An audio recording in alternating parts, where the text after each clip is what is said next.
Okay. All the admin stuff I think is done. Hi, Bear. Can I put you down? The Fronteria system.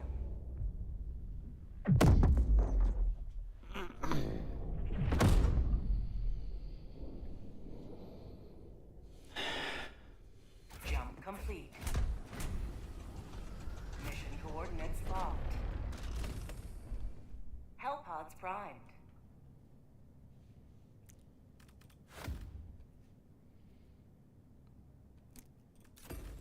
Do a little grenade launcher. Wait, is it Spore Strain? It's Predator Strain. If that's the case.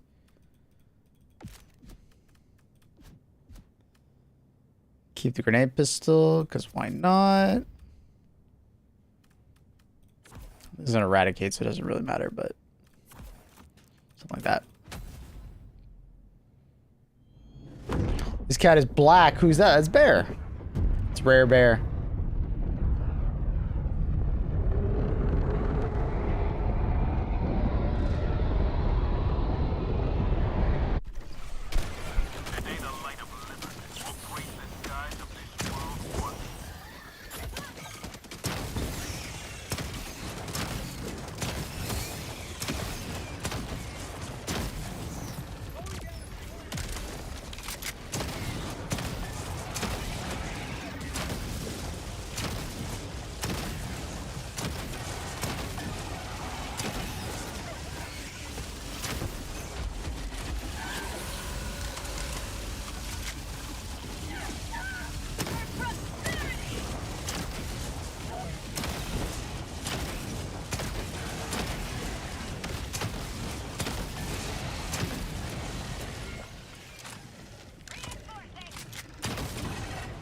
What up, Carp? Request approved. Deploying reinforcements.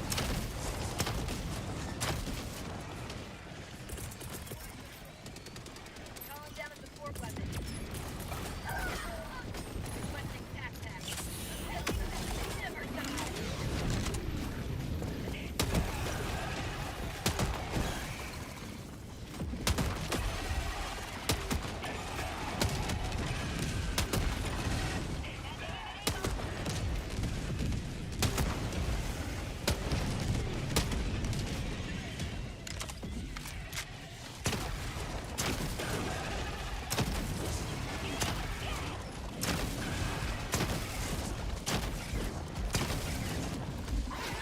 My god, it's a regular Battle Titan. First sight.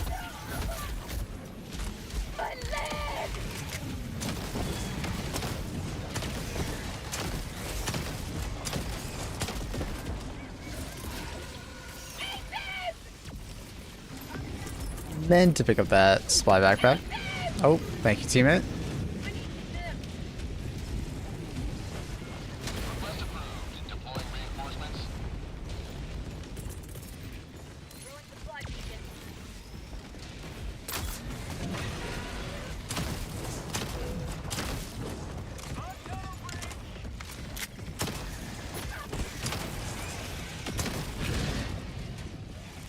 Stibs! Oh no. Ugh. Doomer Gamer Hours. Excited for any upcoming games, Carp? Couple of them coming out.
That is Disco. Early access. Seems fun. I don't think I know that one.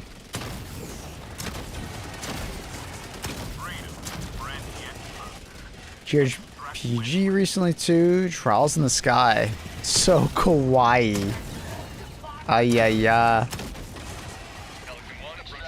What up, Reese?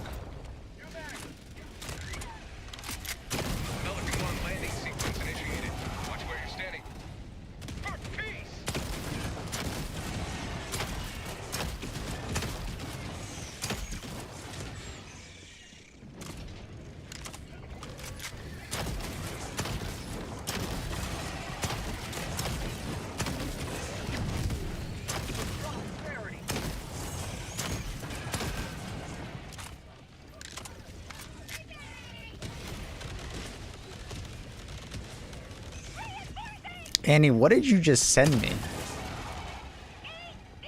Is that a bird bag? It's like a pigeon.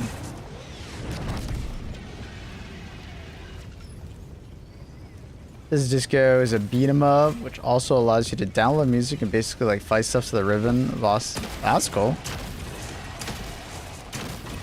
Is it like music you select, or is it like the game creators have like a list of music that you can choose from?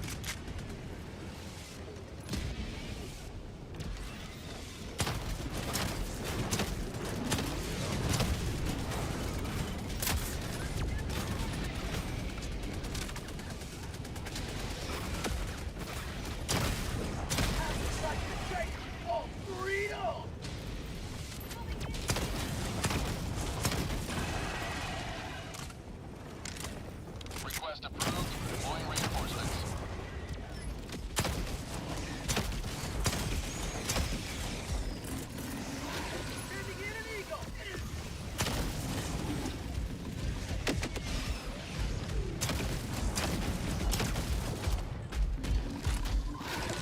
Games on music. Probably DMCA for you. That's cool. I would hope so, yeah, for sure. Reinforcement budget depleted. Extraction complete. Pelican 1 beginning ascent.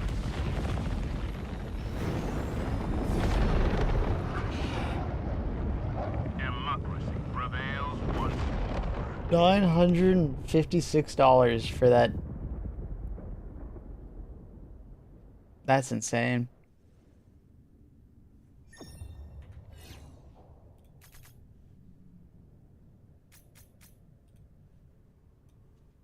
If I saw someone walking around with this, I think I'd make fun of them.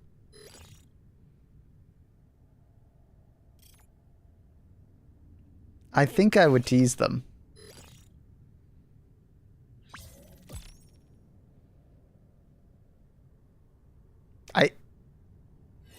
I think I would tease them, Annie. That a clutch. It is a clutch.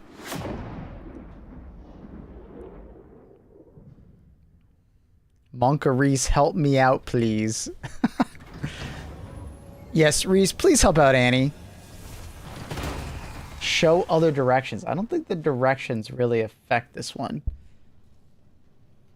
It kind of just is what it is.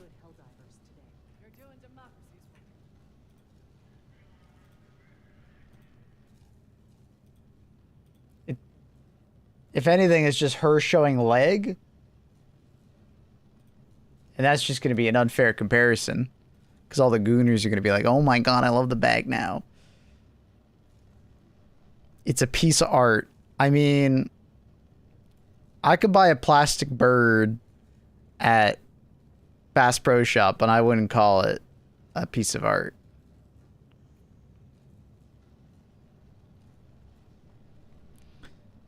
I'm going to call you the crazy bird lady then. What's up, man? Do you like the Sandy Planet or New Forest Biome more? I want to say New Forest Biome. The new Sandy Planet is not too different from like normal desert planets. It's just occasionally you see an oasis.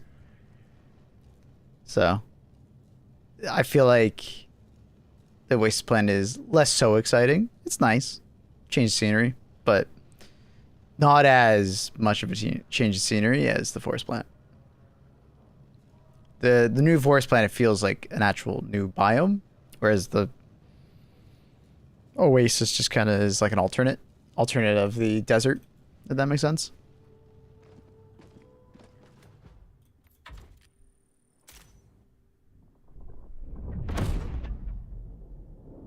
Like, if that purse was like $100 or $150, you know, it is what it is, you know.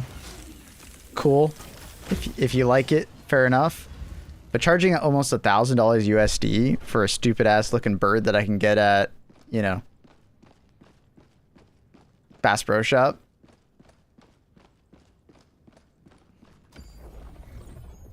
Rampant consumerism, is as they say. Buying things because other people don't have that thing, so thus it makes you feel special. Rampant consumerism. You can't make that for $30. I didn't say $30, but I think someone could make that for about $100 to $150 pretty easily.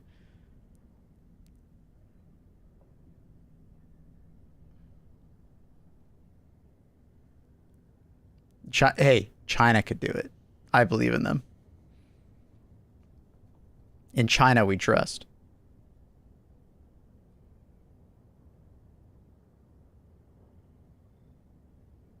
You literally can't shape it. They would plastic inject it. Hellpods primed. Injection molding is a wondrous thing. Orbital thrusters.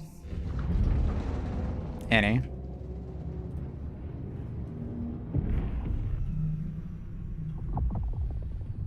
Orbit synchronized.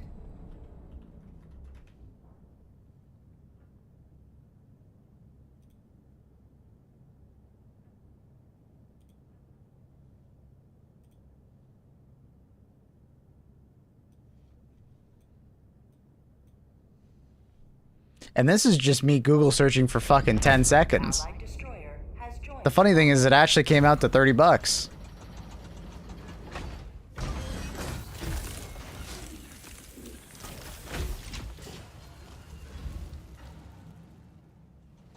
Like, this is like 10 seconds of searching.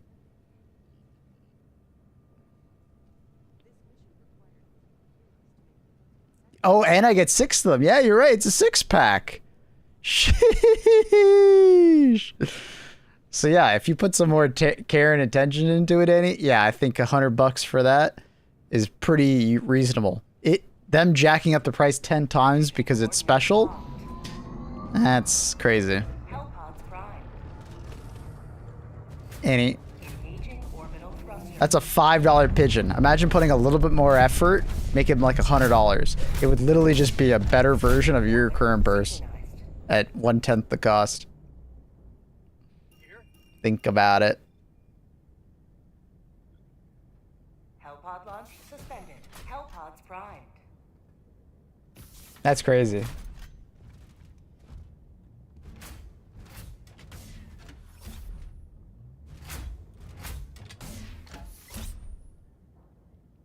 What about here?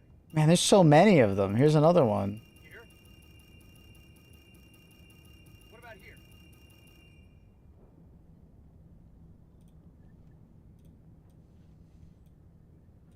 Ooh, that one looks even better than yours, Annie. Here?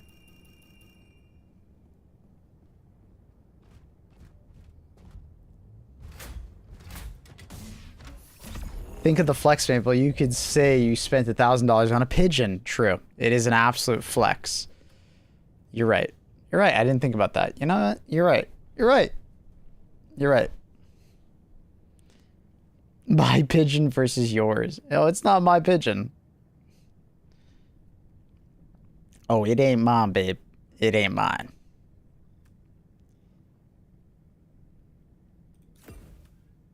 Oh, it ain't mine.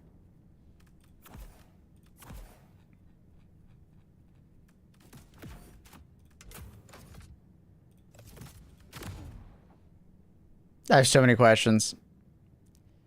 Pigeon-shaped purse clutch thing.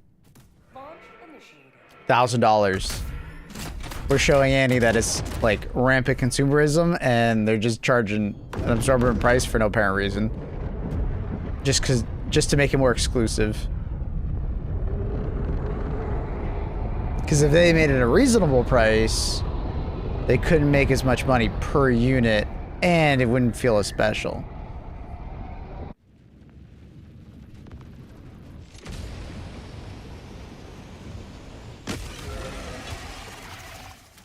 Misty had matcha. She's such a fancy cat. Pigeons are evil in general. Well, pigeons are just spy cameras for the FBI, right? Or CIA? CIA. And you'll probably still love it? Nah, she won't love it if it's only $100. Nah, definitely not.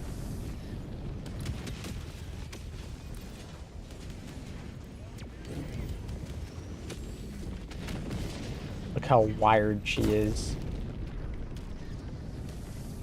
Dropping a pin. West. Oh my god, Annie, what is that picture?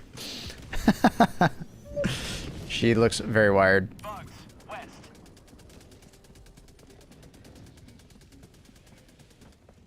Requesting orbital.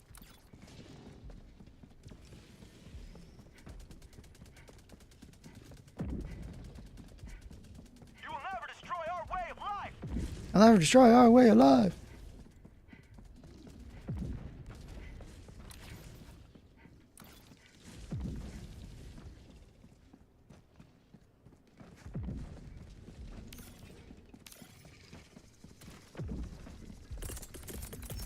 Reloading.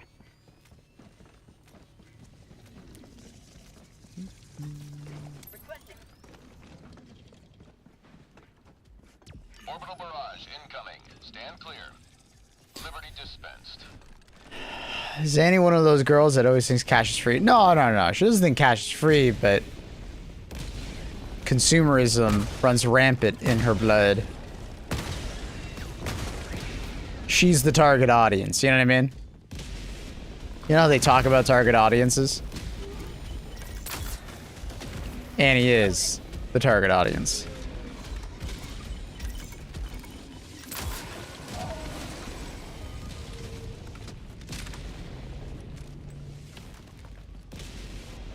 Screen state of the Wasp. Is it broken or unpopular? Unpopular. It's not broken. I think it's mostly just a product of power creep. It hasn't received any changes, you know.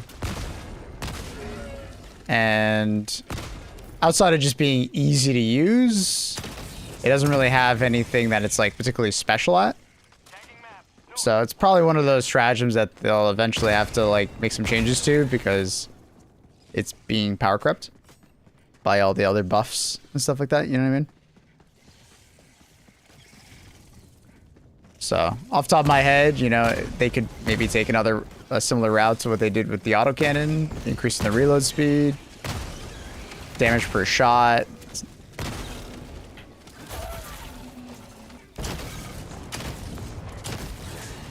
Just off the top of my head, right?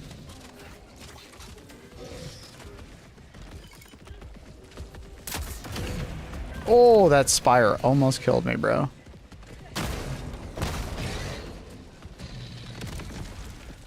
Last reload. Nice. What? There's some random ass body in the way. What the fuck? I just ate my shot. I'm pissed.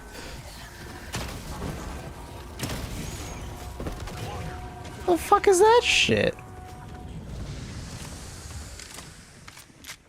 Well, now I don't have a fucking shot for that guy. It's annoying as hell, dude. Requesting air support.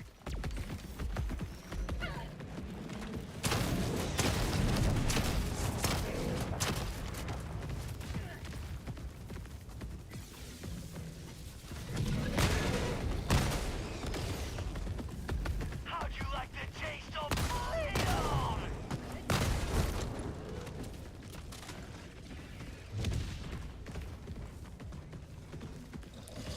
But yeah, I don't think the Wasp is a bad weapon.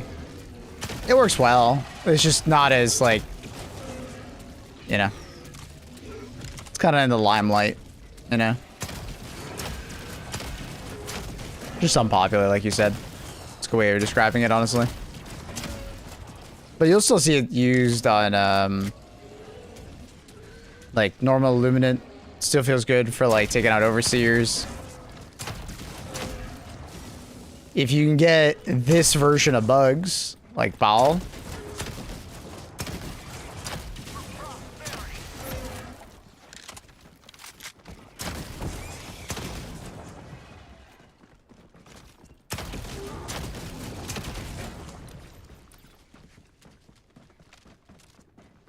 it works really well against, like, the Bile strain. The problem is that obviously you can't predict if you're going to get Bile strain. It's more or less a surprise mechanic in this game, so.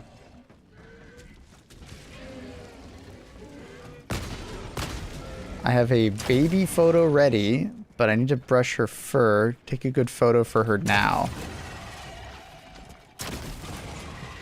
I don't think I'm following.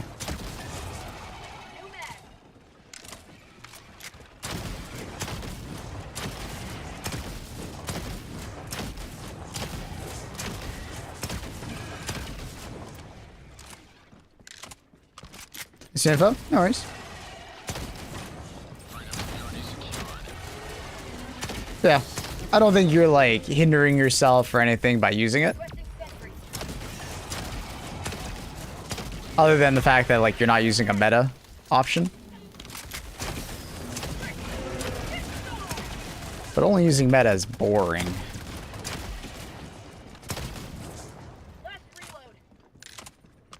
We are running out of primary weapon. That message meant for Margot. Gotcha. Oh, you're talking about the postcard for Margot. Dropping a pin. Northwest. 300 meters.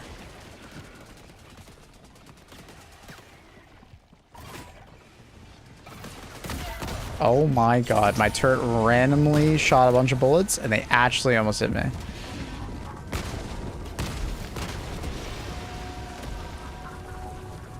Alright, last bug hole right there.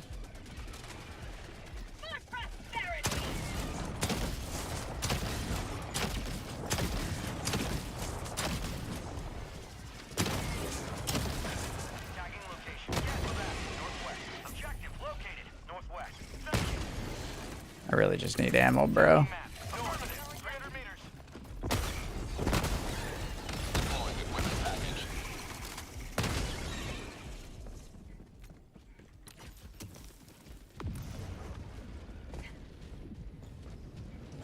One more pistol. Hey, I'm impressed you did that, dude.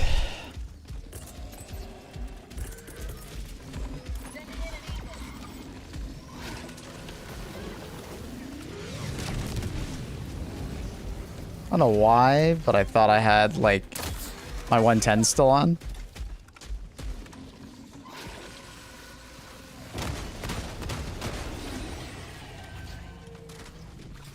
New mag.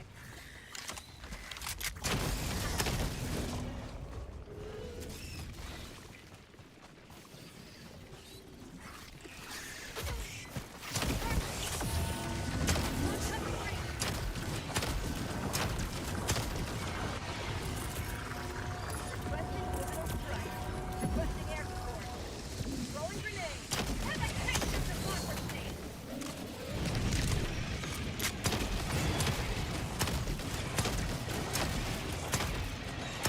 Eagle 1 leaving combat zone to resupply.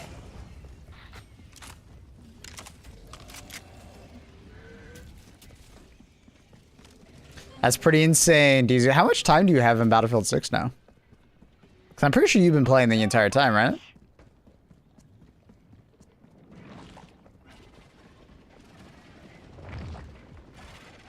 That's pretty insane, dude.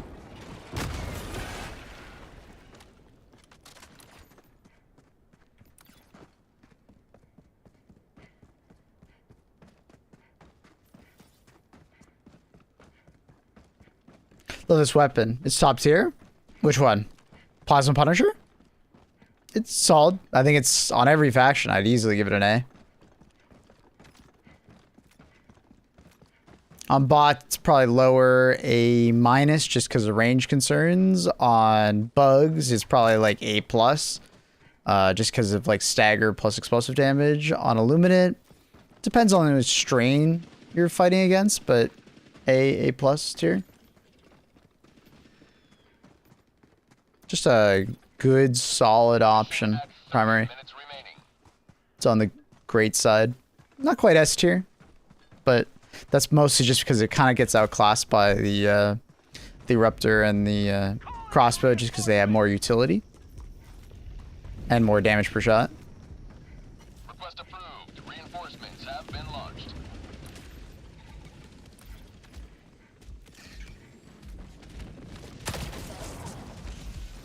This is Eagle 1. We're back in business.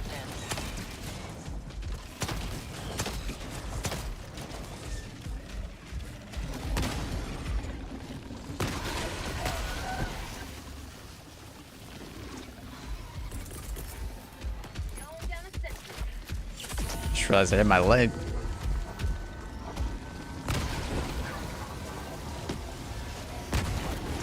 Oh fuck, another one came out as it got destroyed? That's some bullshit.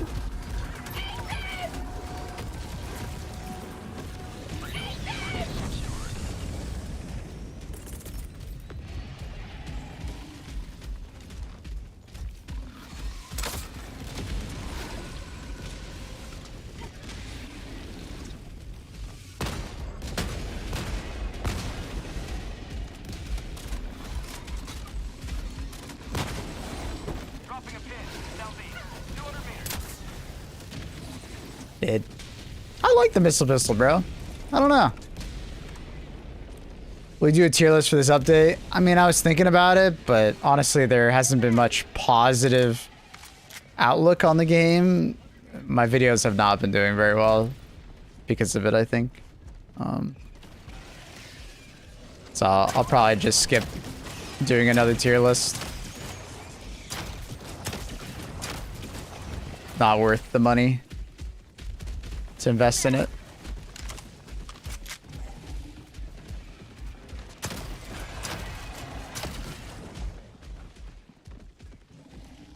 I was thinking of doing one for bugs, but I don't know. Outpost cleared. Tagging map. Not worth the time or the money, it seems.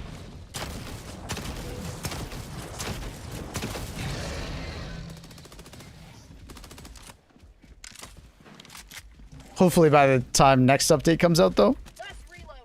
Reload. Objective located. everything will be have calmed down by then.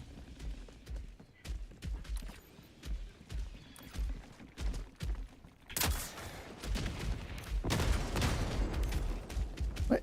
Is he drunk? Marking location. Southwest. Jesus. Dropping a pin. East. 300 meters.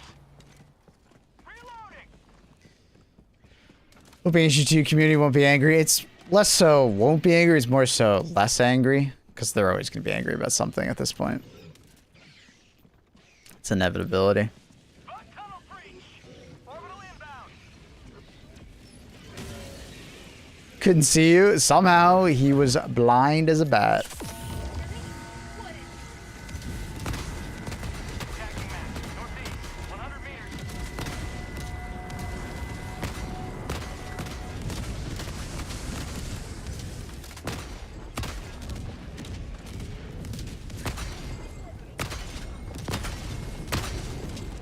Reloading.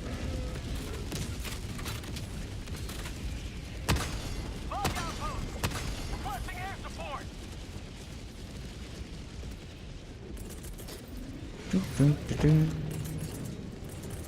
Orbital inbound. Requesting sentry.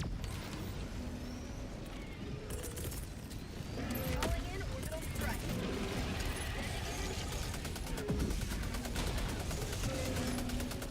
Whoa! Jesus!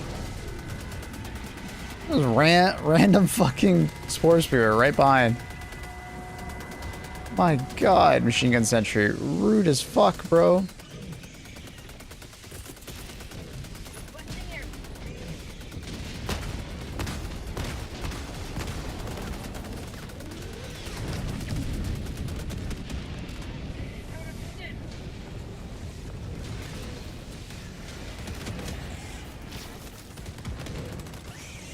Holy fuck, tanks just almost ran around me.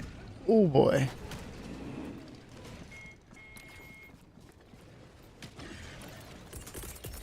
You will never destroy our way of life. Request approved. Deploying reinforcements. Reloading. Calling down a support weapon. Dropping a pin. Southeast. 100 meters.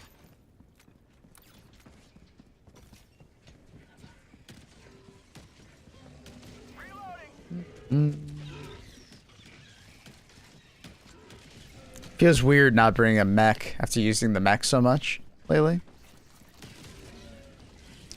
Buckhole. On my Feels so naked.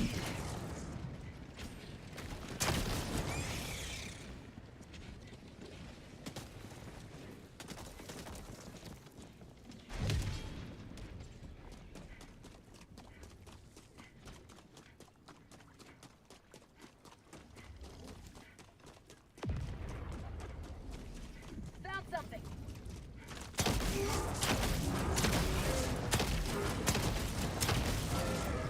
mag.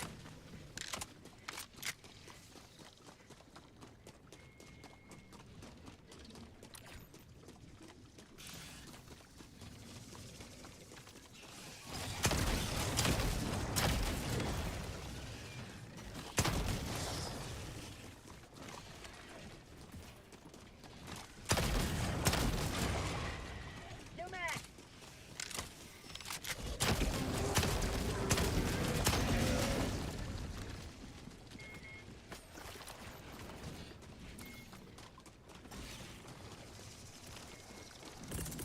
Bug outpost spotted. Orbital inbound.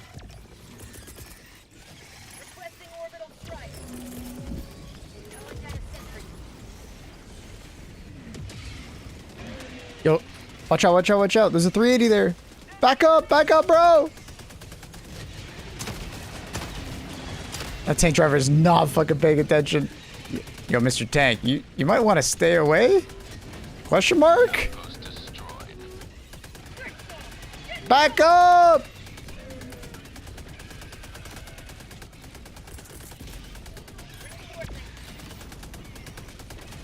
The fuck is he? If he somehow doesn't get killed, oh my god, these shells are landing right next to him. That guy just got so lucky with the tank. What's the best difficulty to farm metals? Is it 7 or 10?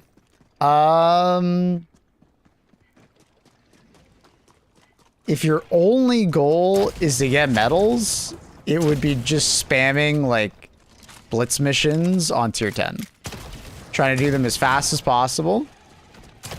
And then hitting POIs as you go.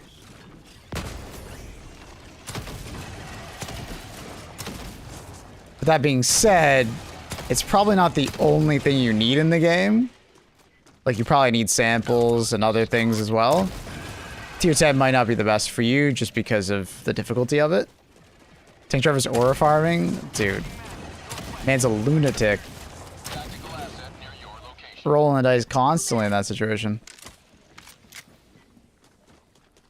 He's wild.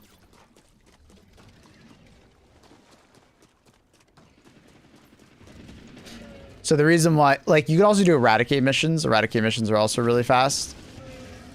They just obviously don't have any POI spawns, so you're limited to just the mission rewards.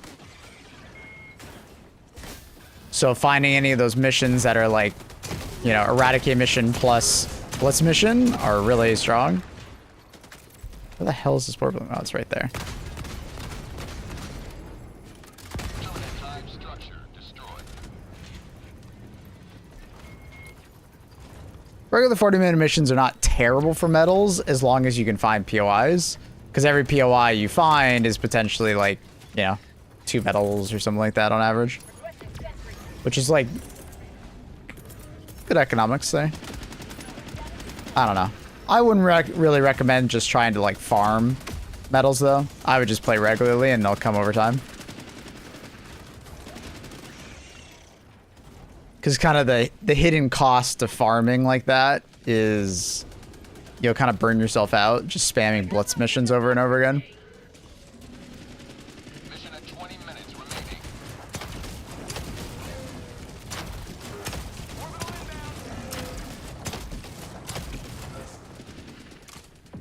But another thing that I also recommend is if you need super credits as well, a good way to get medals plus super credits would be blitz or regular illuminate missions. Not mindless masses, not arbitrators, or obstructors, whatever the fuck they're called. Just regular illuminate missions, because colony cities spawn all the time on a normal illuminate mission. Not the city maps, the colony cities, like the small ones. And those cities are like pristine and they're very easy to find POIs inside them. Like very easy. So it's a very reliable way to find medals, super credits, and get mission XP to level up your weapons. And it's illuminate, regular illuminate, so it's not that hard of a faction. So it's got a lot going for it.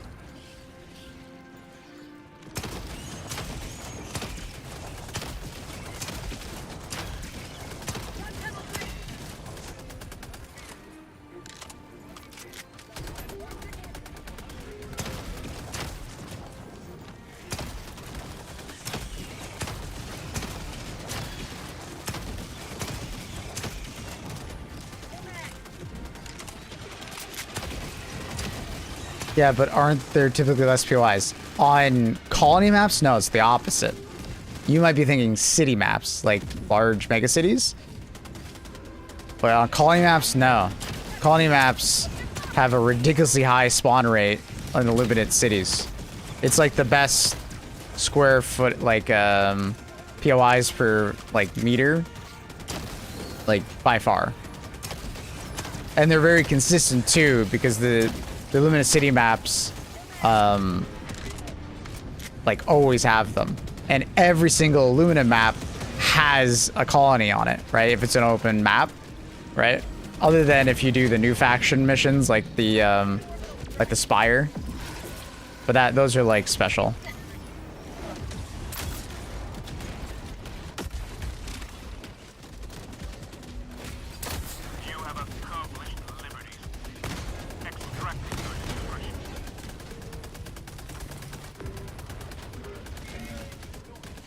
Yeah, illuminate maps are insane.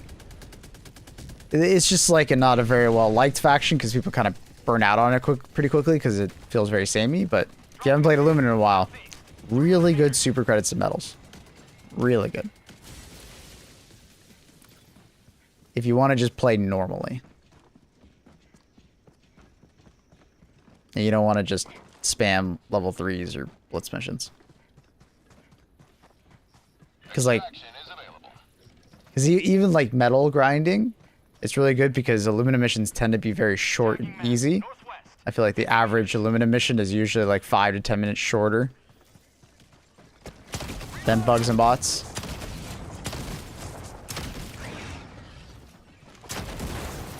Love these guys. Oh yeah, that guy needs samples.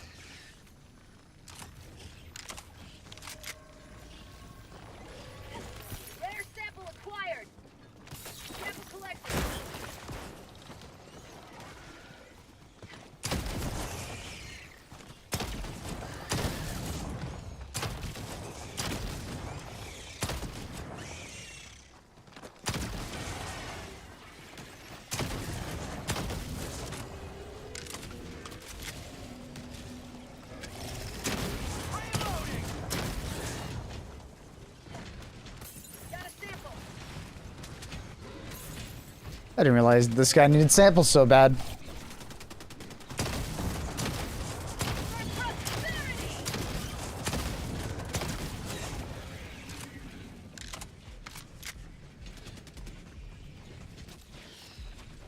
Limited mech enemies only show up in the sub faction? Yeah.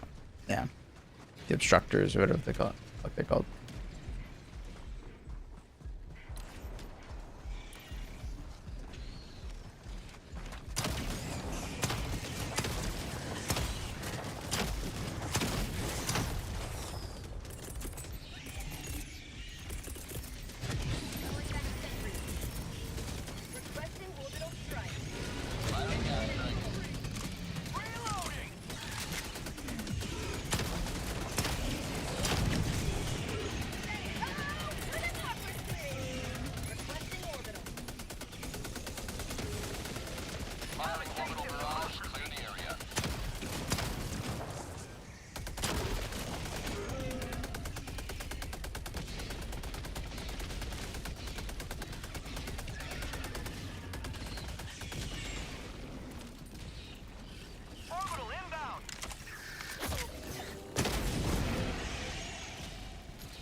What up, Lunar? Just received the postcard from you. Yo, let's go, Lunar. I was gonna ask you. I tried to send you a message on Discord, but it said I couldn't send it to you for some reason. Hey, I'm glad you got it, man. Thank you again for all the support. Appreciate you, Lunar.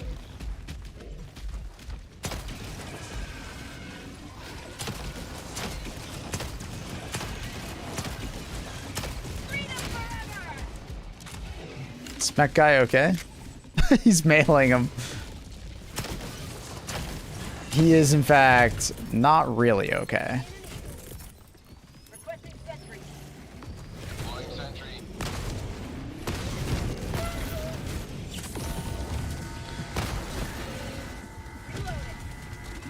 Eagle 1. Well, you know what? He is okay. Never mind. Good shit with the mech, bro. That popped off with it. Turtle bear.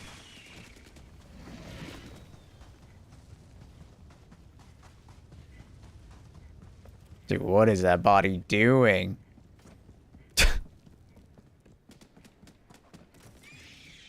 Haunted.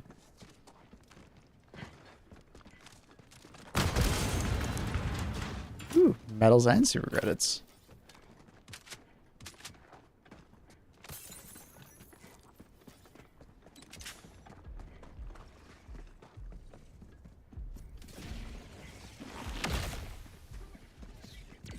Requesting advance. Calling in extraction. Extraction request confirmed. Shuttle inbound.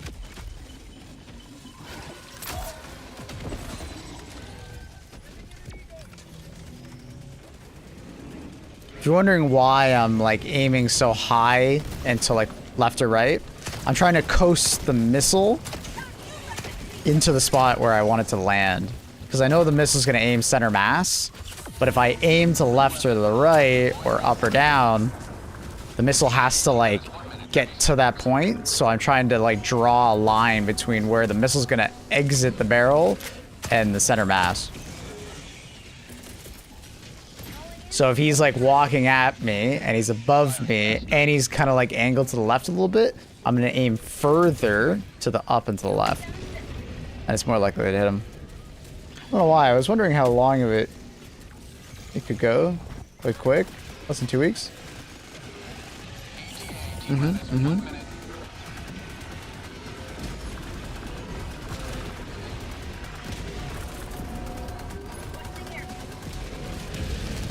Democracy's on its way.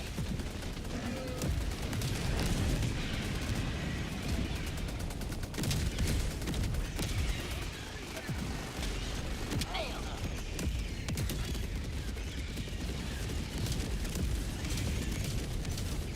ETA T-minus 30 seconds.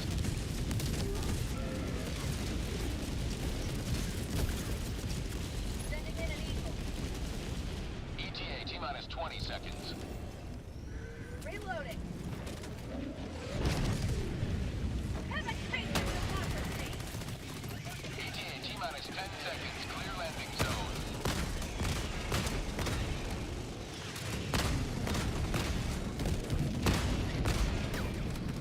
Pelican 1 approaching pickup. Pelican 1 landing sequence initiated. Watch where you're standing.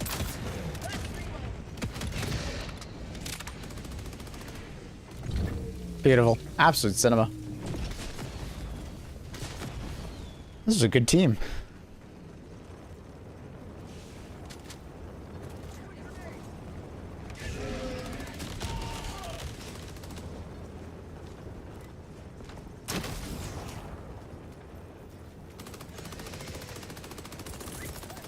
Requesting orbital strike. Firing gas strike.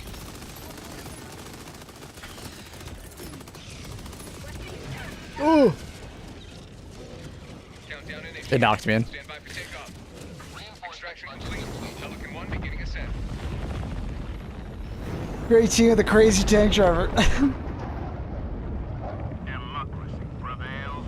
I heard the missile pistol's splash damage is AT penetration. Is that true? I haven't gotten to test it.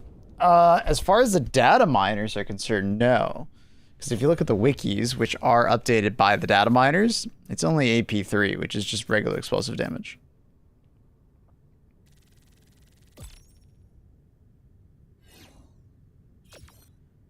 But maybe that's been updated?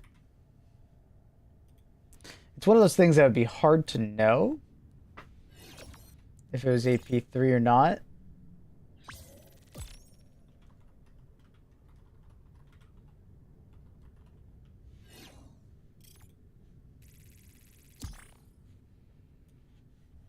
They're still describing it as AP3, I think.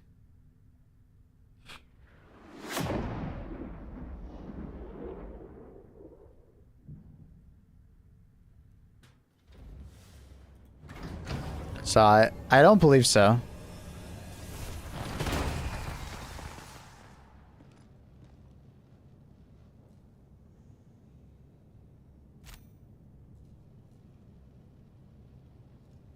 But who'd you hear it from? Did they test it? Glad to have you on board.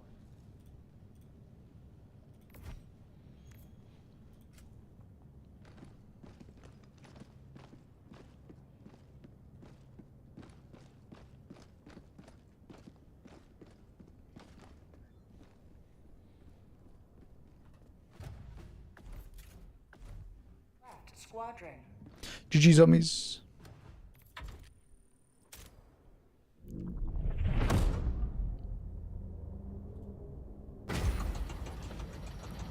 I will be right back, chat. I'm just gonna get my tea and my food that I left upstairs. Back.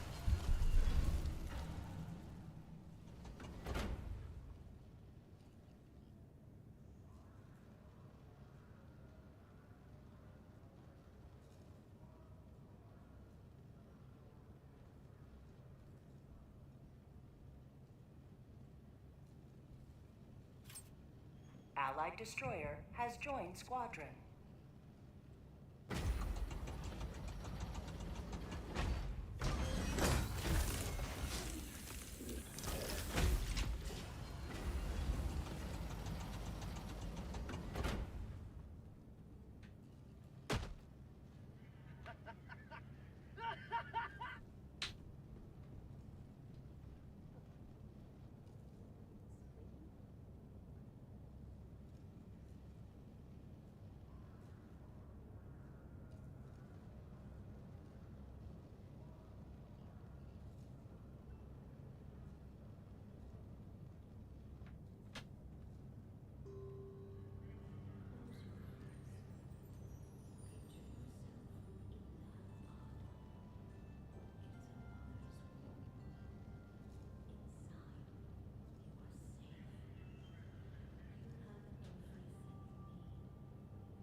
Unfortunately, I just ruined my tea. Ah, Sag.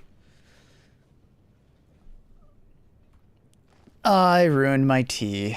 I didn't smell the milk before I poured it into my tea, and it came out a little bit lumpy. The siege upon managed democracy continues. Let us rally to So, defense. unfortunate. You hate to see it.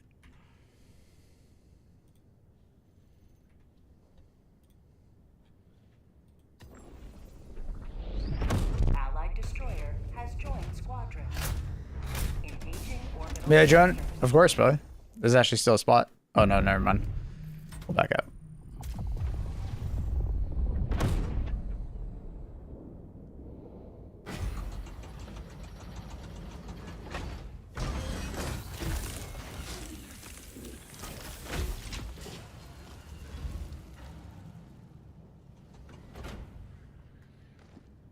I'm in limbo. Yeah, it might be bugged out for you because I left.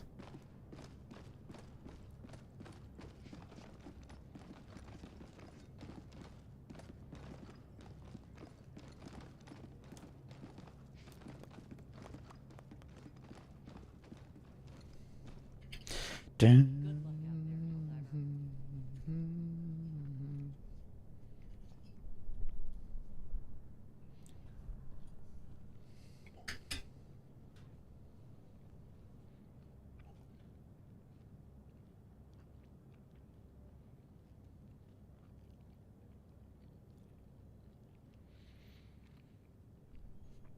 You may just need to Alt F4, Margot, unfortunately.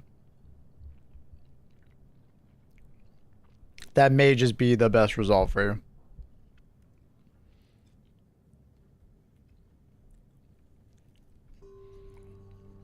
I saw the universe. Damn, he's getting all the ancient teachings.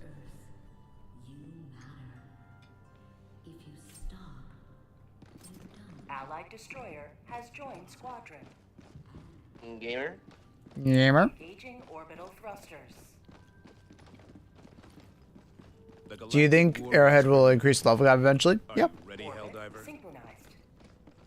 I think they're just waiting for more people to hit 150.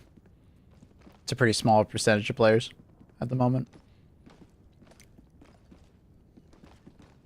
New Leon focused update. Resident Evil Requiem. Some photo teasers about Batman 2. What time to be alive? Batman 2? Batman 2. Like a Robert Pattinson movie Batman? Allied destroyer has joined squadron. Engaging orbital thrusters. Robert Pattinson? Robert Pattinson Batman was pretty damn good. I enjoyed it. I thought it was good. Synchronized. I didn't like it as much as the previous Batman series from what's his face, but I liked it. I thought it was good. More gritty, gothic, but it was good. Oh, I can scroll there. What do I feel like? Cremator? I feel like cremating some fuckers. Oh, it's a defense mission. Time to AFK. Here, let's do the mortar spam as well. I'm down. We'll just talk about movies and shit. It's set in a snowy Gotham this time. That's cool. Nice.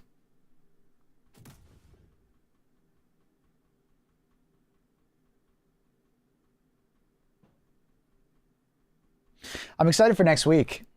Lots of exciting things happening next week because we have on Tuesday we have the new Battlefield update. I'm thinking we'll probably start playing Battlefield on stream beforehand, just because I have some time to catch up. And then on the 14th, that's when Subnautica comes out. And then on the 20th, we have Deep Rock Classic Rogue Core, which is very exciting.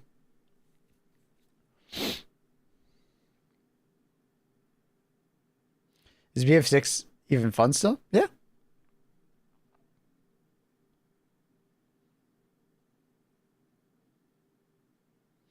Fortnite made Star Wars Battlefront. I heard. Destroyer has left squadron. Launch initiated. What just happened?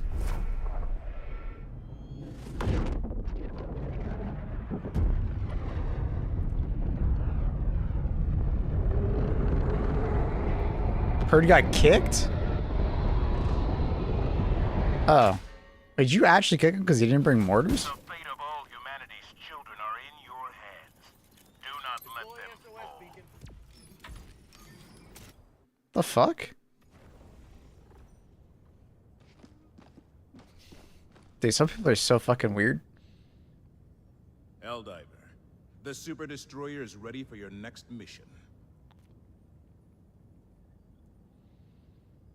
Some people are so weird. That is a weird one. I've never seen that. Hey, you didn't take a weird off-meta stratagem? I kick you. I just took it because it's like, ah, fuck it. I don't mind AFK. That's odd. Odd behavior.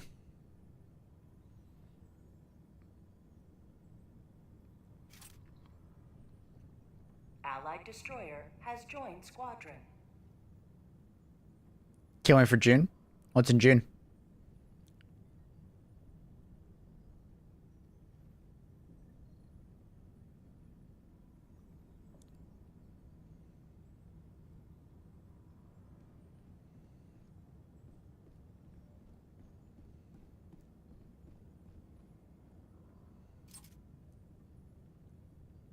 Allied destroyer has joined squadron.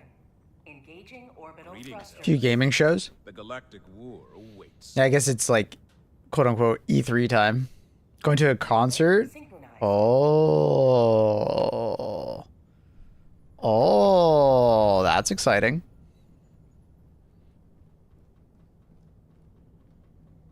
That's exciting, Carb. Mission coordinates locked. I hear ticket prices for concerts and stuff are like super expensive nowadays, though. I haven't been to a concert in a long time or looked at prices. But apparently they are pricey. Orbit synchronized. Engaging orbital thrusters.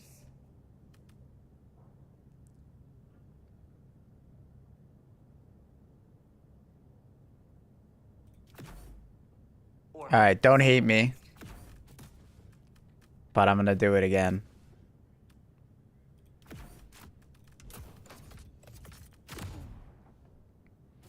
Missy E3 Game Awards. Or the game presentation? Yeah. I mean, we still have it. Basically, it still is a thing. It's just not in one nice, tight package, you know? Basically, all game companies still do their presentation. It's just you gotta pay attention to where they're streaming it and at what time. Because now we have Summer Games Fest, we have, you know, the Sony presentations, we have the Xbox presentations, we have, you know, they're still there, it's just more annoying. Fire in the hole! Objective located. But it is unfortunate that E3, no one came back and just made another E3. Tactical asset within range.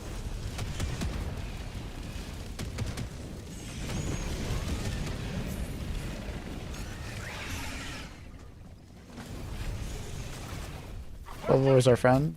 Oh, he's 150. Hey, Paul. Tunnel breach. Calling down a sentry. Found something. Marking location. Requesting sentry. Calling down a sentry. Fly. Northwest.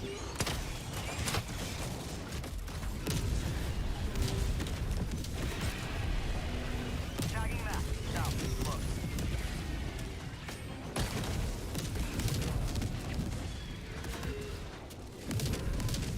I preferred when it was more compact, yeah.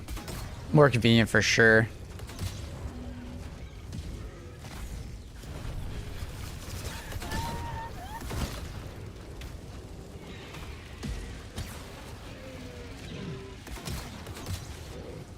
Get 'em, mortars!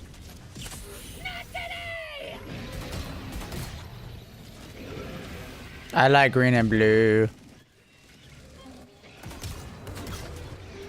Have a taste of democracy. New mag. Sony announced a fuck ton of losses from Bungie. Oh, I'm not surprised. I am not surprised at all. Because Destiny has not stagnated, it has declined big time. And then on top of that, you know, Marathon spent a crazy amount of money to get that game and like finished because it was just in development for so long. It probably would have been better off, like, if it didn't have to change leads and... Allied destroyer leaving squadron. Now I got kicked because I didn't do a bunker?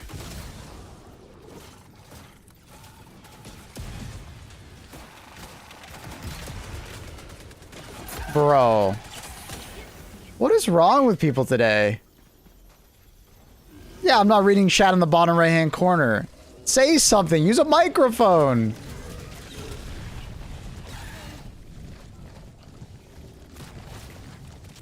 Dude, what is wrong with people today?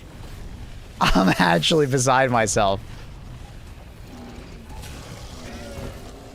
I got kicked. Yeah, I got kicked. I guess Pradana and Marco, I guess, joined me. Sending out an SOS. Jesus Christ, what a weirdo.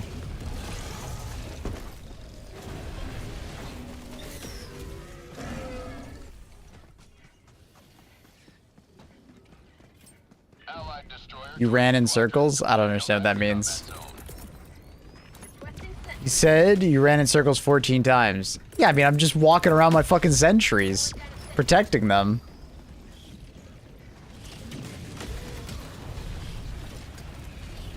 Allied destroyer. What a fucking weirdo, bro. Sorry, I'm not playing the way he wanted me to play, apparently.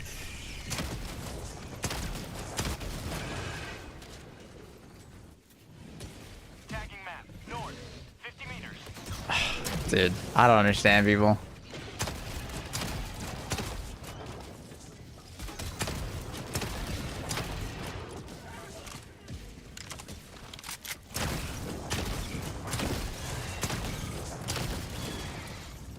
I hope that guy fails his mission now. Why didn't he leave the game instead? I mean, because it's his lobby. Unfortunately, because it's his lobby, he has, like, control over it. It's kind of like a power trip situation. He's super credits. Well, he doesn't actually know if there's super credits in that bunker. He just wants to open the bunker that badly. Map updated. Where even was he? I'm assuming where the recourse was?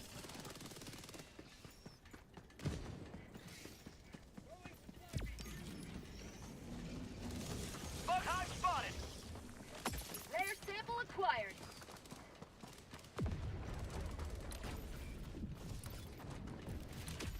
Calling in There isn't even a POI over there, so where was he? requesting orbital. Oh, he's over here. Man, if there's not super credits in here, I'm just like even more beside myself. There's not even super credits inside. Jesus. All that drama for nothing. Post destroyed. Got a sample. Weirdo.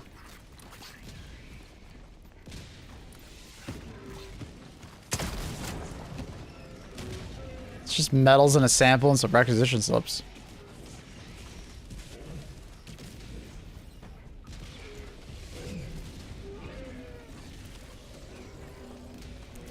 Weirdo.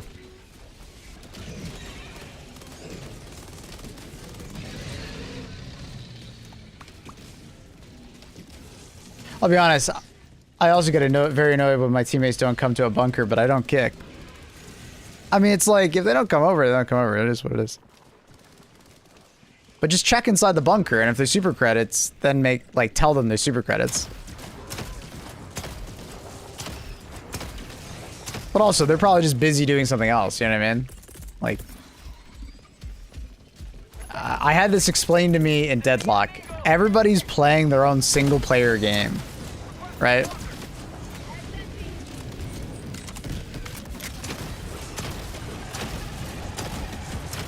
Everybody has a different idea of what is a priority and so on and so forth, right? Especially in Helldivers now, there's not much like team play that happens, right? You just gotta understand that like they're thinking about something completely different. You just gotta sweeten the deal. But the amount of times I've run over to a bunker because someone begged me to come over and it just had requisition slips inside. Like, fucking waste my time. So just check inside. It's pretty easy. And then just tell them, hey, I see there's super credits inside. They'll come fucking bolting for you. I say bunker 3 times, no one shows up. I mean, if you just say bunker, I'm not coming. I'll be honest. I don't care.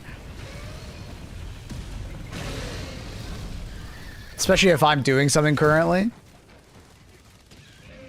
Just mark it for later. Especially if you type it, I won't even read it. I rarely read chat on the bottom right. I feel like a lot of people do that. Hey, check inside. Go first person, dive forward. Make sure you dive forward from like a far enough way, your head pops through the door and you can see.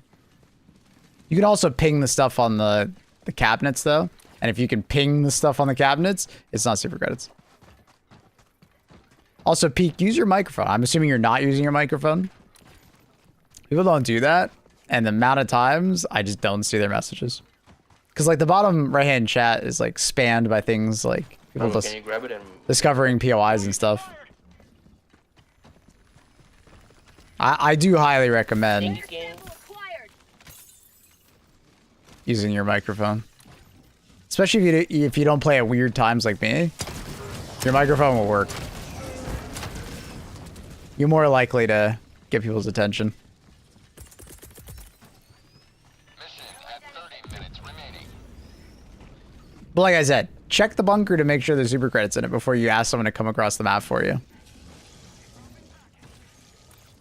You know, pretty easy, pretty fast.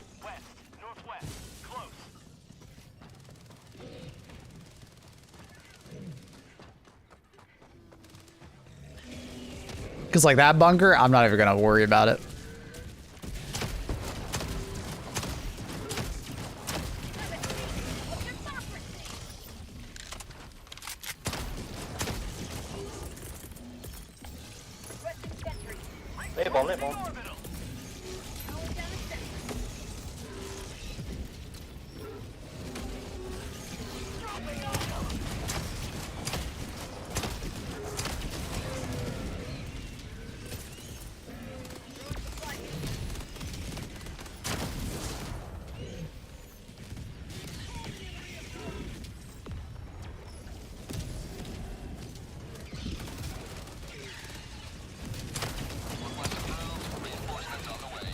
I do think they need to add some kind of like unique ping or voice line for buddy bunkers though.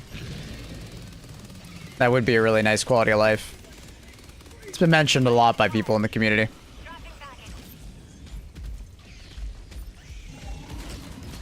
It's not like top priority or anything like that, but it would be a really nice ad.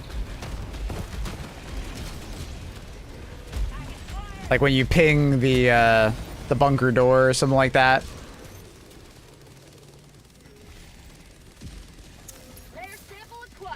Either a voice line or some UI pops up that's unique to the buddy bunker.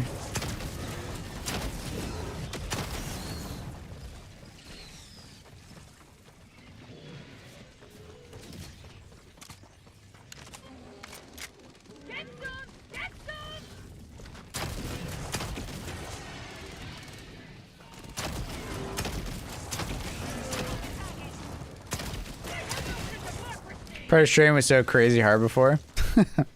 Yeah, the times have changed, huh?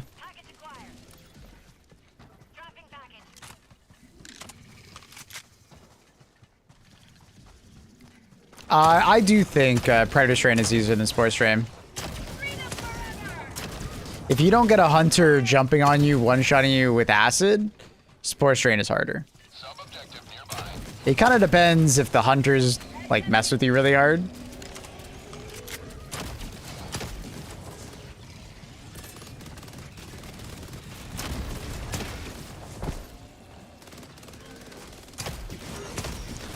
We're also getting an easier version though. The bile version of Spore Strain is definitely easier than normal Predator Strain. Reason being is that Spore Spewers are very whatever enemies. And they take up a lot of spawn slots for like actual stalkers and hunters. So that results in Predator Strain actually feeling easier. But like that shit can still happen, you know? I'm reading chat for half a second. Guy walks up next to me and double headshots me. Request approved. Reinforcements have been launched. Point me to the enemy. What the hell?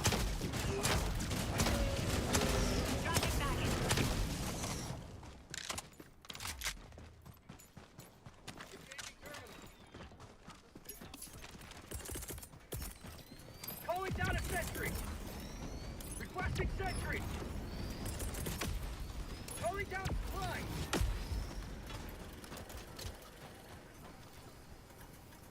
I got the terminal. Bum, bum, bum, bum, bum. Dun, dun, dun, dun, dun, dun.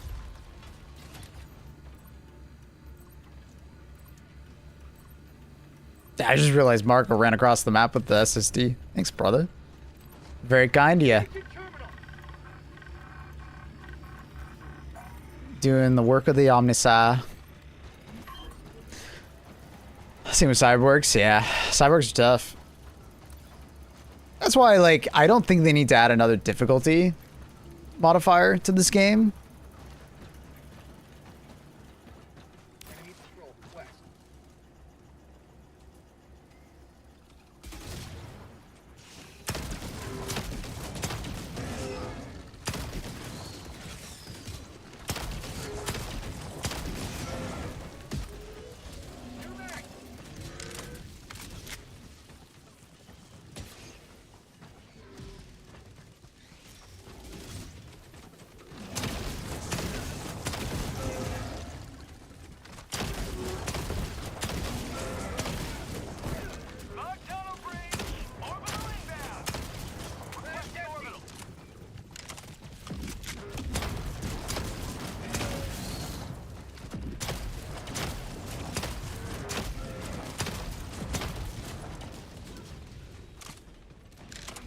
Level 15 difficulty. Well, I mean, they don't need to add the difficulties anymore because they are adding difficulty through the sub-factions, basically. Right? Tactical asset nearby. Because every time we get a new sub-faction... I didn't finish it. Every time they finish a sub-faction, or add a sub-faction, the game gets more difficult. Right? And it's like different varieties of difficulty, which is nice. Right? Spore Strain, Predator Strain, Adjudicators. What are they actually called? Obstructors? Obstructors, I think. Adjudicators? No. It's obstructors, right? Appropriators? Appropriate? Oh, maybe that one. Appropriators? Appropriators. Yeah, appropriate. It's probably appropriators. That sounds right.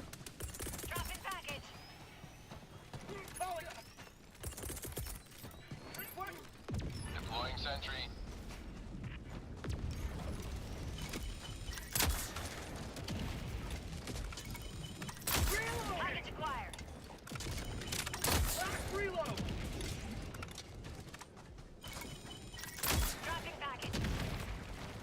Hive Worlds was also another difficulty increase.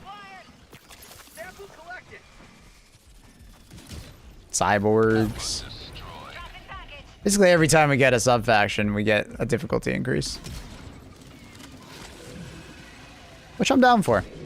I think it's a good way to do difficulty rather than just adding more and more matchmaking options. Objective complete.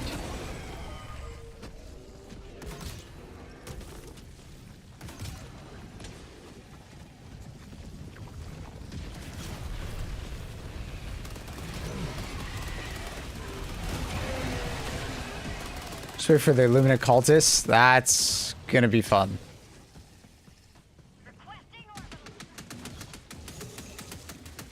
Reversing our controls, making us go insane.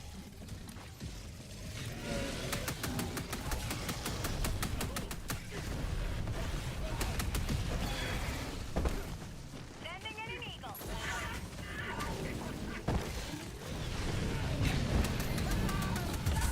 No, the fucking fire. Oh, did I shoot you? Nah, it's my flames. They do so much damage. Unfortunately, he walks slightly too close to me, and the stalkers lit me on fire. Democracy. I expected to get timed out. Why would I time you out for that comment? What kind of Christian Minecraft server kind of Twitch channel have you been to?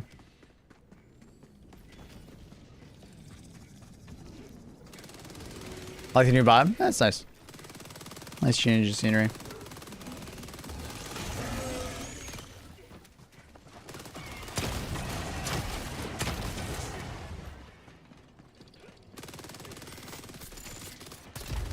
Ooh, super Reddits. Fog. Sample collected.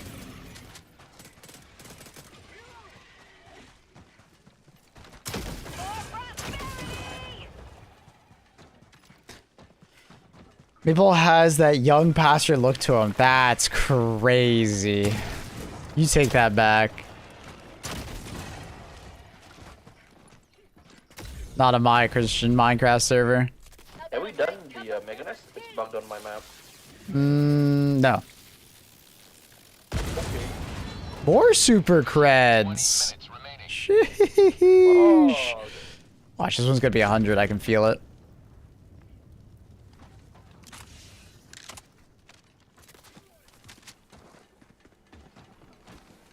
Fuck. I get timed out from the Discord for the exact same statement, the official Helldivers Discord. Yeah, I think they've been lately trying to make the official Discord less Hello to democracy. what's the word for it? Degen? Sample acquired. Less trolly? Have a taste of democracy. More official looking, I guess. more professional. Yeah. Official. Yeah. Yeah, I don't give a fuck if you do that here. Yeah, As lo- good luck with as long that. as you're not being racist, you're not being an asshole, we're good. You just making some ridiculous comment, we'll laugh at you. Happy about it.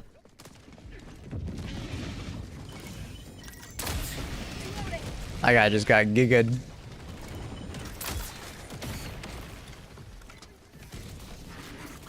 Canister's empty.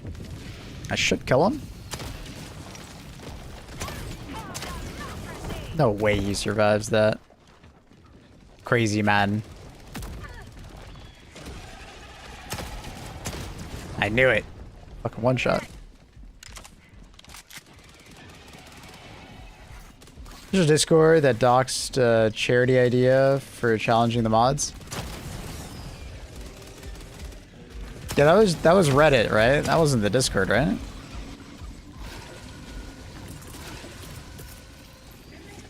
Calling down a sentry. Sending down sentry. Requesting sentry. Requesting escort.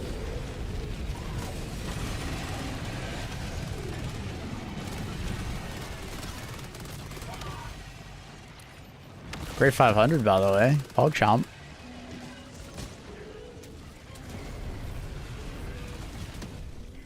Learned it from Annie. Wait, I'm serious. Actually, I'm serious. True. Don't tell Annie I say that. I'm totally saying it to her. She'll take that as a compliment. Mhm. General Brash can take kill 2 bullets with 1 enemy. Discord is banning any mentions of it. Banning any mentions of what? The charity or the doxing? Sending in an eagle.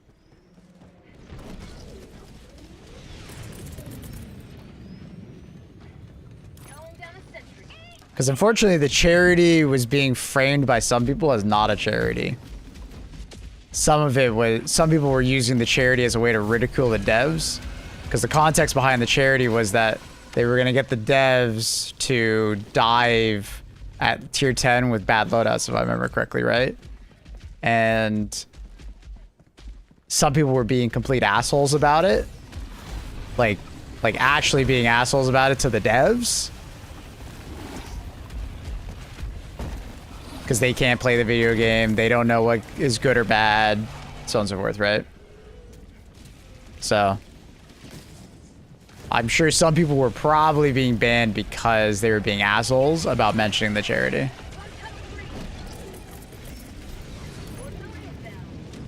But I don't pay attention to Discord, so I don't know. 100%.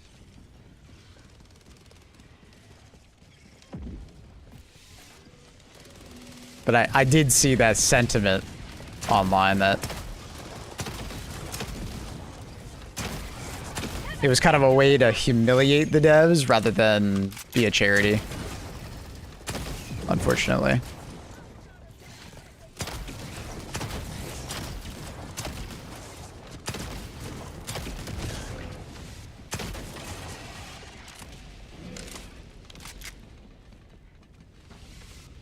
Where's the last one? Is it maybe in that corner? By the bug breach? Maybe. I was hoping the 380 might have hit it. The map is gigabugged for me. I can't even tell how many. I think it was to ridicule them. It was to get them to see it. No, I think you misunderstood what I meant, Peak. Some people were using the charity as a way to do that. The goal of the charity was not to do that. The goal of the charity was just to, like, be a charity and also, you know, bring some light to underused stratagems, which is totally fair and fine, right? That's a good idea.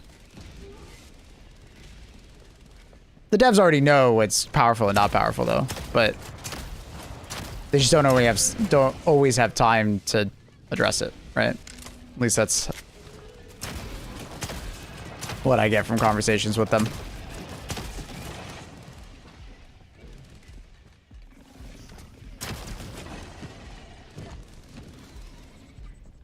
Extraction is available.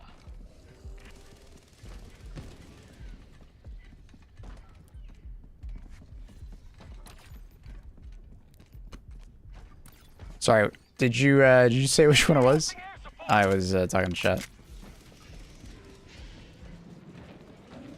I have no idea where. So it's not that one. Maybe it's the one over here. Calling in.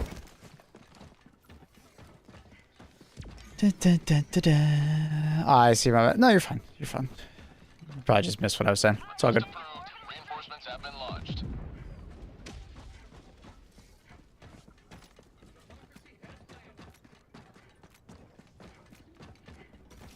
Oh, I found it. Oh, Yeah, it's just this one in the corner. Calling down a support weapon. Outpost destroyed. A little too confident it was that one over there.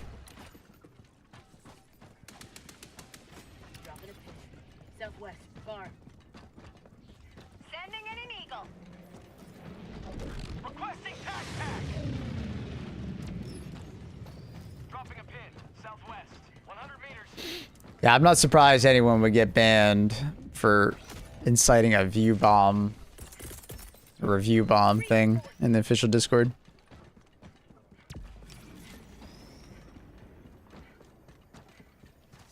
That's kind of crazy. Request approved. Reinforcements on the way. Requesting sentry. Sending down sentry. Calling down a sentry.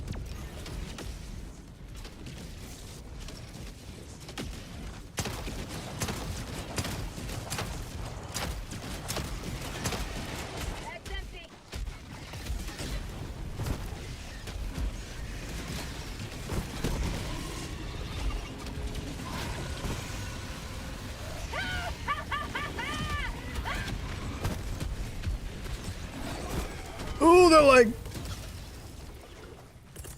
Hey, fall, hey, fall. Requesting orbital. Firing orbital barrage. Clear the area. Oh, for democracy!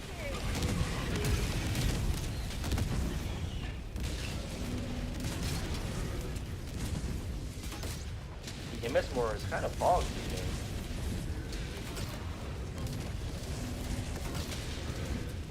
Oh, we see how I took some time to check all the patch notes from this year. It's full things the players demanded. The goalposts are constantly moving with people in the community, then. So, like, and when things do get changed, there isn't really any recognition that it is changed, right? There's always a new thing to be mad about, and to demand. And then every time they buff a weapon, another weapon will feel weak, right? Like, that's the irony of, like, people getting mad about, like, stratagems feeling left behind, is that there's always going to be a new stratagem that feels left behind.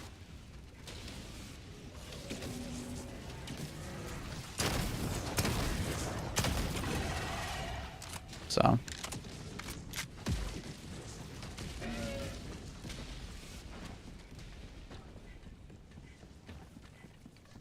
What HP is it now? Game Guard? Yeah, I can understand why people get scared, though. It depends on how easy anti-cheat deals with modding. Like, if they implement easy anti-cheat in too aggressive a manner, it'll mean that, like visual mods and stuff like that might get targeted. But, we'll see. That's so many files. Oh my god.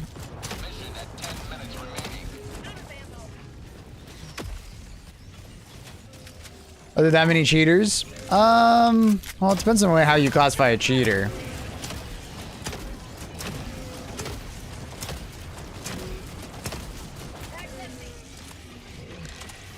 Anybody playing on PC is a cheater. The Battlefield season looks weird? Really? It looked pretty cool to me. What's weird about it? I was just telling chat that we'd probably go back and play some.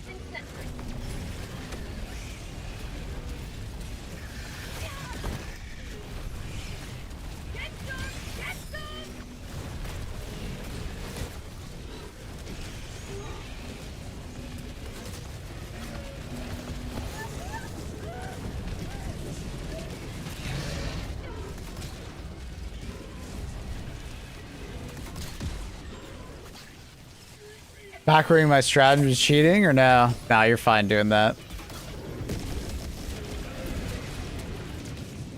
I would assume the anti-cheat would mostly just be there to stop people from spawning in super credits. But that'll indirectly affect people who like spawn in mobs and stuff like that, probably. So you'll probably see some complaining from people that do those kind of mods.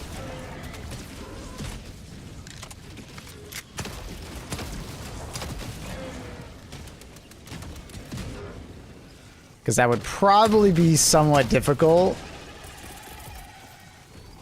to figure out what they're doing exactly.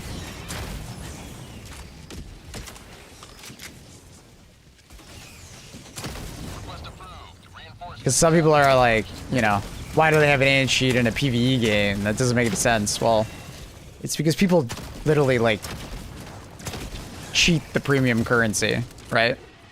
It's one of the down.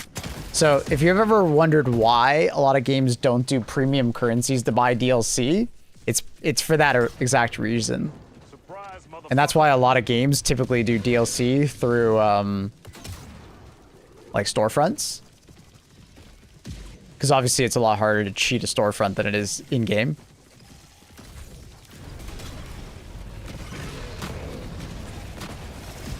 More checks and balances. Where I played recently was SC cheating. First time I saw that. Yeah, it happens occasionally. It's not super common in HC2, but it's probably a big enough issue that, you know, it's probably worth their time to look into.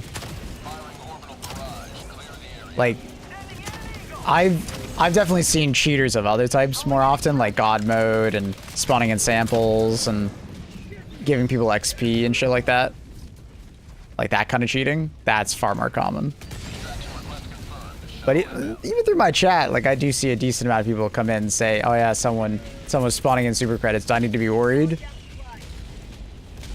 I think you'd have to be worried if you took a lot of super credits from that person, but if you just like accidentally picked up some and then left, you're probably fine.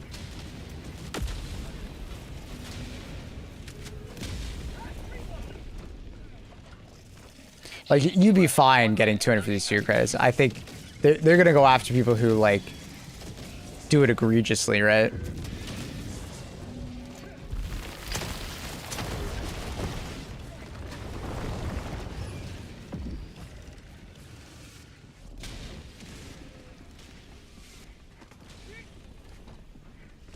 I left after fearing a ban.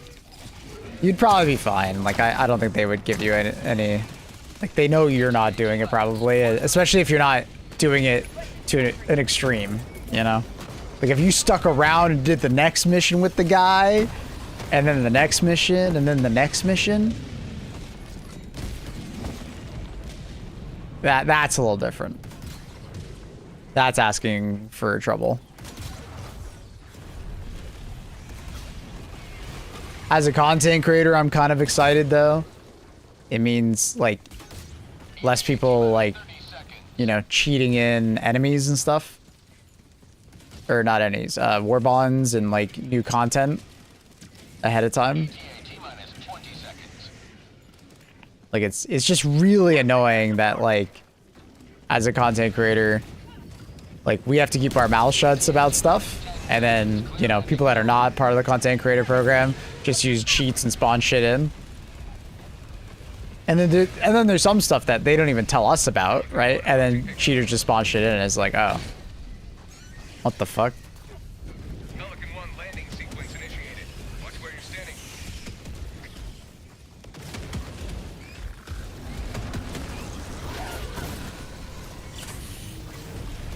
Ships here, people. There's actually a bug hole over there that I pinned. You guys might not be able to see it. Oh. I totally forgot about it. Yeah, I thought it was clear. I was yapping too much. We're coming. Yeah, well, I should be able to just run at it.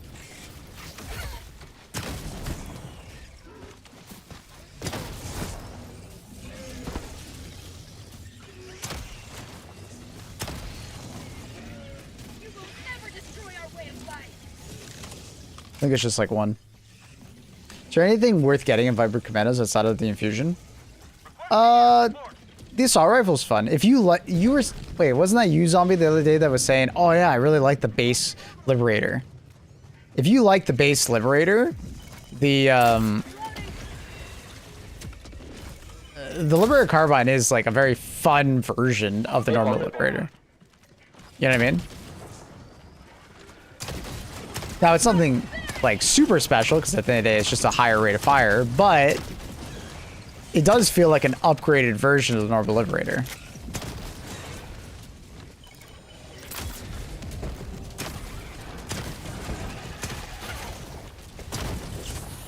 Got it. We're good.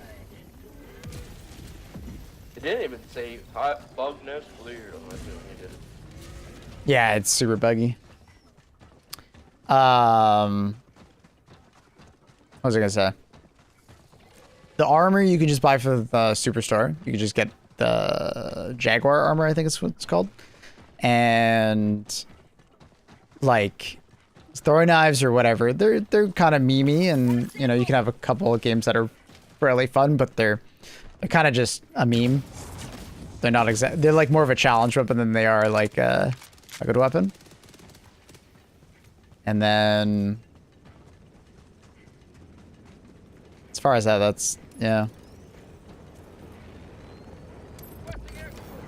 Countdown initiated. Stand by for takeoff. Extraction complete. Pelican 1 beginning ascent. I'll probably get it after I get everything else in the cop war bond I accidentally got. You accidentally got the cop war bond?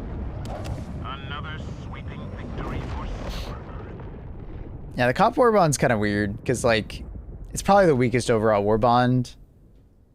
Like the pacifier is niche, it's good. You know, it's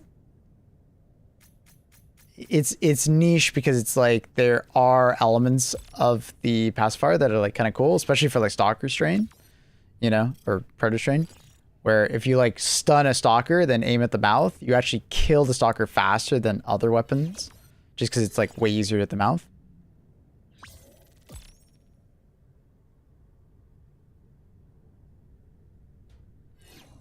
Hopefully they ban the people spawning in OP roles that one-shot Terra at level 1. Classic. Thank you, Zombie, by the way, for the gifted sub. I think I thanked you, but if I didn't, thanks, buddy. Appreciate you.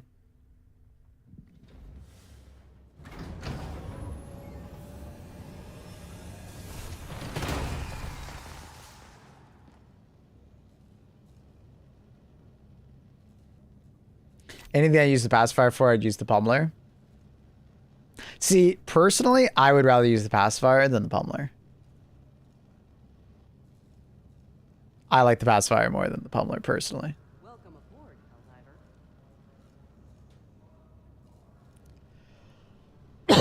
Helldiver.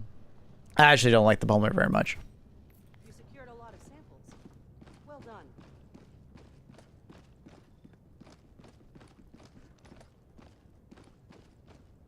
Wasn't the AR Giga OP when the cop war bomb released? Yeah, because it was bugged and the stun value was like 4x. So one bullet was enough to stun like so many enemies.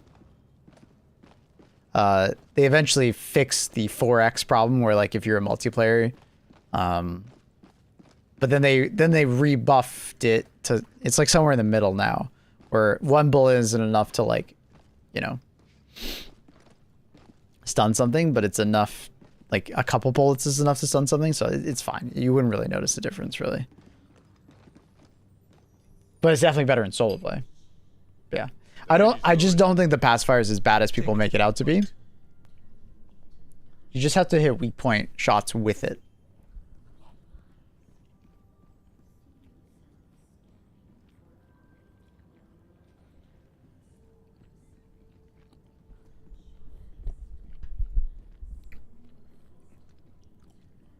Like the pacifier gets like a super serious, like bad rap, but I don't think it deserves it. I was even harsh on it like some months ago, but I see the intent now.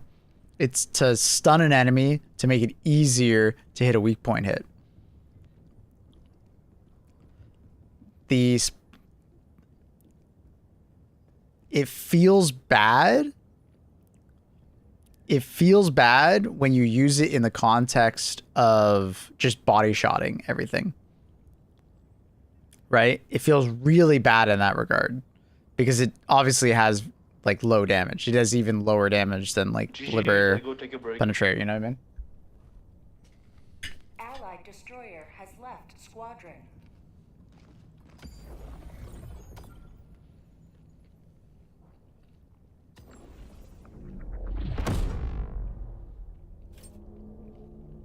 Engaging orbital thrusters. Helldivers to Hellpod. Helldivers. Pummeling with the bubble ballistic shield is really fun on Predator Strike. Oh, nice. Yeah. I see that.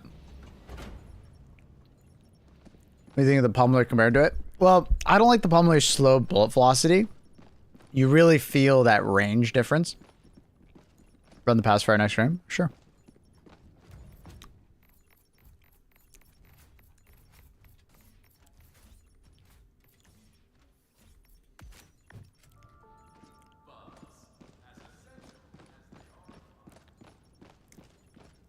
Yeah, it's particularly really good on the Predator string. Like, the pacifier won't feel amazing everywhere because in some situations just having raw DPS is just better. And the pacifier just doesn't have raw DPS because of the nature of the weapon. But like for Predator strain in particular, like it feels really good.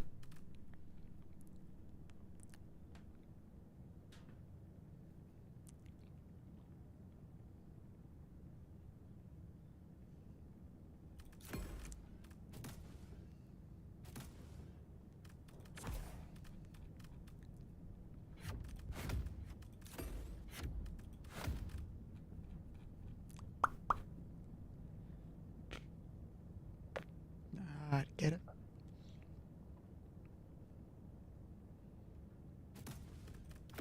Nah, it's a hot planet.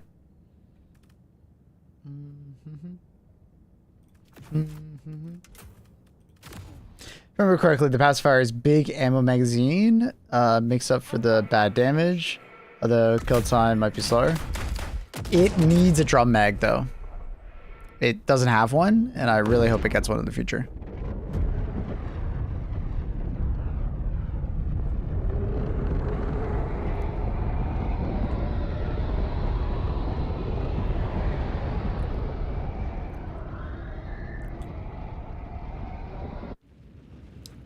So, it's a nighttime map. I should have brought the laser. So to explain again for the pacifier, a lot of people get the wrong impression of it because they use it like a normal weapon, right? Where you just shoot at bug die. But you kind of have to use it in a different method than you would another type of weapon. And it definitely benefits people that have better aim, I guess, than people who have worse aim. Southwest, 50 meters. Calling down a sentry.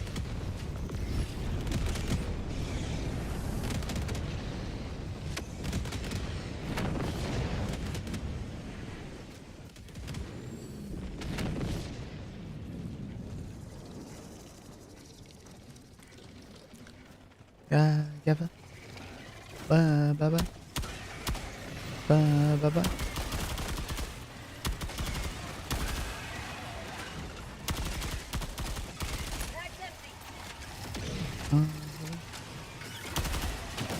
See, just being able to stun them. You don't need the guard dog. The guard dog just helps.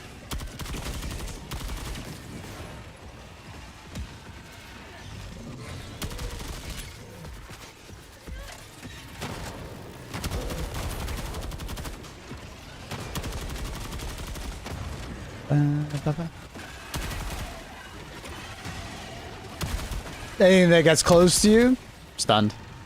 Right? Stunned.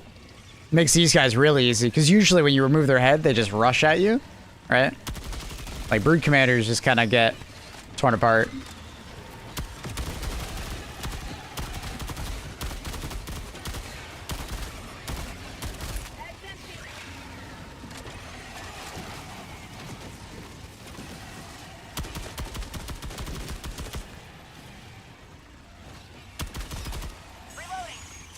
So, hopefully you guys see what I'm talking about. Like, like it's not my preferred type of weapon. Like, I would rather have a gun that does more damage overall, but... And it's kind of the reason why I put the pacifier usually in around, like, B tier or so. Right? Like, I would rather a weapon just do more damage and just knock them back. But for people that, like...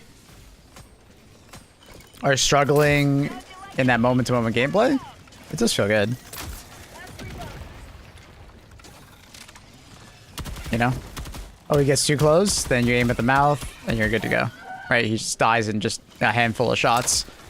Because, like, for instance, a Stalker has, like, a very fast TTK if you can hit a headshot, right? Very fast TTK. Did that guy die? Or did he die by me?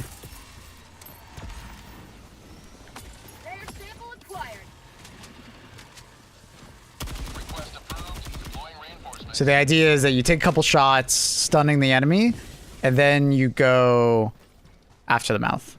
A lot better than at release. The opposite, actually. This gun was actually better at release. People just didn't think of this gun correctly at release. People were too harsh on this weapon at release. It literally hasn't changed. This weapon is actually worse because at release this gun had a bug where it actually stunned on one shot because the stun buildup was being multiplied by the number of people in the lobby. If you were solo, it was harder to stun things than if you were in a team. They fixed that, but it made the weapon worse. Then they had to buff it up afterwards. But that happened like a couple months after it came out, which is like a year ago. So, yeah. So yeah, technically that's wrong. This gun is actually worse than it was at release. The pacifier pummeler on the Luminance 2. Stun on the Overseers. Wipe him out. Like, it's a personal preference situation, I think. A lot of it with the pacifier. A lot of people just prefer certain things, but they're letting their preference dictate how good or bad something is. Right?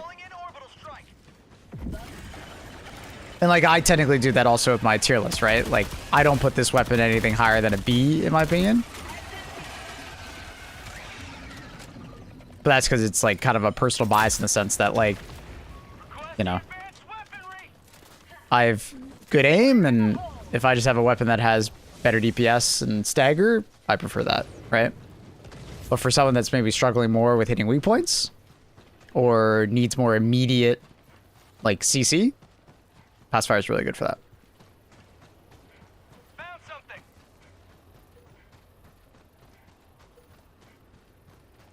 Oh yeah, it's probably the most looked at weapon as this weapon bad. But people, like, that's why I just always say is that, like, the balance in this game is actually a lot better than people think it is. People think the balance in this game is really bad, but a lot of the time it's just people's preference is getting in the way of what they think is good or bad balance.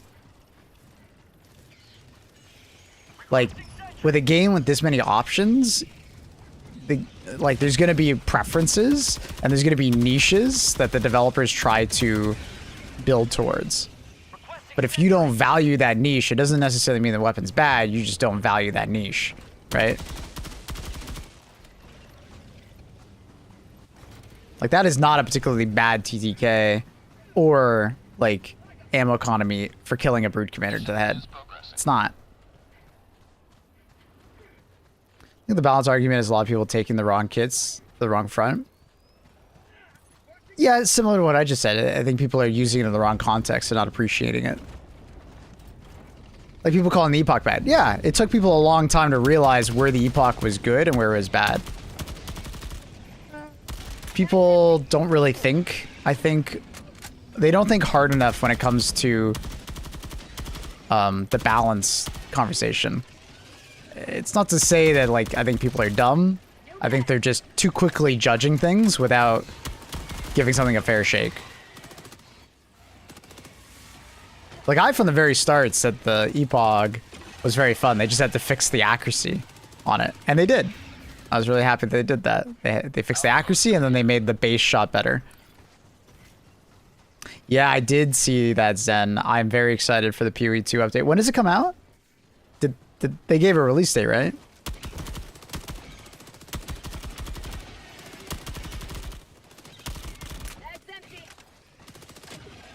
Epoch. 29th? Okay. That's fine. We'll probably play some. I don't know if I'll play it on the main channel. I'll probably play it on the offline channel. I'm excited to play some more PoE. I love PoE. Requesting objective equipment.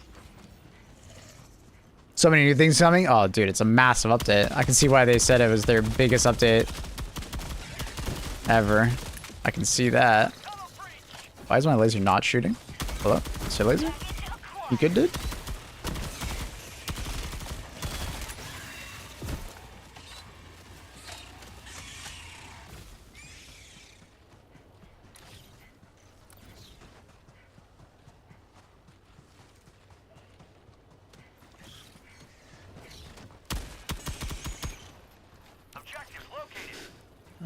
No side objectives. Go for that. Any comments on the supposed change from game card to NZNT? Oh, we just talked about that. Not to repeat myself too much. Could mean less cheaters and honestly maybe better performance. Some people really complain about the game guard's performance. I've never noticed the performance of game guard to be that bad. Like whenever I'm like looking at it, like it's at most like 0.5% to 1%. I've never seen game guard do more other than when you launch the game. So I never understood that argument, but the people that say that, you know, I'm sure will be happy. Like it always seemed like the overall performance impact of the anti-cheat was always extremely low, so I don't know.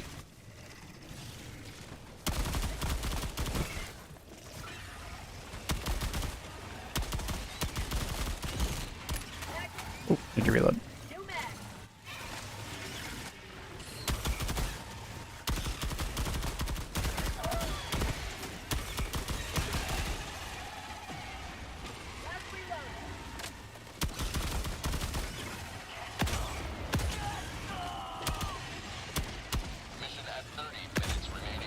Been using my primary weapon so much, I'm not really using my AMR.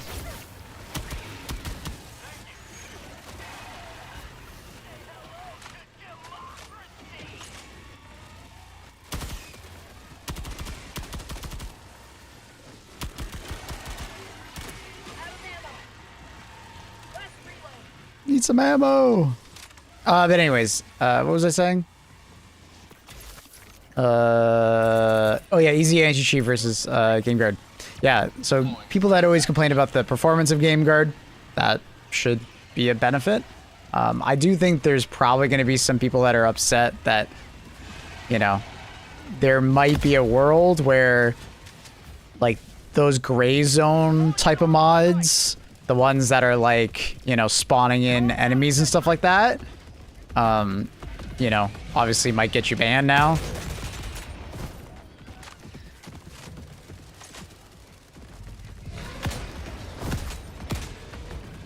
Because those kind of mods are the ones that allow you to spawn in super credits and stuff like that.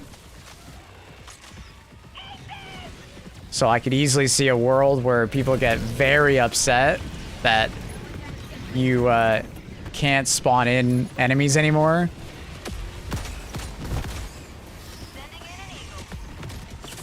This is very awkward.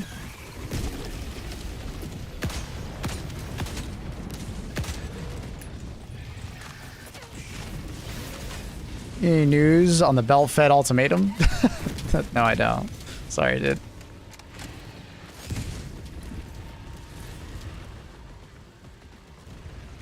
The amount of cheaters I found could be counted in like 1 to 2. Well, I think the vast majority of cheaters are in solo worlds, Robo.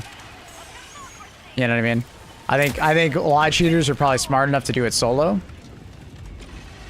and spawn in super credits in a solo world, rather than doing it in front of you. Some cheaters are just more brazen. That's called democracy. Because it's the same for me. I don't really run into cheaters also, but it does seem like it's very easy to cheat in this game. You will never destroy our way of life. Outpost destroyed.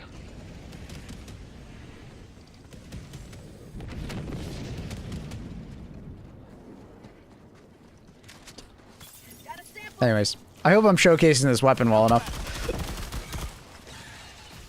I don't think this weapon's like insane or anything like that, but it's genuinely not as bad as people make it out to be. Requesting sentry. Walker.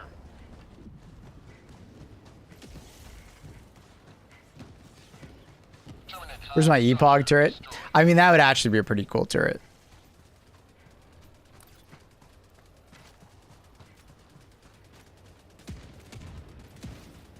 Reloading. That's crazy, Brianna.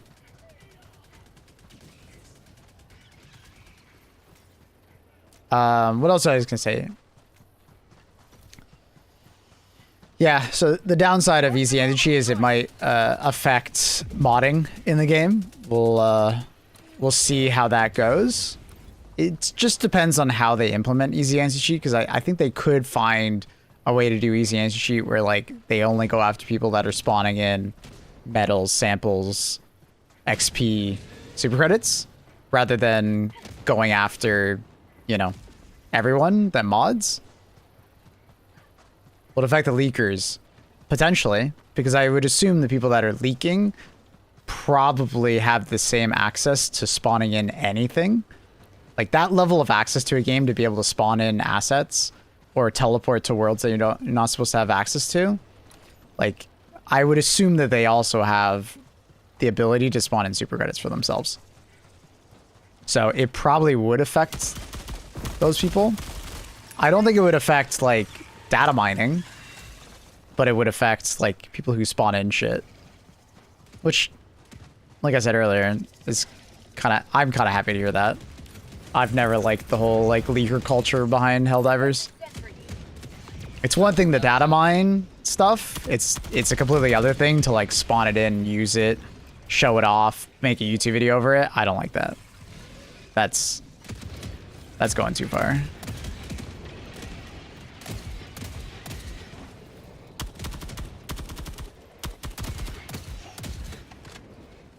I really hope my autocannon does not kill any of the mechs. It's making me nervous though.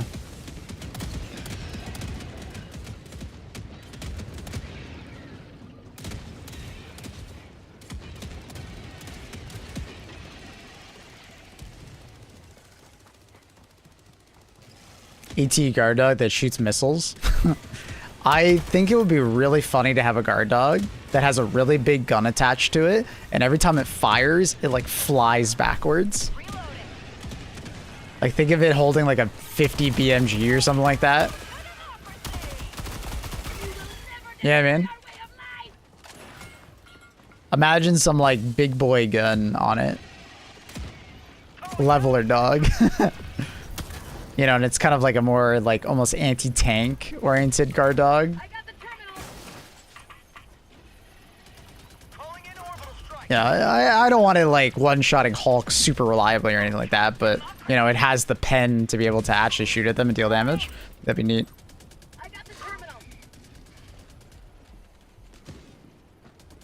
Do you think the devs should add a new difficulty to Helldivers too? They have been. I said this earlier in the stream.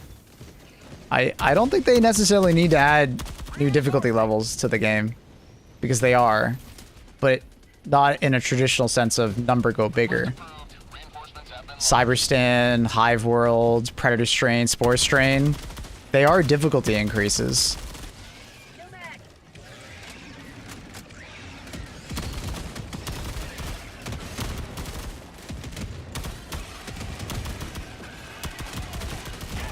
And it's honestly, like, I think a better way to add difficulty, because it separates the player base more and more as you add more difficulties to a game.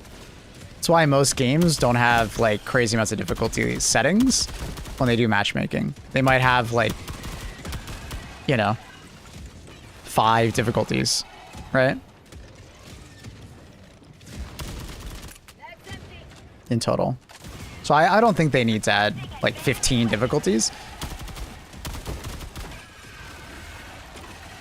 I've been quite satisfied with the difficulty of Helldivers recently, so I think they're doing a good job. If you asked me like a year and a half ago, what do I think about the difficulty of this game? Does it need another difficulty? I would have been like, yeah, it kind of does just need a new difficulty.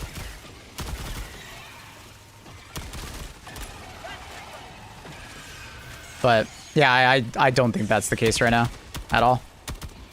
I think people are wanting the opposite right now. I think people are complaining about the difficulty far too much, and they're not wanting to turn down the difficulty. I actually have the inverse opinion at the moment. I'm seeing so much complaining about the difficulty. And it's mostly people that are unwilling to just turn down the difficulty occasionally when they play against Spore Strain or Predator Strain or, you know, cyborgs, right? They want to make the entire game easier rather than, you know. I'm just going to turn on the difficulty. And then some of those people are just, you know, well, I want to continue playing tier 10 on these difficulties. You need to buff everything. Everything is so weak. But it's like we went into the discussion yesterday, and I don't want to get into it big, but there's a lot of people out there that believe that difficulties should be balanced around tier 10, or like weapons and stratagems and stuff like that should be balanced around tier 10. And I think that's kind of like the opposite of what should happen, because that's kind of like counterintuitive. Because if you balance everything around tier 10 difficulty, the difficulty at tier 10 goes down, right? Because if you're trying to make everything feel good and powerful on tier 10 really isn't like a difficulty modifier anymore, right? Most games, and I agree with the philosophy, balance things around like the average difficulty of players. Like Deep Rock Galactic, for instance, they balance everything around like level 3 or 4, right? In Deep Rock Galactic. And then it's your job as the player to take those items into the harder difficulty, right? It's your job to figure out how to use those items, build craft, figure out what works, what doesn't work, right?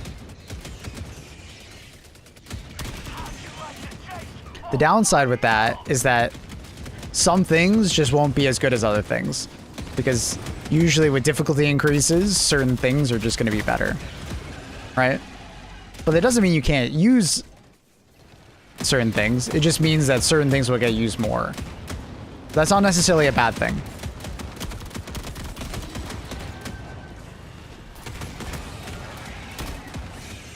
It's kind of like constitution level of stuff, right? If you want to make things harder for yourself, like a challenge mode, use the constitution, right? It's kind of like the challenge mode weapon.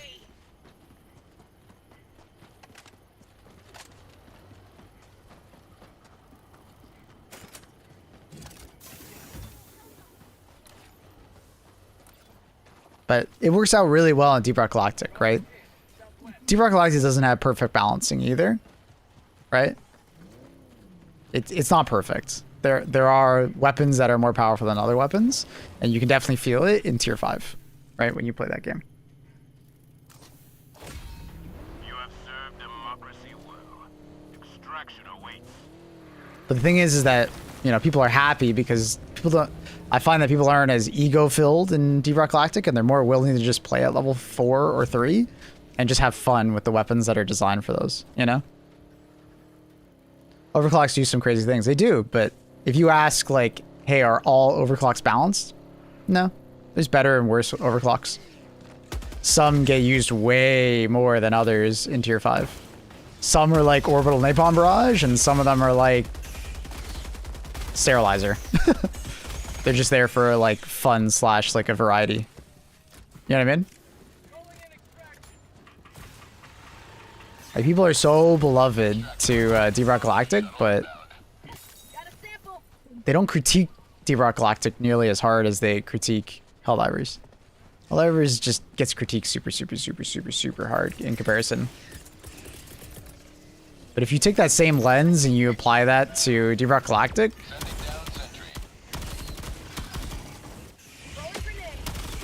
the positivity around Deep Rock Galactic would go down.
Too much ass for like a throwing knife turret? Yeah, probably. I mean, they could do like a flechette turret or something like that. It's almost like a shotgun turret. Do you know what I mean? Sending down equipment package.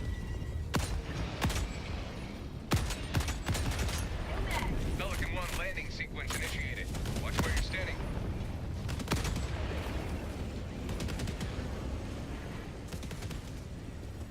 Last reload.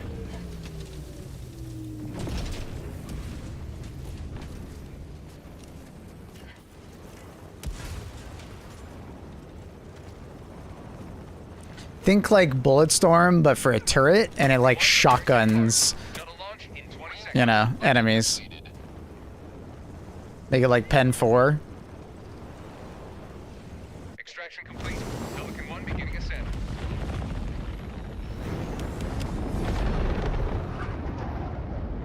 Persona 5 music on Mabel's stream?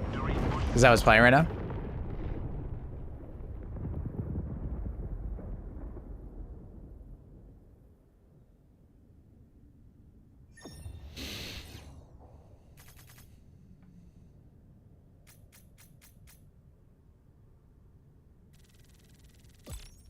So chat, did I sell you on the pacifier? Do you guys understand that it's not that bad?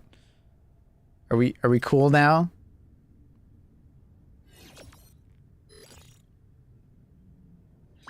Didn't die. Anything that got close to me got stunned and then killed. Are we cool now? Why do you play with the pacifier? Because people think it's really bad. And they think it's like a terrible weapon that needs to be buffed. But I was trying to show people that it's not that bad. It's just maybe not your preference.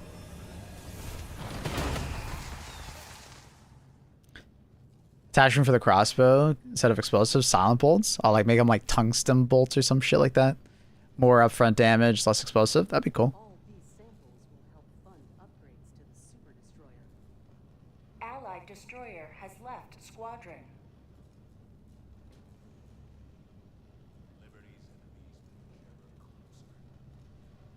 Mission coordinates locked. Hellpods primed. Engaging orbital thrusters.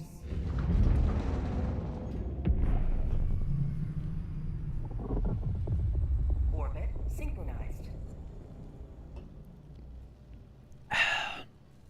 One of the first guns you maxed out. Yeah, I don't know. It's probably a vocal minority kind of situation once again. Like it seems like a lot of Helldivers is that. Like I think a lot of people recognize that the pacifier actually isn't that bad of a weapon. It's just not OP. It's not an S tier weapon. Do you farm the 26th? You should read my title, brother. I think the evidence of why I have 26,000 super credits will be in my title. I have a hunch. I didn't farm for it. But I guess you can kind of say that I farmed for it. How about gas melee weapons, like a poison weapon that causes confusion? We have that, technically. Not a melee weapon, but we have that. It's called a re-educator. But a melee version of it, fair enough, sure. With every stab, you confuse them and stuff. The idea is there. You basically make it like a stun lance, but it's a poison lance. I guess. Now I feel like I need to try to use the pummeler. Oh, I don't have the larger mag on it. Whatever. It'll be fine. What do I feel like using this time? Quasar? I'll do another guard dog. This time we'll use Flame Dog. Now let's do gas. And then gas strike with that.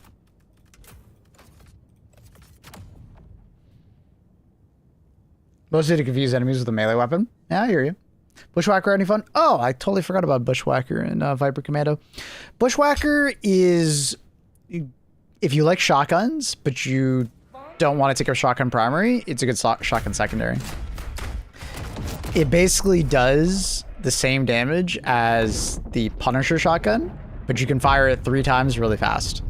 And it has a great amount of knockback. So I like it for Predator Strain, because any stalker that gets too close to you, blast him with your shotgun. If you don't kill him, he's knocked back far. So I like the Bushwhacker. It's solid. I don't think it's like insane or anything like that, but it's fun. It's a good weapon.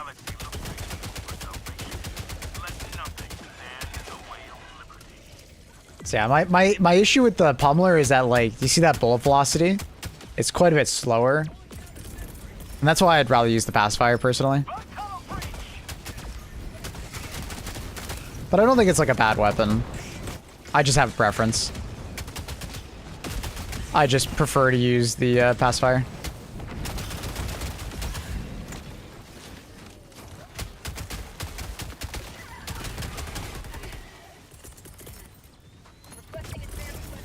GG's, Margo. Thanks for playing, dog. What the fuck? What is happening?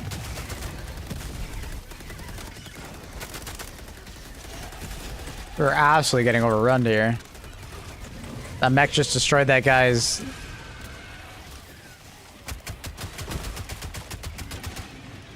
mech.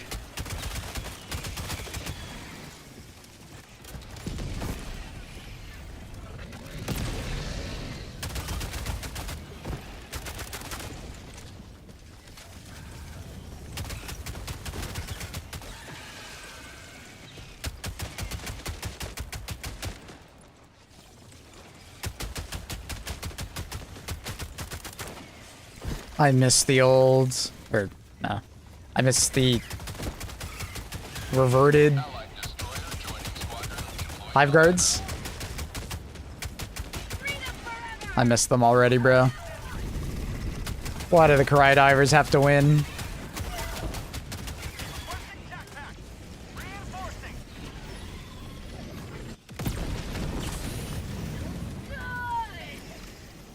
Wait, did that guy just lose his mech? Or is that someone else's mech?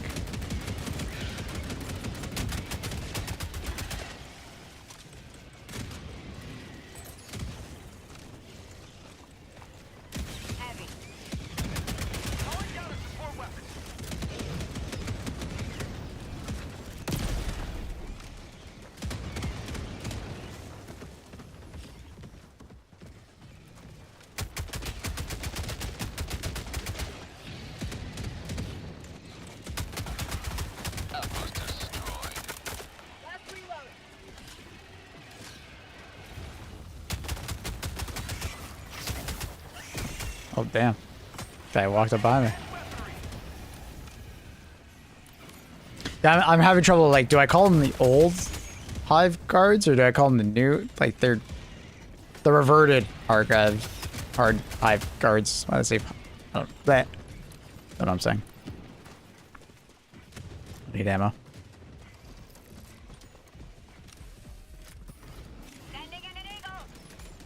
What do they change? So there's a particular bug, this one right here, Reese, that's like armored in the front, right? So he deflects bullets. But you can still hit him in the front. You have to hit him in like these kind of like armpit situations, or you aim at the bottom of them, right? Hitting like their mouth. They used to only have medium armor, but they gave them heavy armor, but reduced their overall HP pool to reward people for hitting weak points. But a lot of people complained, and got them reverted back to the way they were. Medium armor and more HP.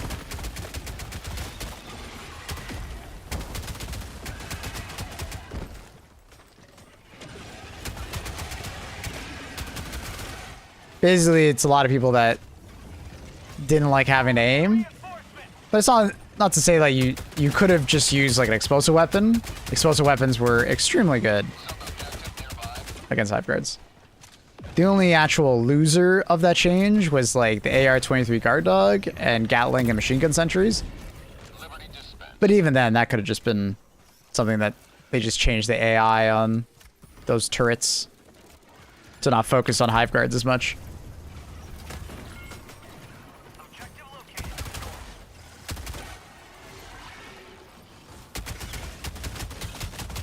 Calling in reinforcements. Tunnel breach.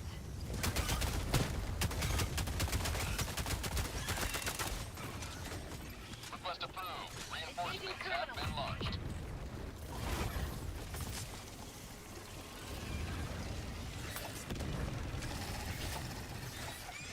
Calling down sentry.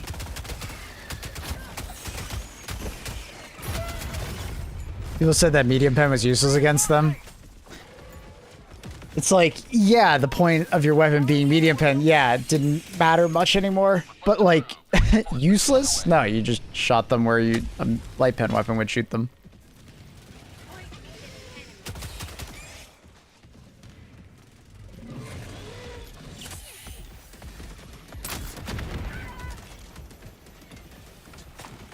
Calling in reinforcements.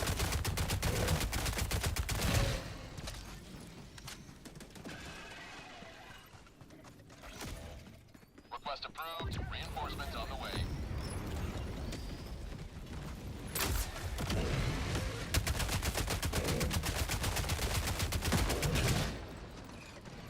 You see the PoE stuff? Yeah, I did. Request approved. They're adding so much, yeah. Have been launched. It's gonna be a massive update.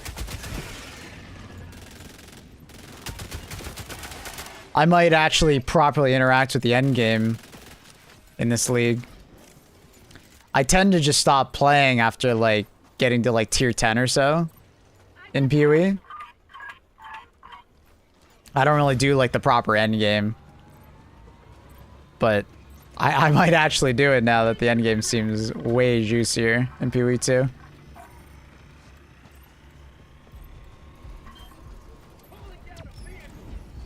A 500 kg is useless against a ball titan if you miss. Exactly. Same kind of energy. Same kind of energy, Beanie.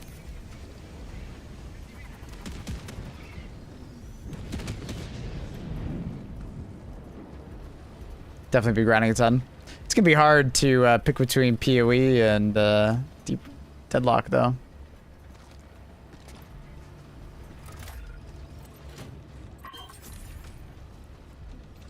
Deadlock has its grippers around me, you know what I mean? Oof. Requesting air support. Requesting advanced weaponry. Engaging. I'll take it. 2 games that I don't stream, so I have limited time to play them both. On my position.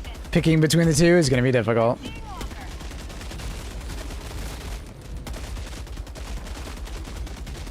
Requesting advanced weaponry.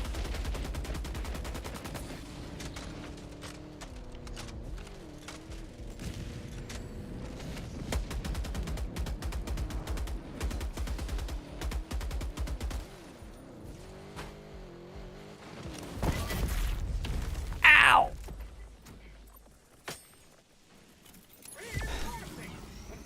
It's okay, I didn't need that head anyways. It was full of thought. Deploying reinforcements.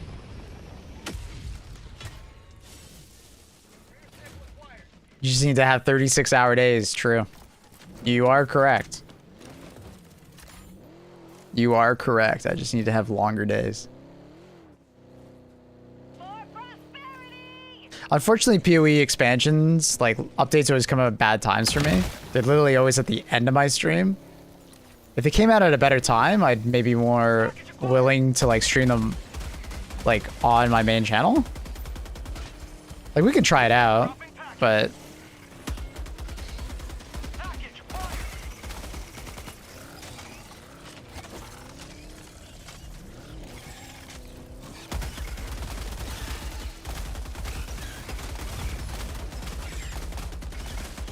Tunnel breach. How'd you like to taste some freedom? No, finish the reload! Finish the reload, god damn it! There's a weird bug with that animation where if you pull the trigger too soon... Oh, I'm dead. If you pull the trigger too soon after finishing the reload, it actually does the opposite, doesn't finish the reload.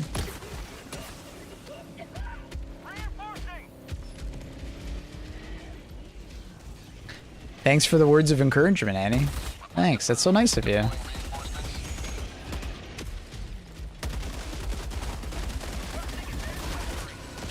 Annie being sweet and nice as always.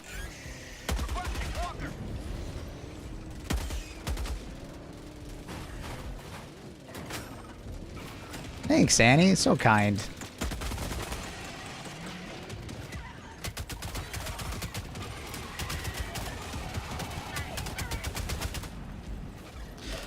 Gun on the FRV is just a heavy machine gun, right? Yep.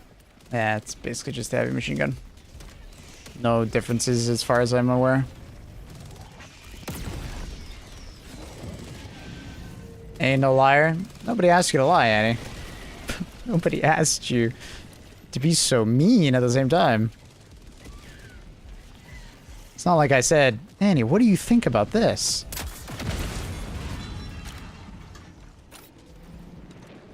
I'm gonna start streaming only PoE 2 for the next year.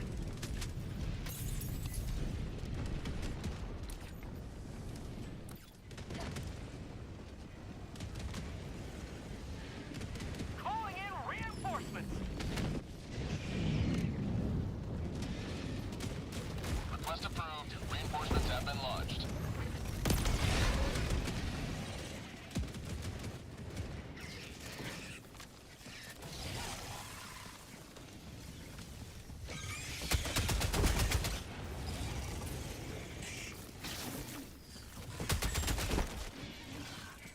Calling in orbital strike.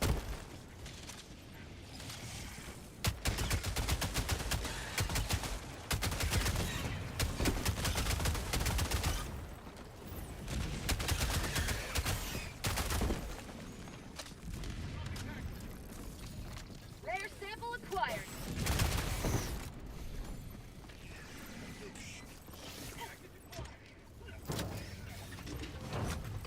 Open package.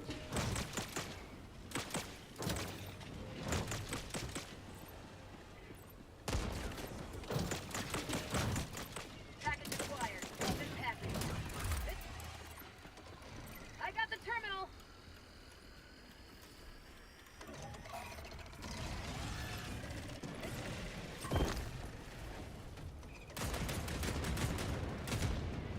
Objective complete.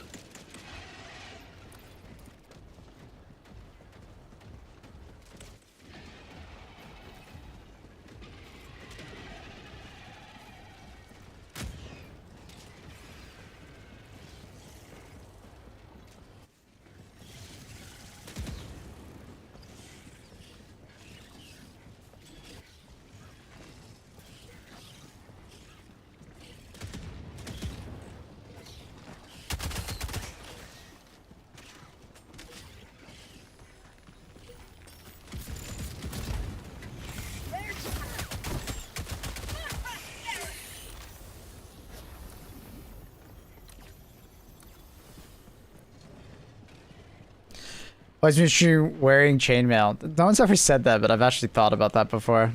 That this shirt kind of looks like medieval chainmail. I like this sweater. Rare sample acquired. Off to lunch. How's it going, Robo? Engaging terminal. On tunnel bridge. You will never destroy our way of life. Got a sample. Canister's empty. Requesting separate. For prosperity. Requesting orbital strike. Gas strike incoming. Calling down a walker. I got the Requesting air terminal. support.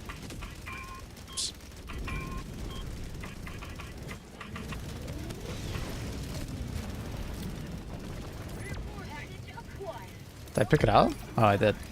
For some reason, it didn't look like I picked it up.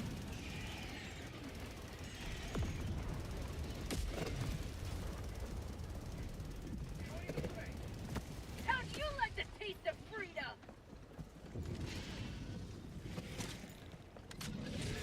Sending in an eagle. Requesting vehicle. Calling down a support weapon. I think I'm just gonna run this over. Oh, sucker. Oh, I thought that was sucker. Never mind.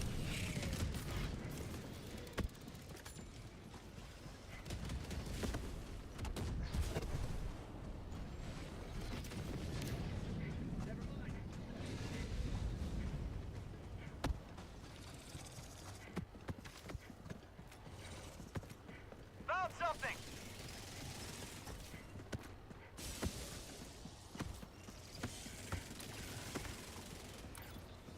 Seen any performance issues since last patch? No, I mean it's Spore Strain, so Spore Strain typically has performance issues.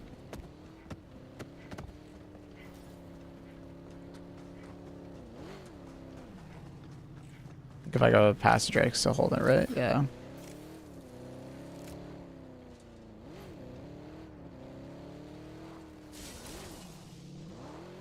Jagged map, northwest, 200 meters.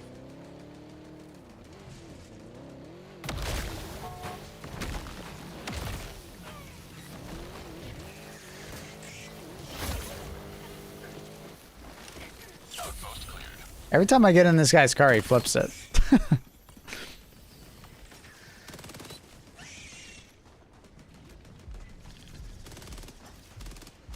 Dropping package. Package acquired.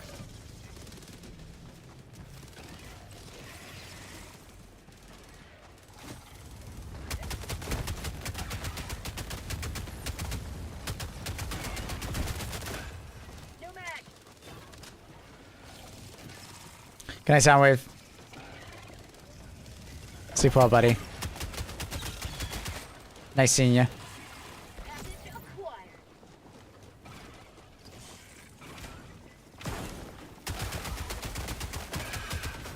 acquired. What up, Clay? How are you, buddy? Calling in reinforcements. How you doing, bud? Request approved. Reinforcements on the way. Calling down a support weapon. CP? Fair enough, fair enough. Did you watch the PoE 2 reveal? Are you a PoE 2 gamer? I know Thick is. Engaging terminal. I clocked some games in on Sands. Requesting air support. Just got it though. Love the new bottoms. Yeah, they're cool. They look awesome. Objective located. Calling in orbital strike. I did it. This time I got 40k contraband item in Marathon. Congrats, Dinga. Fuck yeah, dude. It's probably really hard right now with all of the sweats that are only playing. Rare sample acquired.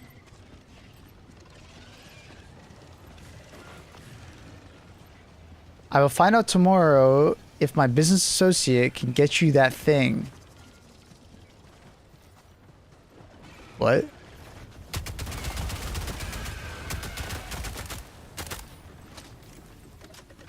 Yeah, the PoE League list is so cool. So many changes, the new, like, biomes, new bosses, like... I was just saying to chat that I haven't really interacted with, like, the late game of... I haven't really interacted with the late game of PoE all that much, because, like, I don't know. I get, like, 50 hours into a character, and I'm usually like, yeah, I've had enough with this character, I'm just gonna move on. Engaging terminal. You know?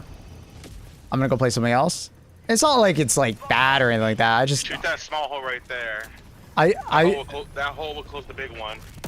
I just have so many games to play at the moment, you know what I mean? Fire in the hole.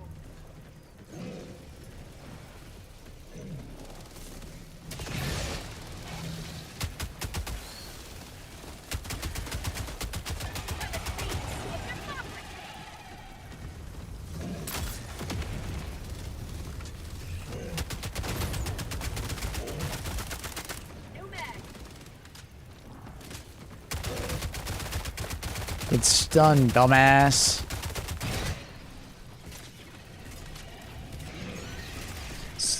So it's really quieting.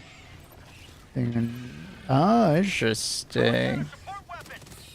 Aussie sweats, sleep, Friday morning, 1 a.m. or something. Gotcha, gotcha. Interesting. I have heard that because of the player population of Marathon at the moment, you're not always getting into full lobbies. So.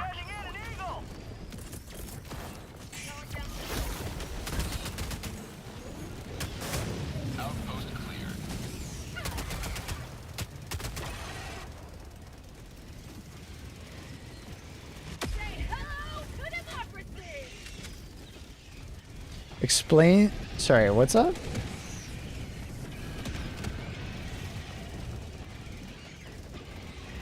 Pretty sure it's gonna be turbo expensive to ship it, so probably won't.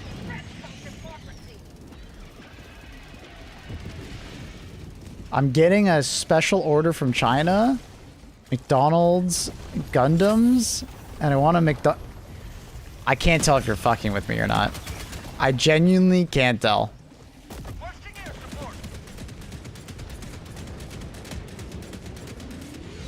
I can't tell.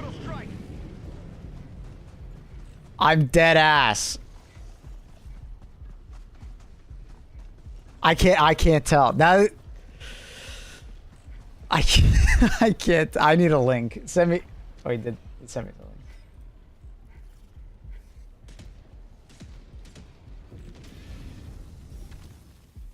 Found something.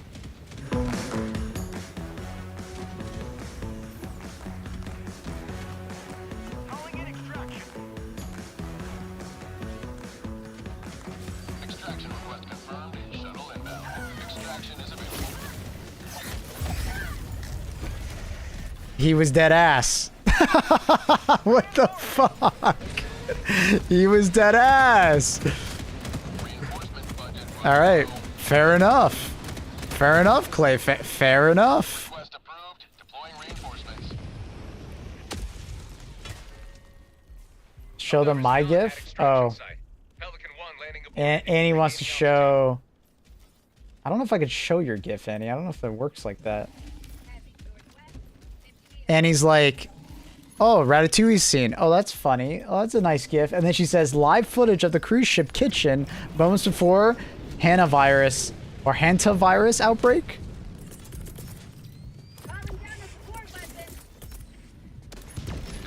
And he's getting edgy.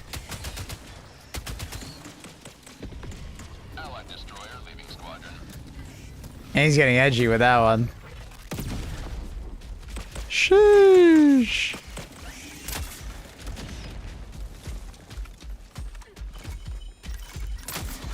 But also, at the same time, how the fuck did rat droppings get into a kitchen like that? That's crazy. Like, how unsanitary is that kitchen? You know? Ooh.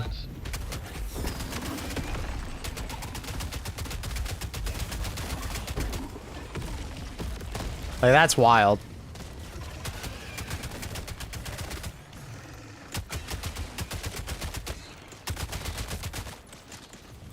Because I'm fairly certain it has to be rat droppings where it comes from.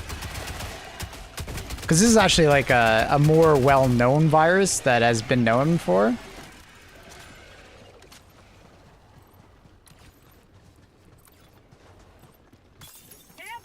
Came in on a crate of food when they resupplied a local port. Yeah. I know. I get that, like, how the rat or the rat droppings maybe, like, got on the food, but it's like,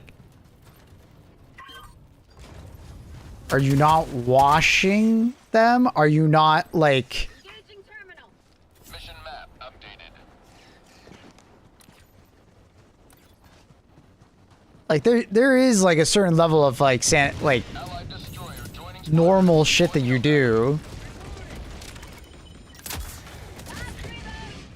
Right? Like... What's your opinion on Big Hive Guard? The one that you sent me the other day?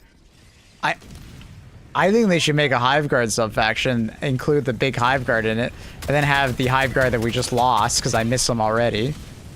And then, like, It's basically like my pitch is it's a variant of bug that is slower but up armored, but they all have like weak points similar to the Hive Guard, you know?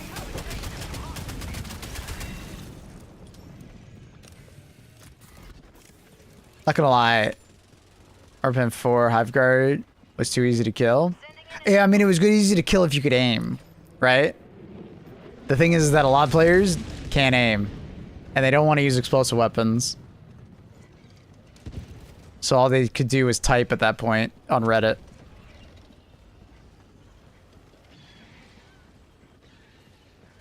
Apparently approximately 10 people in Denmark got hantavirus because of mice in a very specific region of Denmark. Hmm. Was that recently? Use a stalwart. It's my main weapon, so it's GG. I mean, I don't know. I like the Hive Guard change. I really did. I thought they were cooking. They just needed to trim the edges. The outliers that didn't make it feel good.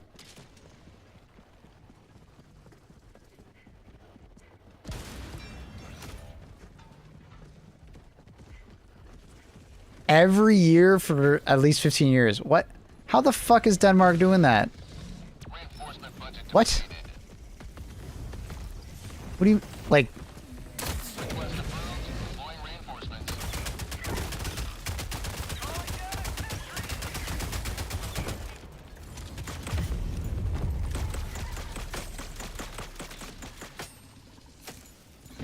Gene Hackman's wife died of it? Oh, really? I didn't even know that. No, I don't know.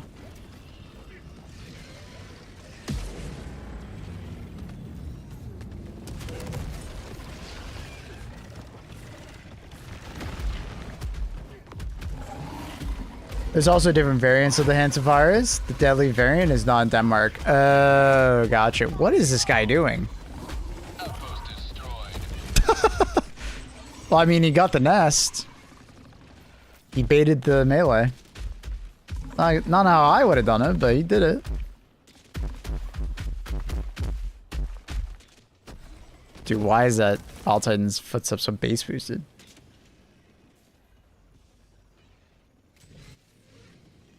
Seeing a lot of people saying that they hope the boat sinks. Yeah, that's really sad. People are assholes online.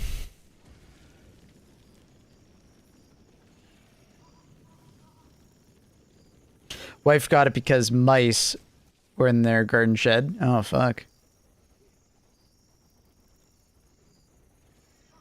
Allied destroyer leaving squadron.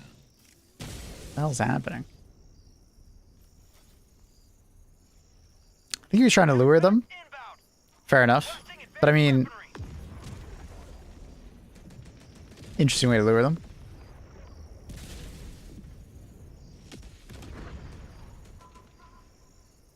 Than, do you actually do that? That's such a dad joke. I feel like I can see my dad making a joke like that.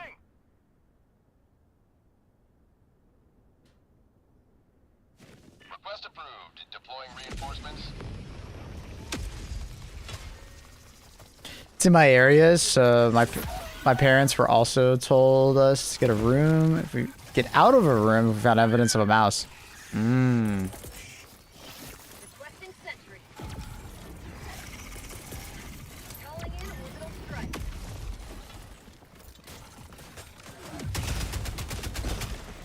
Man, that stalker fucking went crazy. I was hoping the gas strike would land first. Unfortunate.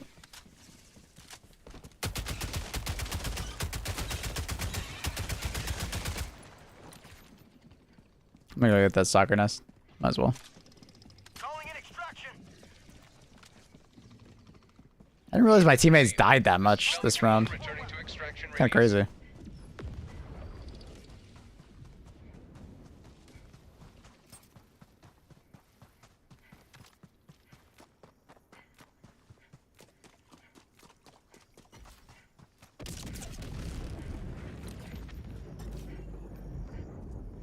There's an FRV over here. Okay, okay. But anyways, chat.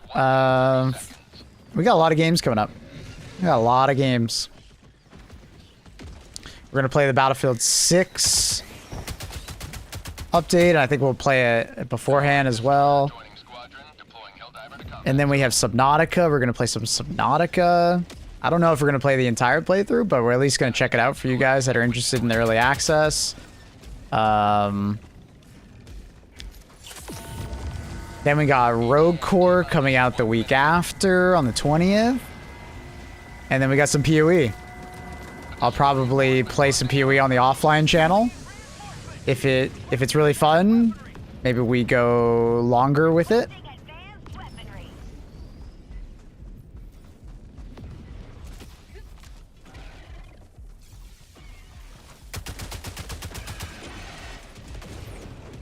Requesting sentry. ETA T-minus 30 seconds. All in the stream, same stream. No, all in the same month. ETA T-minus 20 seconds. The 12th is Battlefield 6. The 14th is Subnautica. And the 20th is Rogue Core. 10 seconds. Clear landing zone. And the 29th is... what's it called? Falcon 1 arriving at PoE. coordinates. Falcon 1 landing in progress. Yeah, a lot of stuff. Reloading.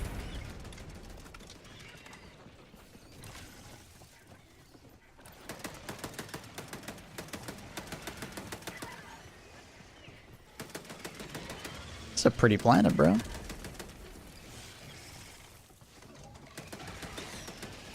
It's a very pretty planet.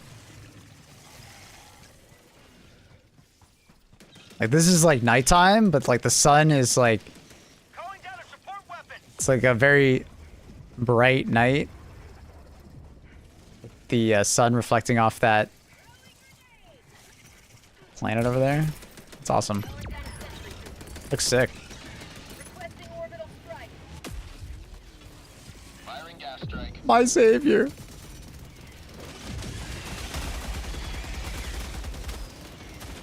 Good luck, Century. You win these. Enforcement funding approved.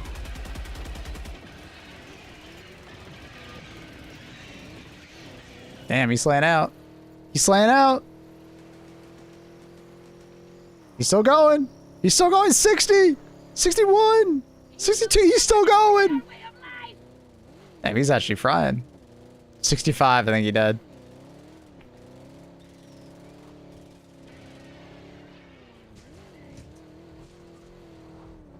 Miss the Jungle World? I'm sure we'll get him back. Any Space Marines 2 updates coming? There is one coming, but I don't think it's supposed to come out in May. 67, 67, 67, 67, 67. Or maybe it is? I don't think there's a date posted on it, but like there's like a coming soon. Some changes to the horde mode and stuff like that. What up, Didi? Thank you for the 6788 months.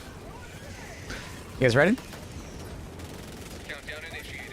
Stand by for takeoff. Every time I call it a Tesla turret, the Charger hiding behind the wall suddenly decides to show up. Beginning ascent. Yes. How are things, Dee Dee?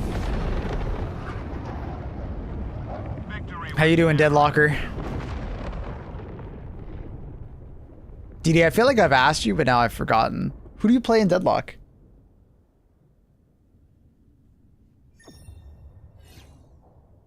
Why do I feel like you're like an Abrams player? Gun Ram. Hell yeah. You little rat. I just hit Oracle in Deadlock. Nice. Yeah, I hit Oracle yesterday as well. Goat. It's the goat rank. I deadass top frag. I've thought about trying out Gun Rem. And just being an absolute rat and take all the sinners on the map.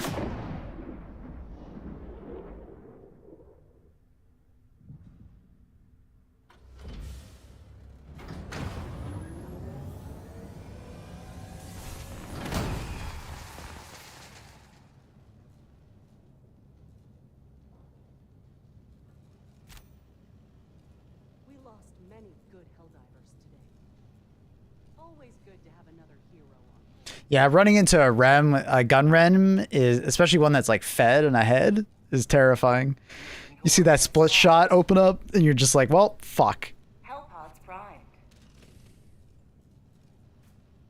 Engaging orbital thrusters. Yeah, I've seen that. I run Shadow Wave. Stealthy motherfucker. Next you're gonna tell me you run Stalker so people can't hear your footsteps when you're ratting around. Or do the Stalker's benefits... Does Stalker upgrade into Shadow Weave? I actually don't even know. I don't use Shadow Weave. Do you get footstep sounds on, or footstep reduction on Shadow Weave? I don't even know. Do you? Oh, I'm assuming by that response you probably do. Never looked into it. I should buy Shadow Weave late game when I'm rolling. Yeah, I mean, it seems like a really good pickup for that kind of playstyle, for sneaking up on people and running around on sinners. It's way harder to track you down, because footstep sounds are crazy in Deadlock. It'd be way easier for you to have that. And when you run up on someone assassinating them, you could see them through walls and stuff like that, to track them down easier if they're trying to get away from you. Who do you main? I am mostly a Warden, Venator, Haze, Wraith, Infernus. I have all of them double prioed. Sorry guys, 1 second. I have all of them double prioed and I use all of them. It's basically just a giant coin flip of who I'm playing in. Jesus, why is that ad so long? Wait, what? The fuck? Did someone just misclick? I wonder why. Why is it 180 seconds? Huh? Dash Infernus? No, I played Gun Infernus. I've actually only played Dash Infernus once and I got bored. Yeah. Didn't like it.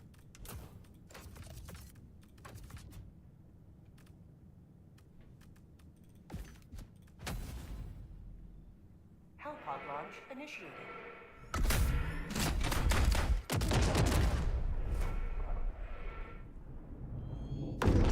As you can tell by my character picks, I like gun characters.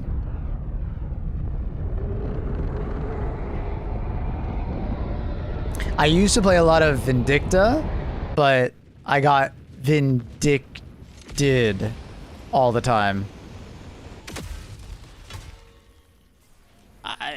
I got to a certain rank, I think it was around like High Ritualist, where I felt like I wasn't having fun playing Vindicta anymore.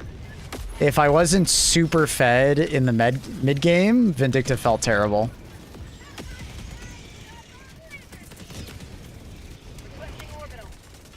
Like, it genuinely just wasn't fun.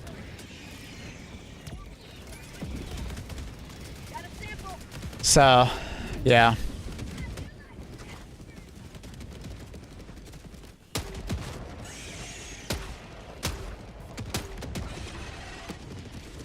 Last night I shadow weaved off a zip onto a flying Vindicta and killed her before I hit the ground.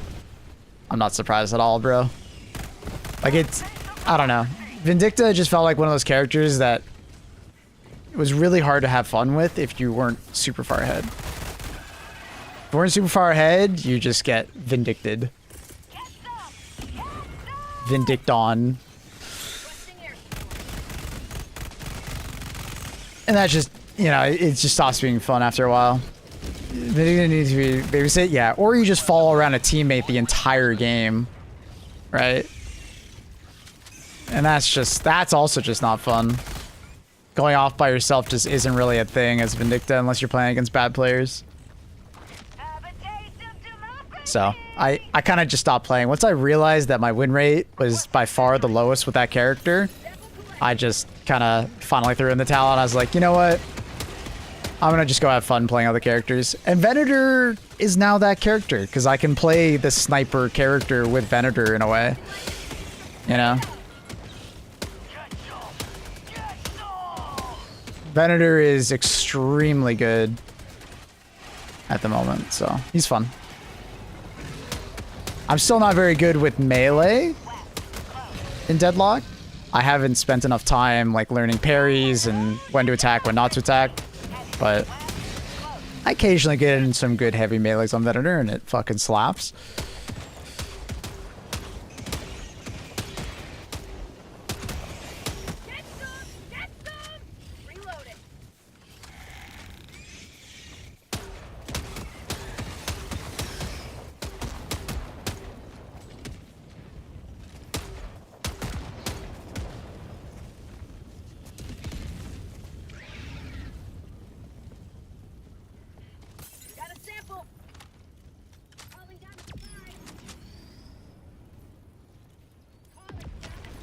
Speed boosting Venator with like Rem's minion as he ults is fucking funny.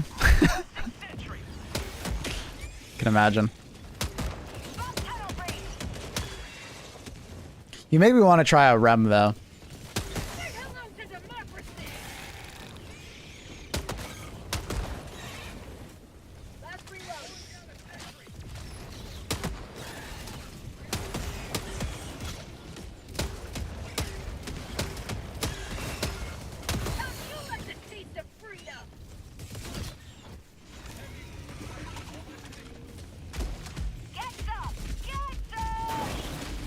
If you need a gun run build, I got a good one. Dude, send it to me. I'll try it out. I'd love to try it. You got me really curious. Because I've been curious about it for a while, but all my friends are like very down on it that I play with. But I think gun rem is actually pretty goated.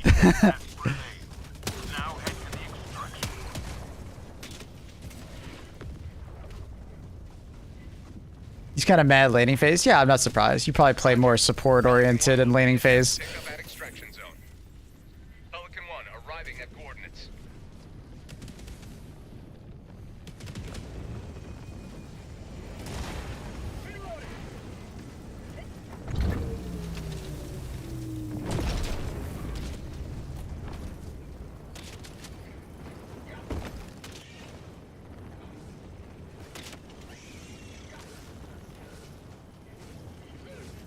Use this build. All right, let me save that.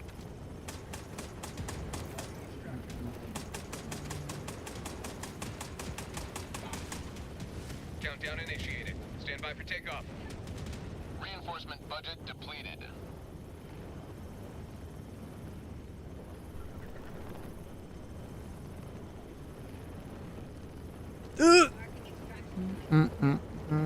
Extraction complete.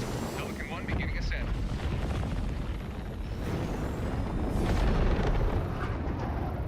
Alright, I saved it. I'll try it out next time I play. I don't know if I'm playing later today, but we'll see.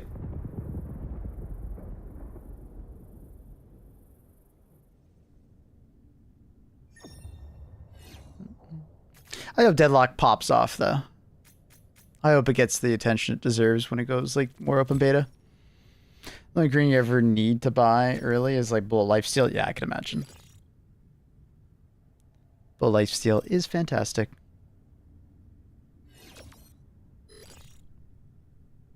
Do you not take Leech? You just go and hit it instead? I feel like it will when it goes full release. I hope so.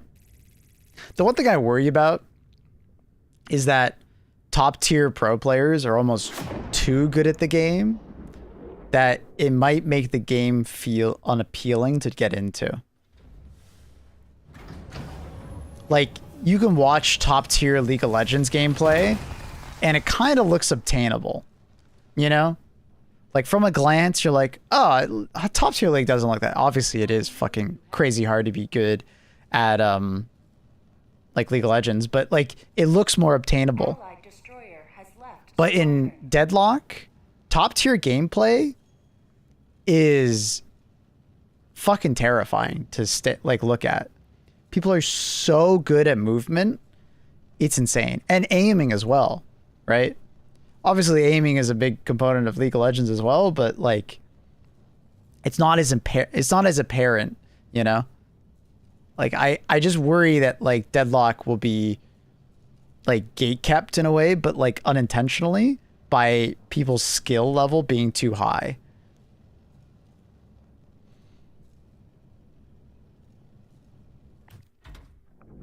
Yeah, I hope so too, DD. I do think the character design and the music and the level design, and there's so many good things about Deadlock. I think overall it's really fun. They do a relatively good job at balancing Deadlock. I still think there's like problem characters like that are just genuinely unfun to play against, like Doorman. The only person that's having fun in a Doorman game is the player placing Doorman. Everyone else is having a miserable time playing against him. From his ult to the carding to the stealing. He is such a miserable character to play against. It's so unfun. To his bell, he has a very annoying bell attack. Like, yeah.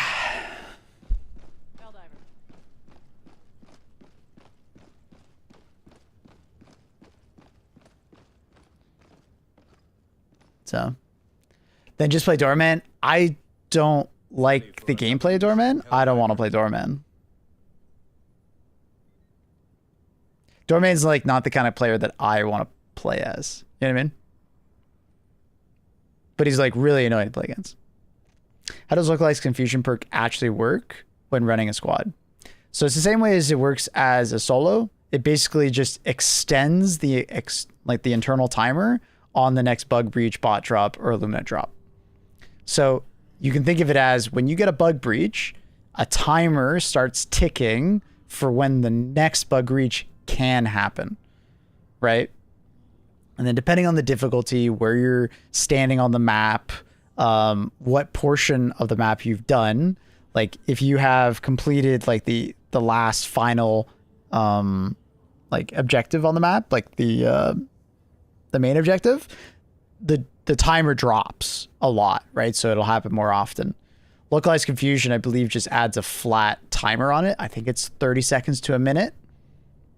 So it means you're just going to get less bug breaches, bot drops, and illuminate drops. It's actually a good perk. It's just because it's a horde shooter, a lot of people see it as like anti-fun because it means less things to kill. Also, some people just don't understand how it works and they just think it's bad. But it's actually like a pretty damn good perk, especially for like newer players that feel like they're getting overwhelmed by the amount of bug breaches. Like if you're on a team that it feels like you're dealing with a bug breach, and then as soon as the bug breach over, another bug breach happens, it's a great perk for you.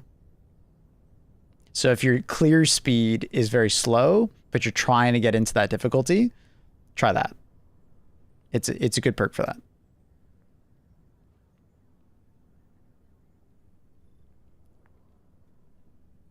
I literally had a game 2 hours ago where Doorman never ulted anyone but me.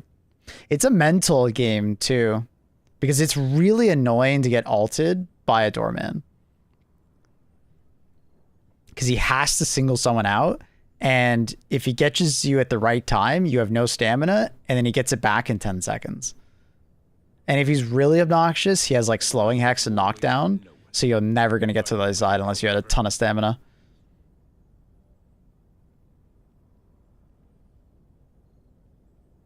He sends them to the walker and I fish them. Yeah. He ran refresher. Yep. I had a friend who did that too. So anytime he didn't get them stuck, runs refresher. Yeah.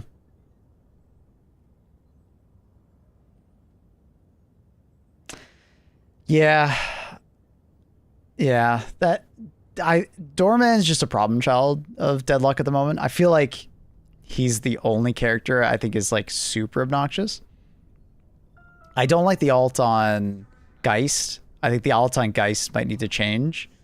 It's a little too obnoxious at the moment, just being able to swap health like that. A lot of characters are just genuinely just can't have fun versus Geist. So Geist is a bit of a problem in that regard. Three other problem characters. You're here.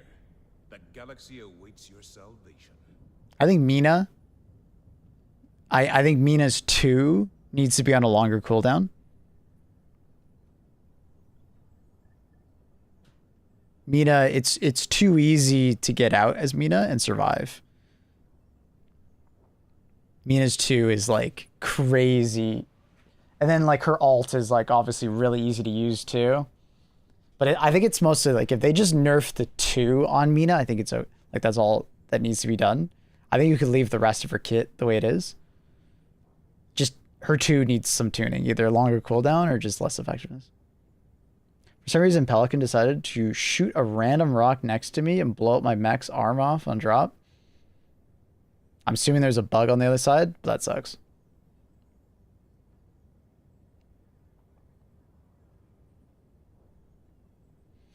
Like I think Dynamo's fine. I think Dynamo, when they build damage on their 1, is really annoying, like their kick up, because that shit just goes through walls. I think there does need to be better line of sight tracking for AoEs. There's a few too many times where you're standing behind cover, but an AoE still hits you. And that sucks. That's not fun. Like the amount of times I've been hit through cover by Dynamo's ability is so numerous. Dynamo with no damage is goated. That's how my friend Blank plays it. He plays Dynamo full support. He just goes like full Dynamo alt or like healing, a little bit of both. He doesn't really go for damage at all. And he just lets everybody else get the farm. He's just there for every team fight, basically.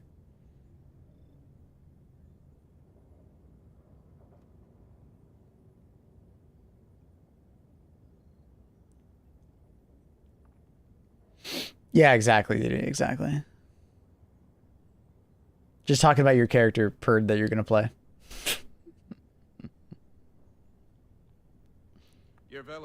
I like Silver a lot. I like Silver. Silver's really fun, and she's good. She's like a problem at like low elo, but I think at high elo she's fine. It's frustrating to play against her sometimes because she'll ult right in your face, get a huge heal, and like just kill you, and there's nothing you can do about it. And if she's really good, she'll always have her ult. But you just got to be better about like being careful around her. Or trying to dodge shit so she can't do her ult, like metal skinning and stuff like that. Gunram counters Silver with ult, by the way. Yeah. Yeah, just sleep her and then don't shoot her. Nighty night.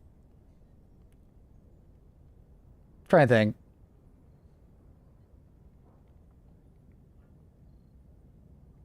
Early game Lash might be a problem. It might be a bit too easy to do the fucking slams onto him. I really dislike playing against a good Lash. He can be pretty obnoxious.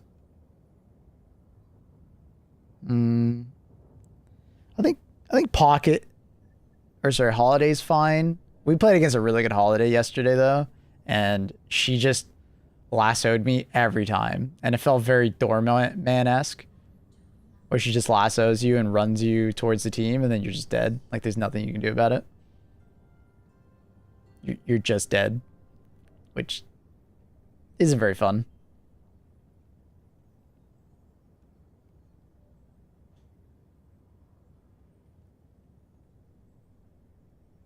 Pocket has so many escapes. Yeah. I don't understand the thing you're saying. Sorry. It's all deadlock characters. All deadlock characters. Independence. Manage democracy. Test complete.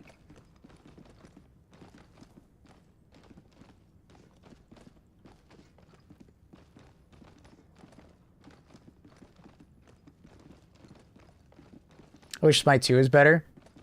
DD's gonna resonate with that, because I remember DD played a lot of Smite.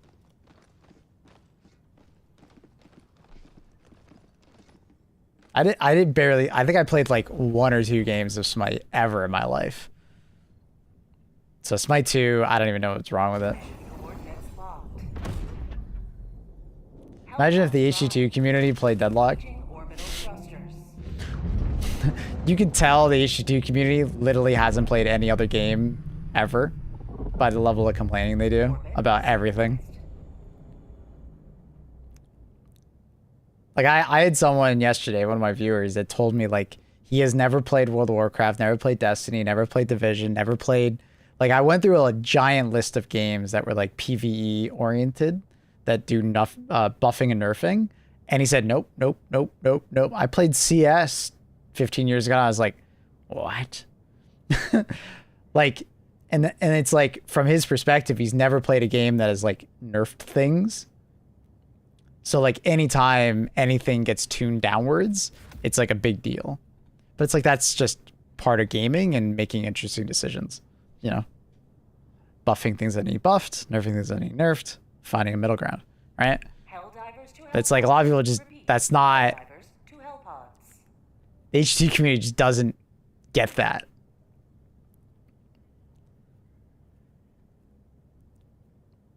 And I feel like they probably never will. It's just, it's never going to be understood.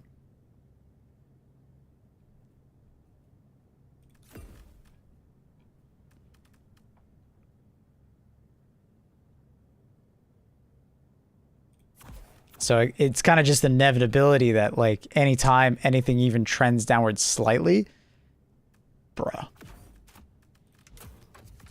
fucked.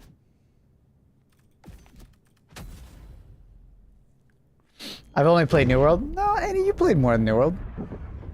Oh, you played Helldivers. You played a bunch of survival games with me.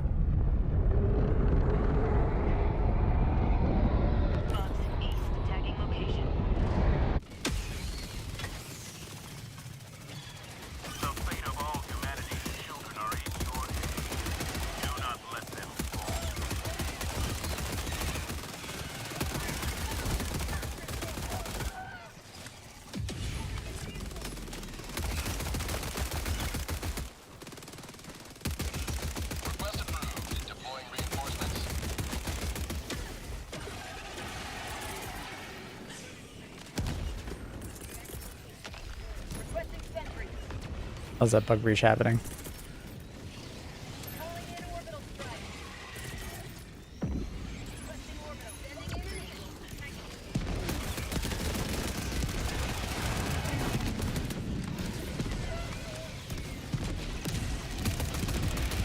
The guy threw the orbital napalm barrage over there. Wrong spot, bro. Wrong spot.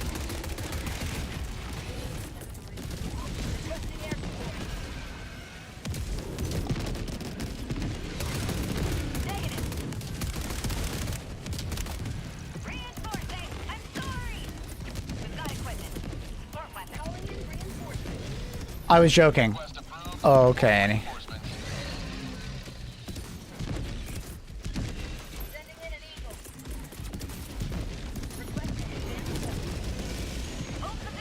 Hiveguard stuff had some valid claims, but yeah, no. I agree, DD. Yeah, I said the same thing. It's like, you know, some valid stuff with it, but it's the classic HG2 thing. It's just, it's over-exaggerated. Everything in HG2 is over-exaggerated. I think the only thing that has ever not been over-exaggerated was the PlayStation drama. I think that was the only time I can think of where something wasn't, like, blown completely out of proportion. Valid criticism on a lot of stuff in HG2. People take it way too far.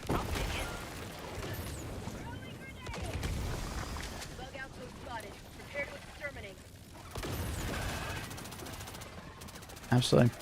HMG being the sacrificial lamb to save the spore chargers. Get behind.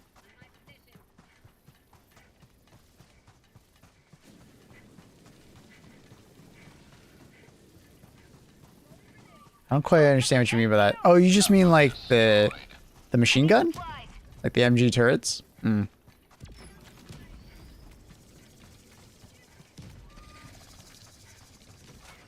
Yeah, I say the same thing, DD. There's the right time to review bomb, and then there's the wrong time. But on Steam, it feels like the majority of the time is the wrong time.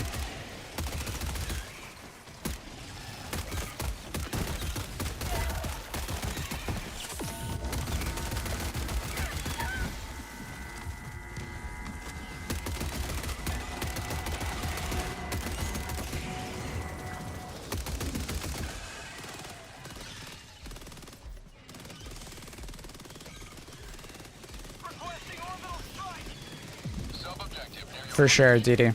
It's very tribalistic. Mm-hmm. Yeah.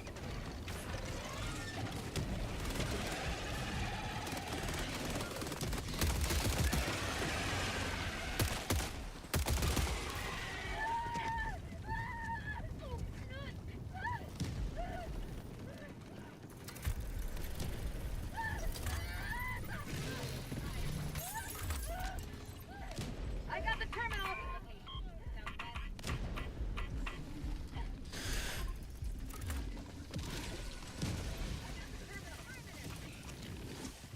DD, we are 2 peas in a pod right now, dude.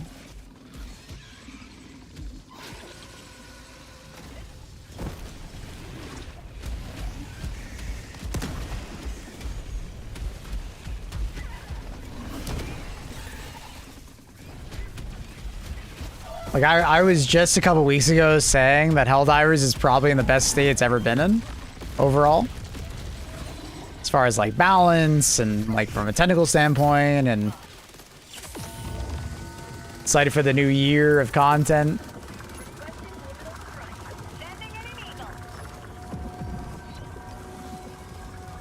And then all this stuff happens, and it's just like, oh my god. Never mind.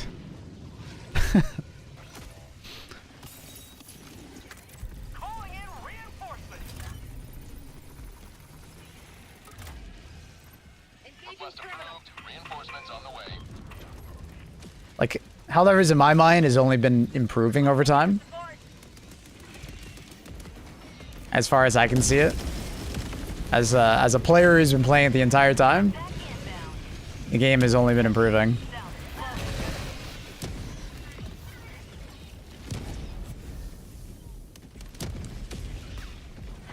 There's the occasional thing that, like, is a sidestep or a backwards trend, but it's like, it usually gets rectified within like a month or two.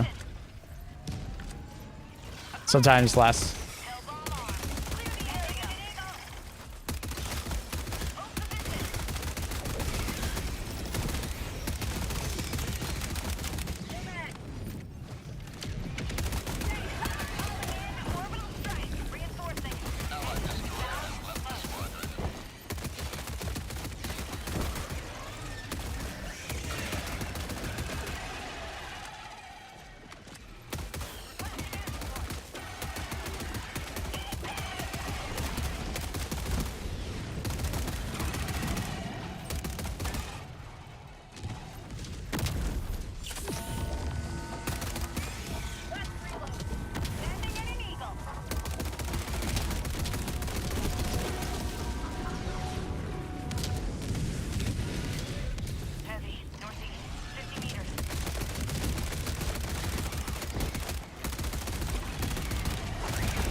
Oh, fuck. Nah, I don't have any ammo. No! Oh, I'm surprised they didn't go after my turret. Oh, now they're going back for it. Fuck. I spoke too soon. Gamers are the biggest armchair devs. Yeah. A lot of times when you talk to them, they don't actually, like, know anything. Like, they haven't thought through their point. And I actually just, I genuinely get frustrated when I read a lot of their comments. Because it's like if you just took a couple extra seconds to, like, put yourself in their shoes, or, you know, think about maybe why a decision was made, or, like, have any amount of, like, empathy to the fact that, like, you know, why a decision was made, or, you know, realize that the game is not being solely designed around what you and your preferences are, like, for the communities in general. Like, a lot of times these comments are just So personal. Like I was talking with Clay just yesterday.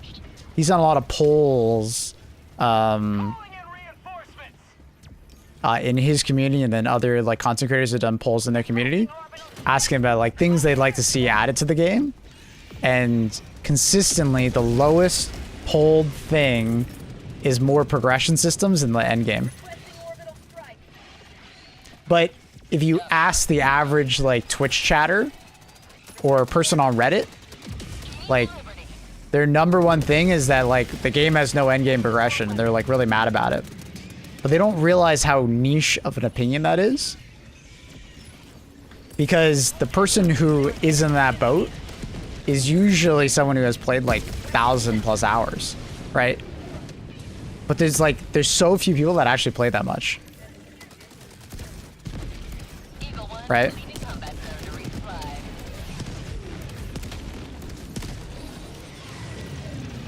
The majority of players aren't 150, and the majority of players aren't actually done their super grind, like sample grind.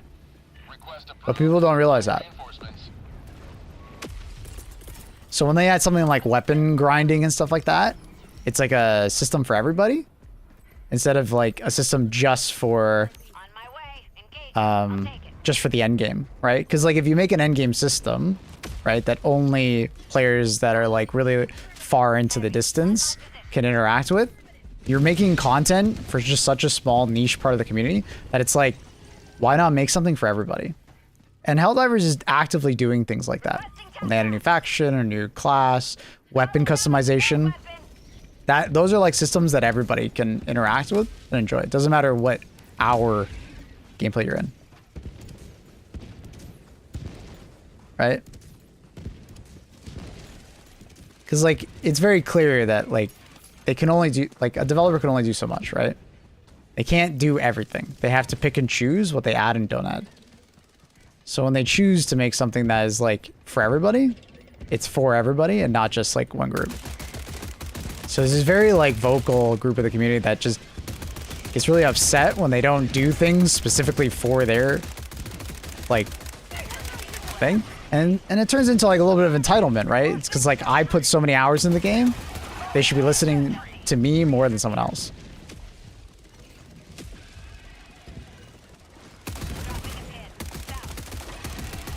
And people hate to hear this, but war bonds are also a progression. You don't have to buy the war bond. You collecting samples and medals is an endgame progression system. Just not everybody agrees or looks at it that way, but you probably should. You know? It's something that's constantly being added. The war bond system is in fact an endgame that gets updated every 6 weeks, which is crazy. That's really, really significant for a live service game. Most games don't get updates that consistently. If you ever play Destiny, it's like once every 3 months.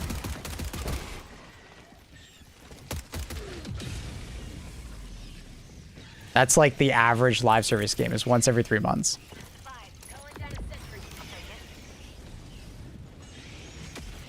Balance patches once every 3 months.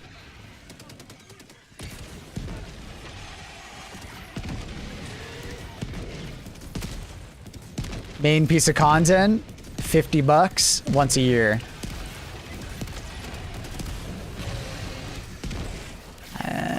Helldivers don't really realize what they have. They're too busy complaining to realize what they have in front of them. Player count drops equal people starting to make complaints. Usually the reason player counts drops now is because they haven't been like a major order update in a while.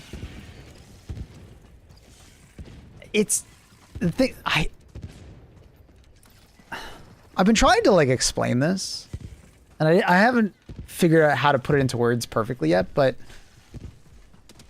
I feel like gamers can't just take a break from a game without feeling like they have to be forced away from a game. They have to like burn out and get jaded before they can just stop playing a game, right? Gamers are really bad at like identifying like just take a break. play multiple games, you know? Like, Helldivers are really bad at that. So they play a game until, like, they get sick of it, and then they get jaded, and then they start complaining, and then they stop playing. But then they get so jaded over the fact that they stop playing it for a particular reason, instead of just like, hey, I don't like this thing. Maybe I should stop playing. That thing will probably get addressed, right? Requesting air support. Just take some time. Affirmative. Sending an Oh, for sure, Dragon Knight. I talk about Helldivers a lot. Or sorry, I talk about Destiny a lot because Destiny gamers are the same way. Destiny gamers are very good at burning out. I, for one, had that exact problem. I burned out on Destiny and got really jaded and wanted the game to be built around me because I was one of those like super like grindy players in Destiny. And the fact that they weren't focusing on me as a player was like a big deal. I didn't like that, right? But then eventually I realized that, like, you know, the game isn't being built for my kind of player, right? Destiny was being built for like someone who plays a lot less than me. So what I need to do is not play Destiny as much. And you know what? I started enjoying Destiny. Outpost destroyed. I stopped playing as much, and I started only playing when, you know, an update came out, like for a dungeon or a raid, and I genuinely started enjoying it again. And when I stopped enjoying it, because I exhausted the content that I wanted, I should stop playing.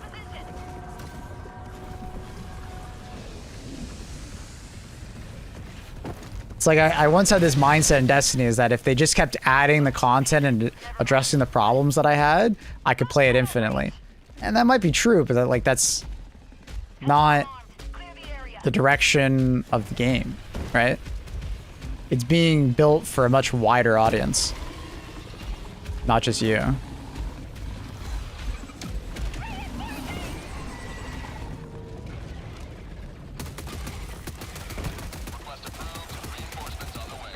I don't really know. Is it just me, or like fire effects suddenly got a little more red and vivid? This potion's too. I don't think so. Calling in orbital strike. Request approved. Deploying reinforcements. The average HG gamer is pretty fucking casual. Sending in an eagle. This planet has more bloom. Calling in reinforcements. I guess it's also nighttime. I think it's like hot planets in general have more bloom because of like the haze. I think Benzie's right. Marking location. Handle that. West heavy. You think Destiny was rewarding from the progression pass that they have? Like every update or new expansion? You mean like the deluxe edition? The problem with Destiny is that they over monetized. So it stopped feeling like you were getting a good deal.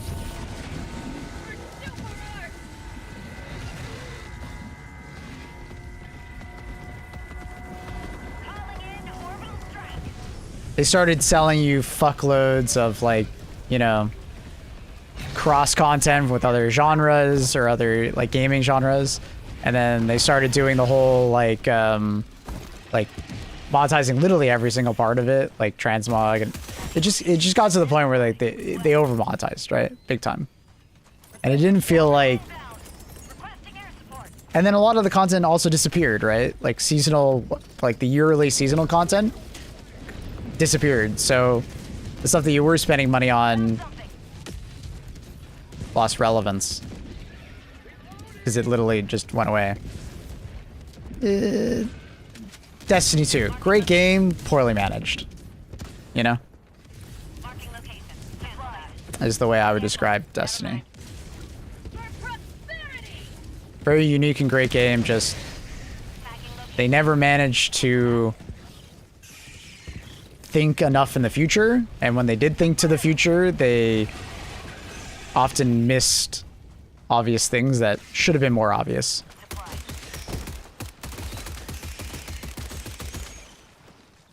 Supplies. Southeast.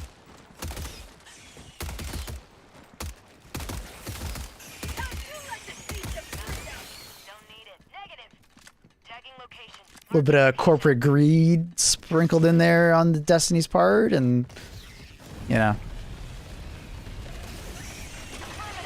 Destiny's mid. Name another game that does raids or like dungeon content like Destiny, or gameplay in general, as smoothly.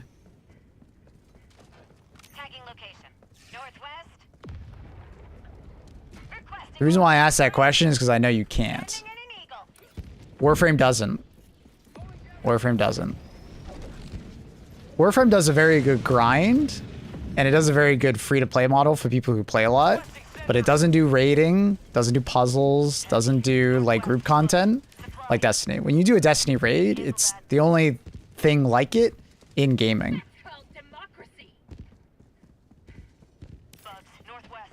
Right? There's something that Warframe does very well, right? No doubt. But it doesn't do what I just listed, right? And it doesn't do gameplay as smoothly as Destiny, because a lot of times in Warframe, it's a lot of just spamming abilities and seeing big numbers that gives you dopamine, right? But in Destiny, the moment-to-moment gameplay is it's slower paced, but also leads to more satisfying stuff. PlanetSide 2. What? Well, even third-person shooters, you can't name one like that, Vash, right? There's no game that does raiding like that, or like puzzle encounters, dungeons, right? Like, Division 2 has that stuff, but it's not very good. Like, the raids in Division 2 are not great.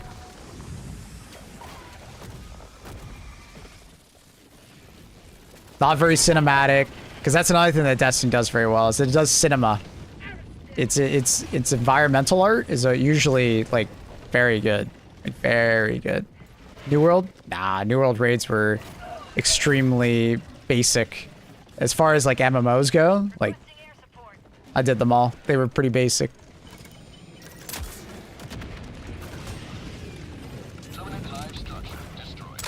Like, don't get me wrong, Warframe does some very, very, very good things, but they're more unique to Warframe.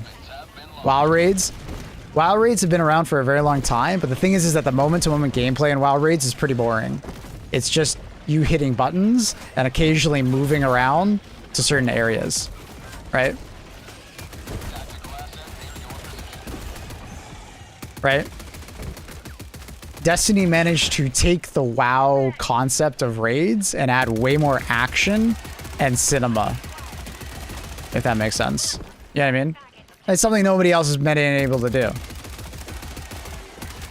Borderlands is kind of tried, you know? But at the end of the day, in Borderlands content, you just kind of one-shot shit eventually, so... which kind of ruins it.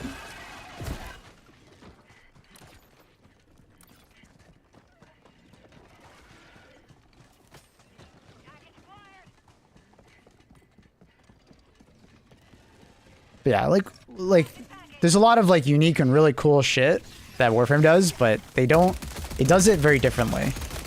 If the only piece of content that you deal with in Destiny is like leveling up your characters, grinding weapons, you might actually like Warframe more than Destiny.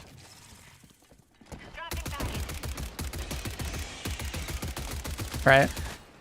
But if you're looking for like more like team-oriented content, solving puzzles, you know, curated content, like Destiny does it better than anyone else. Like even the latest expansion with Destiny, or like not Rogues, the Renegades, but the other one that they released. Great raid. It was a fantastic raid. Really, really liked it.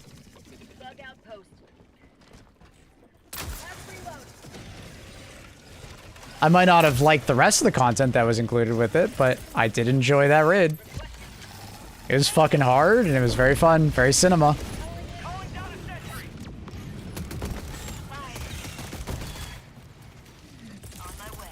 Dude, I just need fucking resupply.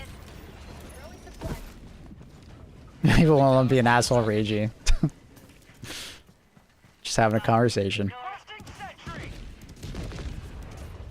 Halo Infinite has one raid custom game. I saw that. I heard about that. That's pretty cool. Quit Destiny 2 after the weapon sunset? No, that's the example of poorly managed Destiny. Weapon sunsetting was poorly done.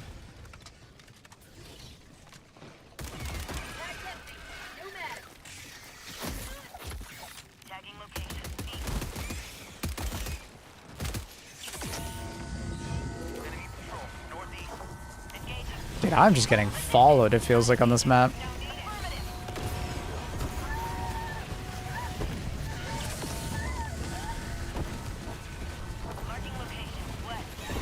I'm getting every bug reach, I'm getting every patrol, it feels like.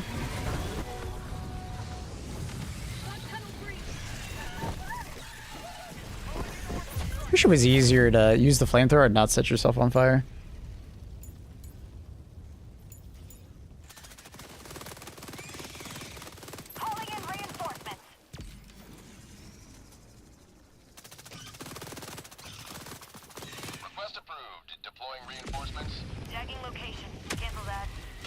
Jobo, I will say though, Destiny gamers are very bad at getting too attached to their weapons, and it does hurt the Destiny franchise because of that.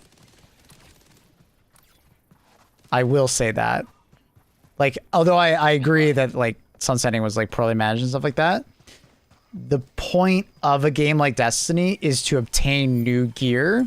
And when people get too attached to their old gear, it's a problem because it means that they can't add new content and make it appealing. And the Destiny player base, I feel like, never really understood that, and it only made the situation worse.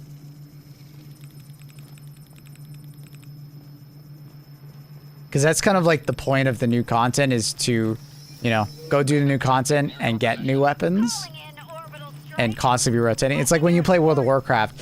When you play World of Warcraft, you don't get attached to the armor that you wear or the weapons that you use, right?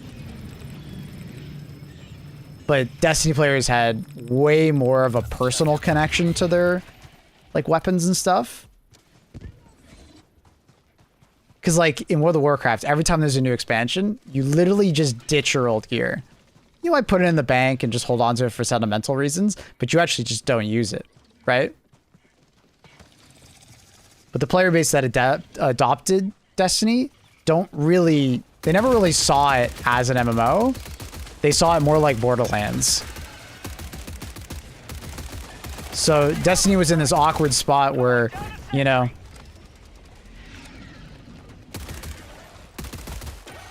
where it like was in this awkward spot where it's like people really like it because it's like a lootathon like Borderlands, but they got really personally attached to certain weapons, and then that didn't allow them to add new weapons as easily. Because there had to be a constant power creep away from your old weapons in order to make new weapons appealing. But that's really hard to do. It's really hard to like balance a game and create a game around constant power creep. Love for Destiny 2 weapons comes from the grind. But that's the thing, is that like you grind in World of Warcraft for that same gear, but those players understand that I'm gonna go obtain new gear. But Destiny players never got that.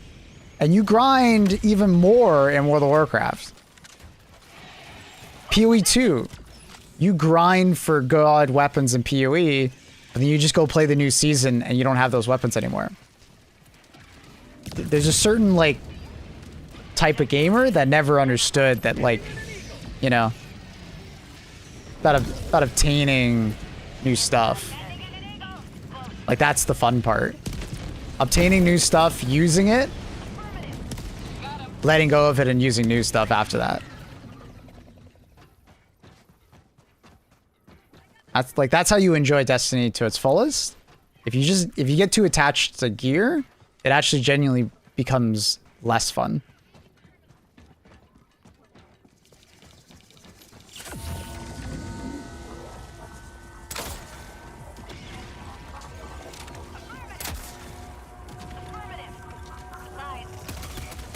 But yeah, they never should have like taken away that content though. You know, they never should have like made all of the old weapons useless. Like that's like those were all like terribly implemented systems, right? Like that's why I agreed with you in the beginning. But I do want to bring up the point that like Destiny players do get far too attached to their stuff. Like I'm sitting here like I really want Destiny 3, so like I can go obtain new things and I don't have to use the old shit that's just like constantly there. Enemy elite, east, 100 meters.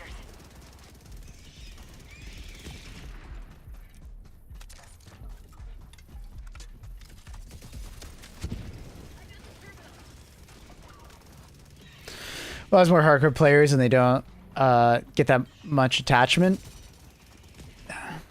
You would. The funny thing is that you would expect the opposite, right? You would expect someone who like plays more with a certain item would be more attached to it, but it's actually like the inverse.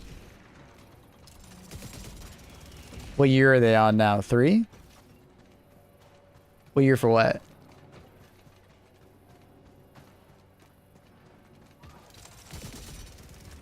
Destiny 3 is confirmed. It's rumored to be in development. There's been no official word. It's probably in like conceptual phase right now. You know, like they're just Destiny's on year like 15 or whatever. Maybe not 15. No, it's less than that. It's like 10. I think if you count Destiny 1, it's a little longer. Dropping a pin, west, far. Drove past a schoolyard where children had gathered. As I drove by, they all screamed 6-7 in unison at the top of their lungs. Do you think Destiny 2 will become... Do you think Destiny 2 has become ability spamming? Oh yeah, more so, for sure. When they added Transcendence. 12 years of Destiny 2, Destiny 1's counted? Fair enough. Even ATSC and everything's.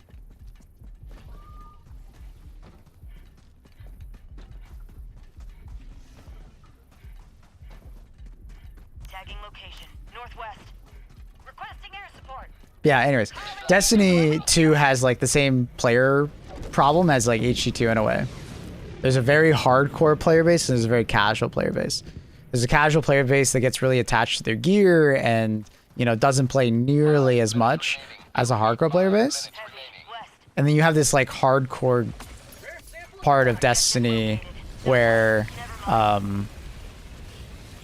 like they're ever consuming and there's never enough content for those people.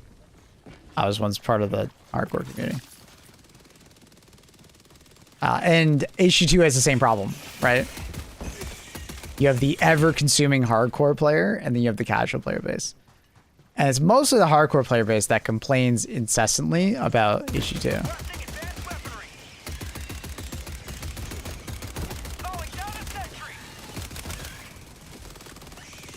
I think the casual player base occasionally gets in there because they get spurred on by content creators. But for the most part, it's the hardcore player base that gets up in arms. HG2 getting root bombed again? Yeah.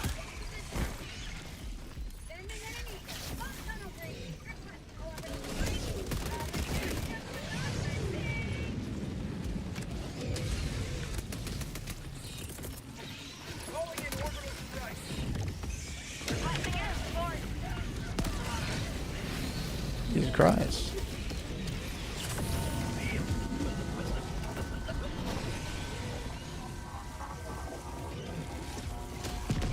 What are you talking about, Talker? Are you talking about Destiny? Yeah, there's a crazy amount of microtransactions in Destiny.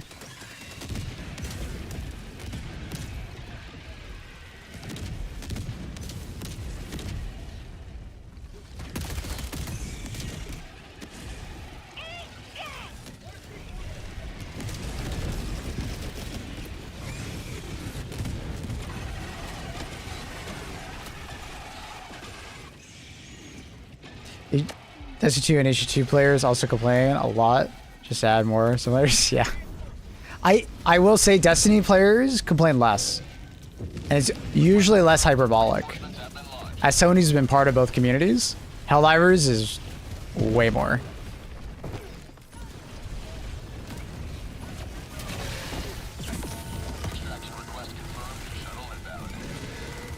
Requesting air support.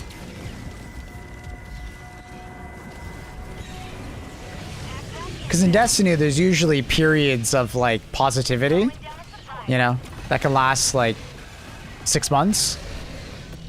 But in Helldivers, it's constant. Every month, there's a new controversy, there's a new drama.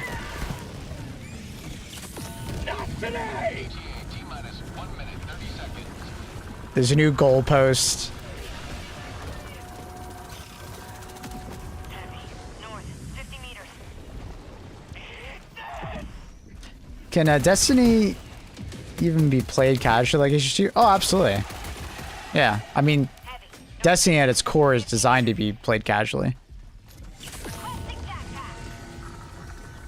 Calling down a support weapon. Tagging location. ETA T-minus 1 minute.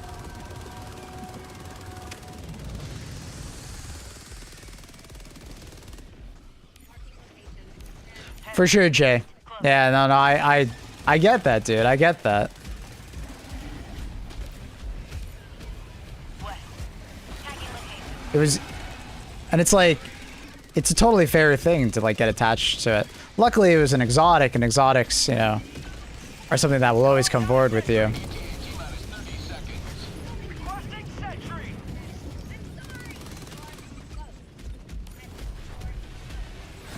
Request approved. Reinforcements have been launched. ETA T-minus 20 seconds. Feels like all we do is talk about these days. Yeah. Unfortunately, it just comes up in conversation so much.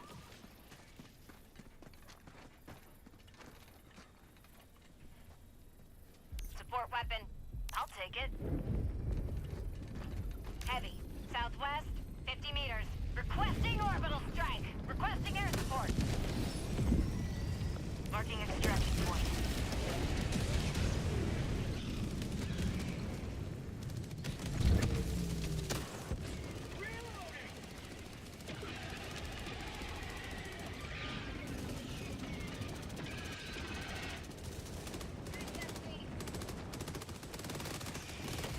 Yeah.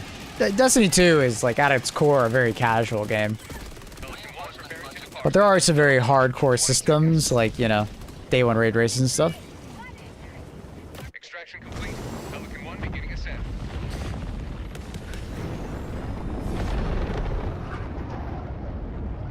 Liberty smiles upon your front. Yeah, the PvP side versus the PvE side of Destiny was always an interesting one. Because it's like, the PvP side was very niche, and it's they wanted certain things that often didn't align with the PvE side, trying to make both sides happy. They typically just focus on the PvE side because it's obviously more players, and you know that's where the majority of, you know, their businesses, right? So the PvP side was always just like kind of an afterthought, and that created a lot of drama.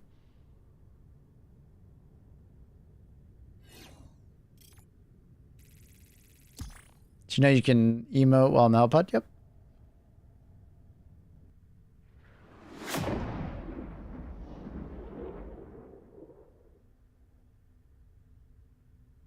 Can't wait for the new Star Wars pod racing game. Yeah, we'll see how that goes. Looks like Burnout, but with pod racing. If you know the Burnout franchise, it reminds me a lot of that.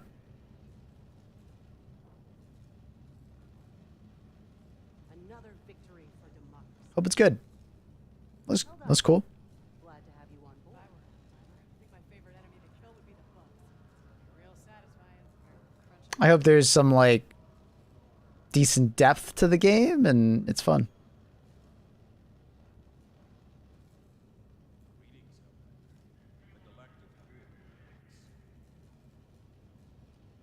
Yeah, Gambit was a lot of fun at the start. Unfortunately, it was a forgotten game mode. It felt like they had a lot of problems balancing heavy ammo and invading. Any tips for new players? I'm level 9 and I'm still not the best. Well, I have a bunch of YouTube content, including like new player guides and tier lists and stuff like that I highly recommend. That being said, honestly, don't play the game solo. Play it with random people online or try to convince some other people to play with. It's very co-op focused and it's definitely more fun in co-op. Feel free to come by and ask questions. But the game is very much about like experimenting and seeing how it goes. So just trying out things is really fun. Try to pick up super credits when you can. Those yellow beams, the shipping containers, those like sometimes they're white and orange, white and blue and stuff like that. You can get super credits from there, and that's a progression system to obtain new stuff.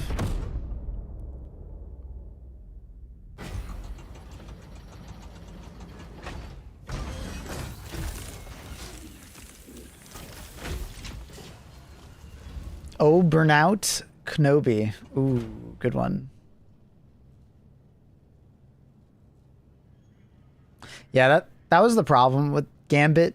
Was they had a really hard time balancing Gambit PvP, regular PvP, and then it not affecting PvE at the same time. Because it was all one sandbox, and they didn't really section off the sandboxes, Jay. Unfortunately, if they added a new weapon in the PvE realm, and they didn't balance it specifically for different, like for specific, like areas of Destiny, it would be a really unfortunately bad thing. You know? Like there was plenty of weapons that were added and just like it was balanced well for PvE, but the PvE balancing didn't work well in PvP or Gambit. And they didn't section it off to have different versions of the weapon. They were so adamant about not doing that. But by not doing that, you know, it resulted in like bad gameplay in those other realms.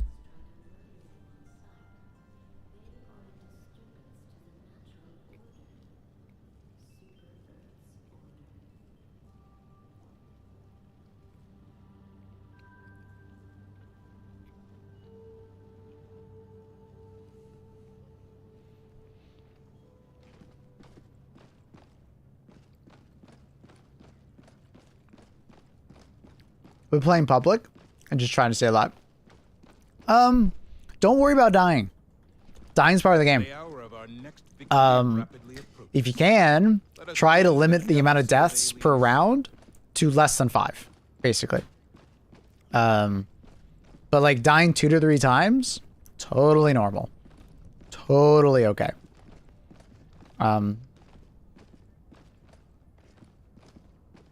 Know when to do a tactical retreat. Don't just always hold your ground. It's okay to run backwards and fight backwards, you know what I mean? Kiting the enemies, as you will.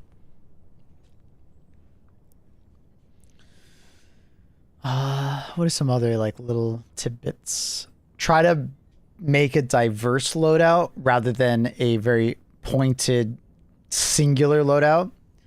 And what I mean by that is trying to find anti-tank, anti-infantry, anti-objective, all in one loadout, rather than focusing on one individual thing. So you should be able to identify some part of your loadout that would be good against an enemy on the faction. There should be an answer to everything, if that makes sense. Right? So if there's a Bile Titan, you bring some kind of AT or something that's good at dealing with him. You have something in your loadout that might be good at dealing with bug holes, right? So making sure you have like a grenade or something like that, right?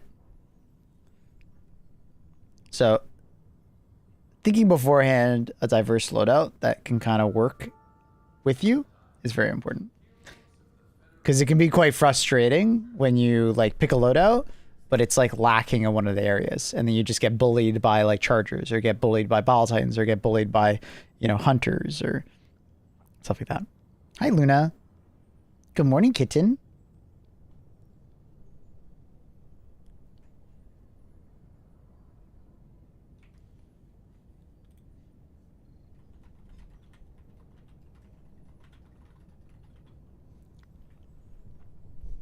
Hi, kitten.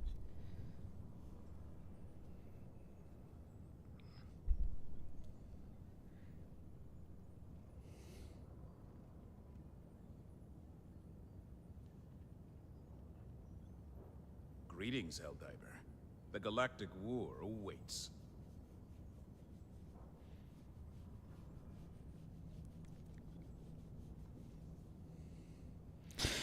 Don't listen to tier lists and limit yourself to the best option, especially if you don't feel right about it. Tier lists are great for like helping you identify maybe if you're struggling on a difficulty or struggling on a mission type or something like that. But honestly, it's something that you really shouldn't pay, like you shouldn't like choose a loadout purely because, oh, these are all things that are S tier. It can make the game a lot more boring for you if all you do is use the best stuff. It's fun to win, obviously, but eventually, you know, only using the best stuff will actually hurt your experience in Helldivers rather than help it.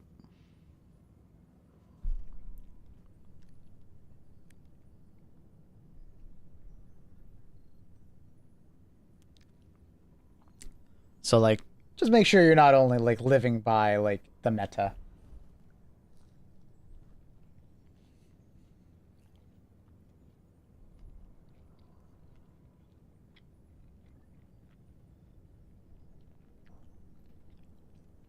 Don't be afraid to turn down the difficulty. Against the enemy's tyranny. Join them.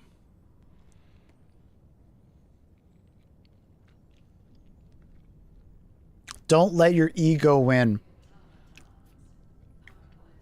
A lot of people in Helldivers feel like they have to play on the hardest difficulty, and they have to do this and they have to do that. But it's you that is imposing that on yourself. And a lot of people just genuinely don't have as much fun if they were willing to turn down the difficulty. So if there's a particular weapon that you really enjoy using, but you're having a hard time using it on, let's say, level 9, turn it down. Turn down the difficulty one step. You know? Don't be afraid to just have fun instead of like trying to like, oh, I have to be able to do tier 10. There's so many people that I talk to that literally limit themselves to tier 10. And if they find a stratagem or a weapon they don't feel like is good enough for tier 10, or they're having a hard time using that weapon on tier 10, it's garbage. It's trash. Airhead sucks at balancing, right? Like, it's just, if you just turn on the difficulty, you'll find that you can use that weapon very well on tier 7. Every wasted second. We must act. Medium's already hard enough for me right now. Perfect. Yeah. Like, don't be afraid to, you know, boost up the difficulty, but, you know, don't be afraid to, you know, come down on difficulty. Especially certain factions, right? Like, tier 10 bots might feel like, you know, tier 7 bugs for you, right? You might just be better at a certain faction. So just because you play a certain faction on tier 10 doesn't mean that, you know, maybe it's the best option for all of it. And that also goes for like sub-factions. Sub-factions are typically harder than the base faction. So when you do Predator Strain bugs, it's definitely harder than normal bugs.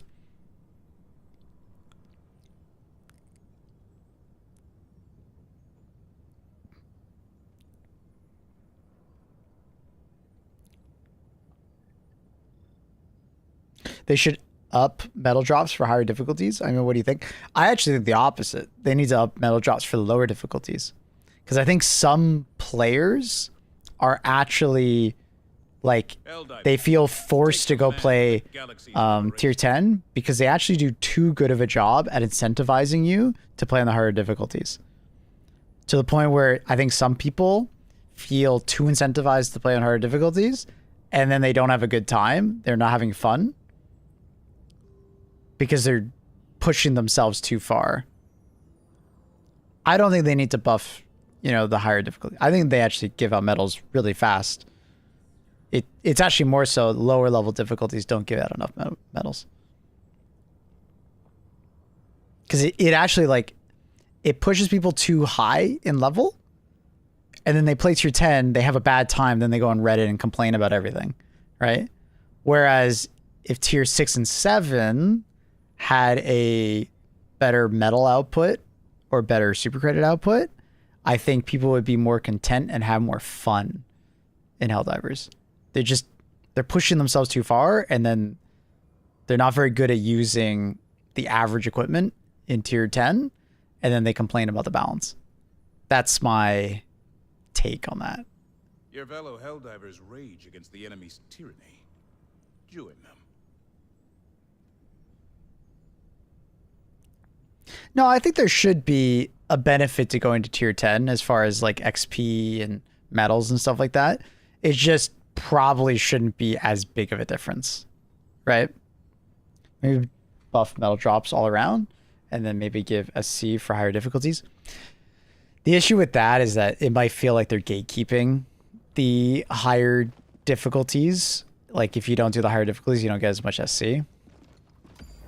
I think they've spoken about that before when in regards. So it's like, what, you get 15 on the third, but if you go down to like 6, you get like 10 on the third, 9, which is like a pretty big drastic change in medal count. Whereas, but like someone might have like a lot of fun on level 6, but they wouldn't have fun on level 10. So I think that like there should be a difference. You should get more, but I think the lower difficulties need to be faster.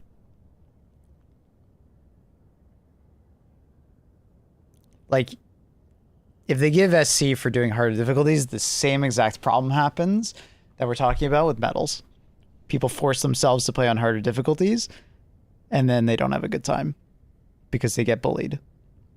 And then they complain about weapons not being good enough because they can't use them well enough. But like medal drop rates are absolutely fine on tier 10, personally. But I can see someone say like medal drop rates are not good enough on lower difficulties, which I can agree with. What up, Miss Man? How are you?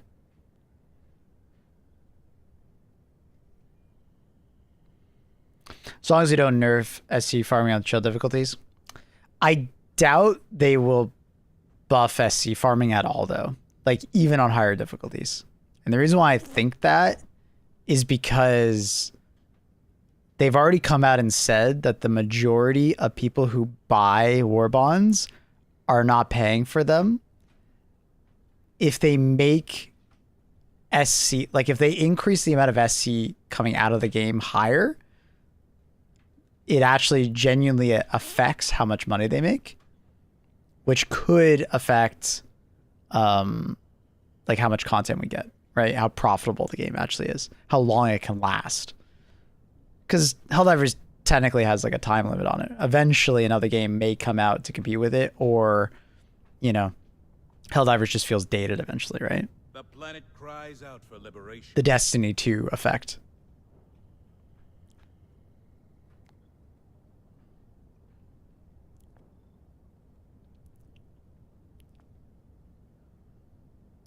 Like, they're already stupendously generous with the SC system. I don't think they need to be more generous, personally.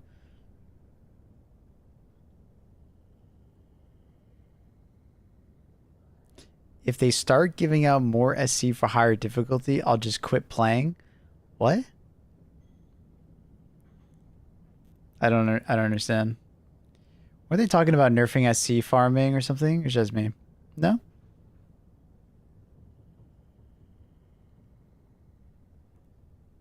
Yesterday, I felt like seeing and using the Coyote on like new sports stream. I must say, it's not that good. Like, it's good, but it's not as brain dead good as everybody wants it to be. I mean, it is really good. Being able to light enemies on fire, then they blow up, or they don't blow up, it's really fucking good. I take the Scythe over the Coyote for sports train any day. Now that Hive Guards are back to the way they were, I think the Coyote's better than the Scythe. But if you have good aim, I think the Scythe is really good. Like really good, like A+ tier, possibly even S. I don't know how people find time to pharmacy. Mr. Punch, some people have more time than money, and some people have more money than time. You'd be surprised how many people are still in school or just young enough to not have that many responsibilities. You'd be surprised. There's a lot of people out there that just have a lot of free time.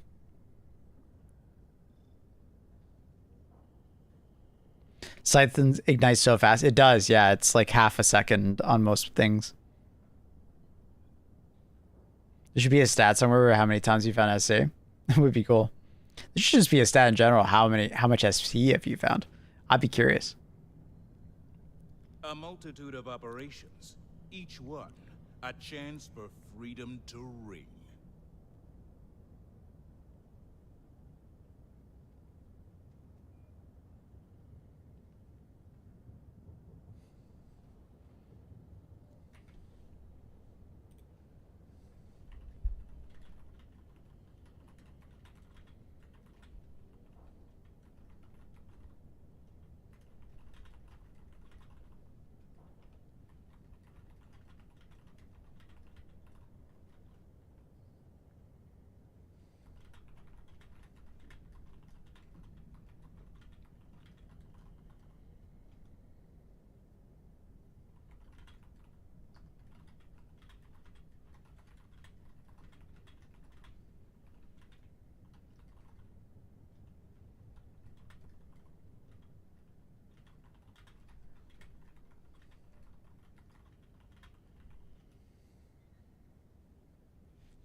But yeah, if I was in charge of Helldivers, I would genuinely just buff the metal drop rates of basically like everything lower than tier 10 up. So the difference between like the average difficulty of like 6 and 7 are closer to tier 10. And I genuinely think that would improve the overall effect of the game. I think it would have a ripple effect on balance. I think it would have a ripple effect on general like enjoyment of the game. I think it would do a lot to improve things in the game.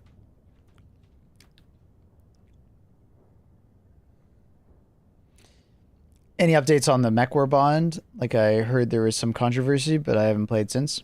No. Good War Bond. Highly recommend. Only problem is the Lumberer, the flamethrower on it is a bit bugged, basically. If enemies are too close to the flame nozzle, you basically like do no damage to them. It's the same with the flame turret. They like it's like a new type of flamethrower that they added in this patch, and it seems like it works at mid to long range, but it doesn't work at close range. It's kind of weird. But they're already aware of it. I'm sure we'll see a patch pretty soon for it.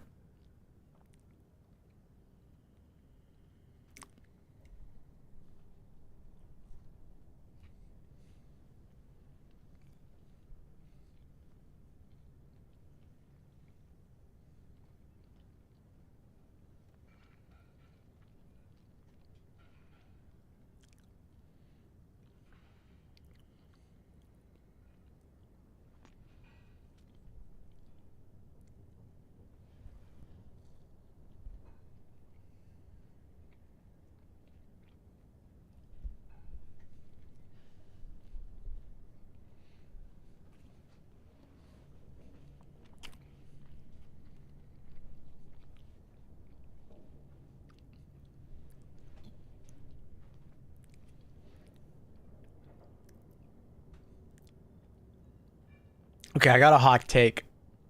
You guys ready for this? I think knowing the player counts of games has been one of the like most destructive things for how people view games. Because I think it has a huge psychological effect on people's willingness to play a game versus not play a game. And people's like hyper fixation on player counts genuinely hurts gaming. Because you constantly see news reports and YouTubers shitting on a game because of low player counts. And the game might be perfectly fine, but it's just in like all games have peaks and valleys. Like it's been true forever. Peaks and valleys in gaming, right? Big update comes out, lots of people play. Over time, people move on to other games. Big update, like that is just so true. But the problem is that people don't do that when looking at numbers, and they just like, oh, the player counts are really low in this game. That's bad. Game gonna die. Dead game. And it's just like toilet bowl of like bad takes, and it genuinely hurts the game because the game will be looked at as negatively looked upon, which means that people are less likely to go play the game. You know? Oh, it's a dead game. I'm not going to play that. Like, if a game is skyrocketing in player count, you're more likely to play the game. And if it's low on player count, you're less likely to play it. People are populist monkeys, tribalistic, followers, trend followers, right? You can, anywhere in life you can see that. Oh, there's a popular movie, I gotta go watch it, or else I won't know the references to that movie. Oh, everybody's wearing those shoes, I gotta wear them too. It's the same in video games, man. It's the exact same thing. If everybody's playing a game, you need to be there for that. If everybody's shitting on a game, I need to shit on it too. I shouldn't touch that. So I kind of wish we didn't know the player counts on Steam. I think gaming was healthier when we didn't know it. Like, there's some positivity behind, like, player counts being seen because you can see how popular Elden Ring is, or, you can see the spikes of Battlefield 1, whenever, like, that game's popping off. It's really cool to see that kind of stuff. But I genuinely think more negativity comes out of it and, like, more harm to gaming than, like, good things.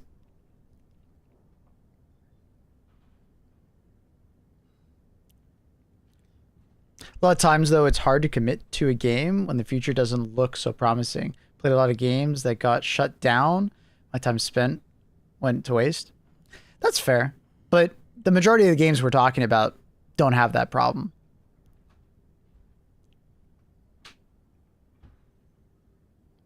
There's a lot of games out there that don't get shut down. They just move along and not as many people play them.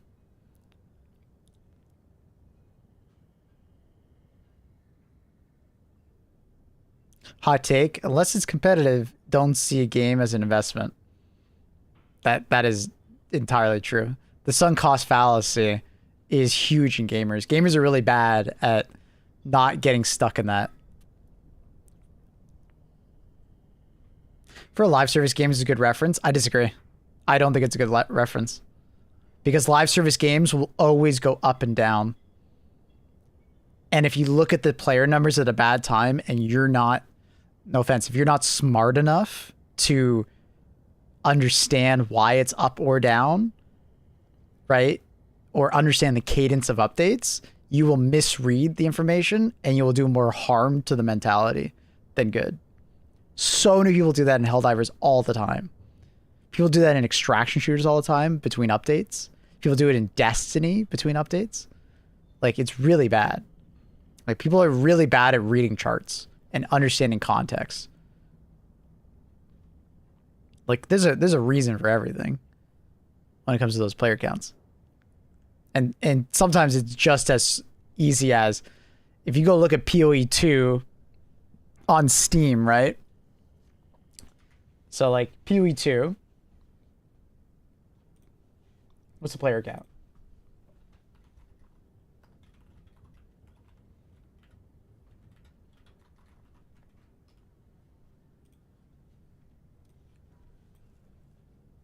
Dude, fuck. There we go. Oh man, dead game. Dude, this game fucking sucks. Oh, I think it's gonna oh no. You know, oh, what the fuck? I'm not gonna invest in this game. Oh, look at it. Oh my god, it's getting worse and worse over time. Holy fuck. But then you realize that just like they were working on an update. It's early access, right? So naturally over time, the game will have spikes. They go work on an update. Spike, work on an update. Right? People are really bad at like looking at the total context. And if you don't do that, you're just going to like do yourself a disservice, right? But it's like if you didn't have any of this information, you just exist. You just enjoy your game. Like you ever heard the phrase ignorance is bliss? It's so true, dude. You ever heard of like smarter people are typically less happy? It's because smarter people are usually have access to more information, which they get more doom and gloom about. And it really like affects their mood and stuff like that. It's the same way in gamers, dude. The more gamers know, the more depressed they get and the more upset they get. The more they learn about bugs or like slight problems with balance or, you know, things like that. Information can be the enemy to fun.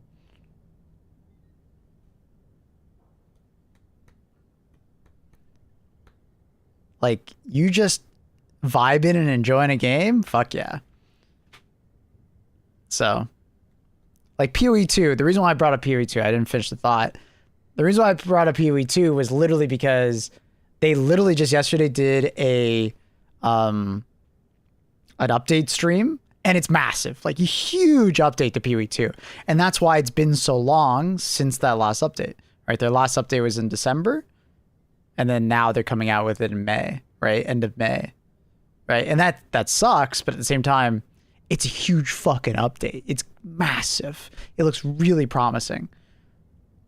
But it's like you'd be so doom and gloom and not want to play PoE 2 because of that.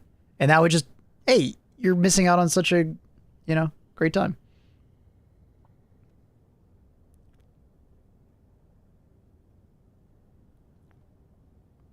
Hi, Sidox.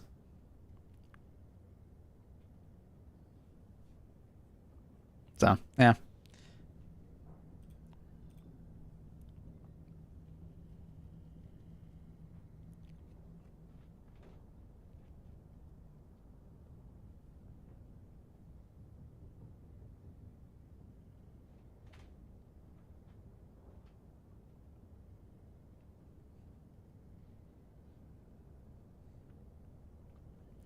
Ba-ba-ba-ba.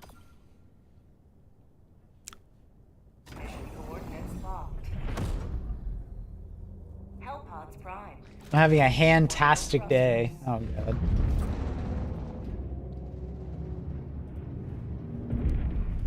You know what she sent me? Orbit synchronized. I'm scared of Hannah Montana virus. Yep. Yep. Yep. Yep.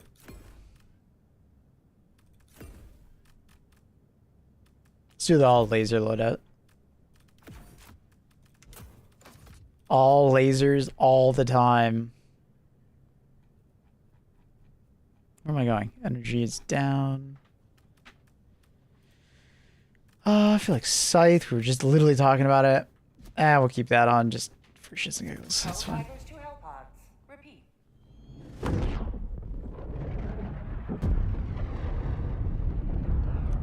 That's what I like about this stream. We can complain about complainers complaining, and somehow nobody learns anything. Yeah, I'm not complaining about them.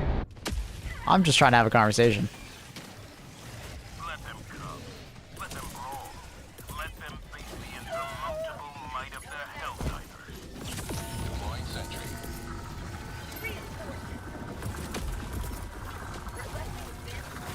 Warning, you are leaving the mission area. Allied destroyer joining squadron. Deploying Helldiver. Calling down support weapons. That hell bomb next to me is making me nervous. Requesting air support. Requesting sentry. Say hello to democracy. Requesting advanced weaponry. Run! Requesting tac pack.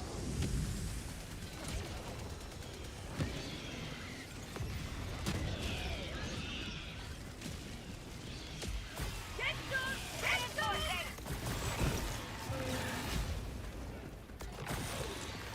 Request approved. Deploying reinforcements.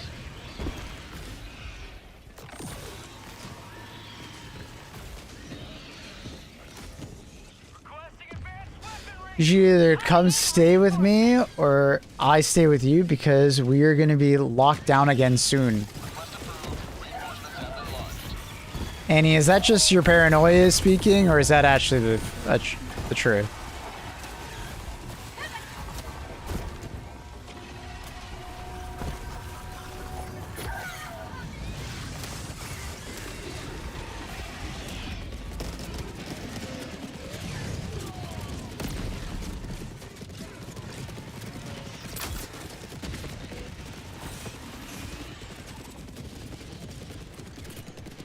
Calling down supply. I feel they let those people off ship. You don't think they would test them first, Annie? Requesting air support. Objective located. East. 100 meters. Marking location. Calling down a sentry.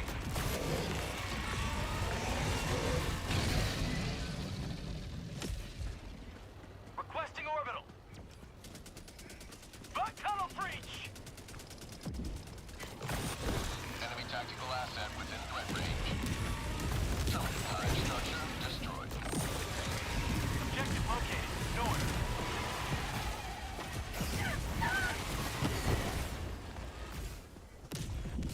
We're rage baiting Annie and nobody sees it. I mean, I'm not rage baiting her. She actually taught me this. When you disagree with someone, just ask them questions. She literally taught me this.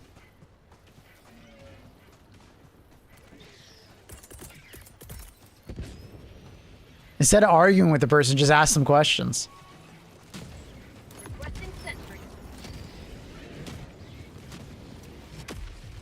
I'm not doing anything Annie didn't teach me already, alright? Orbital in. Engaging orbital laser.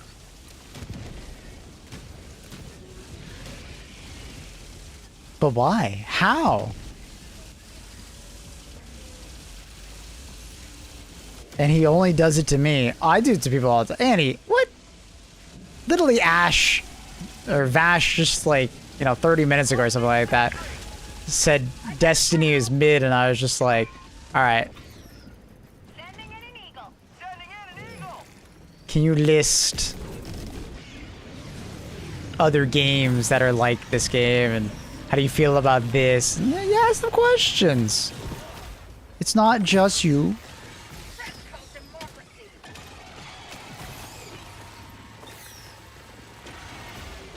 Do you think this game does this as well as this game? I'll just ask him questions. I got the terminal.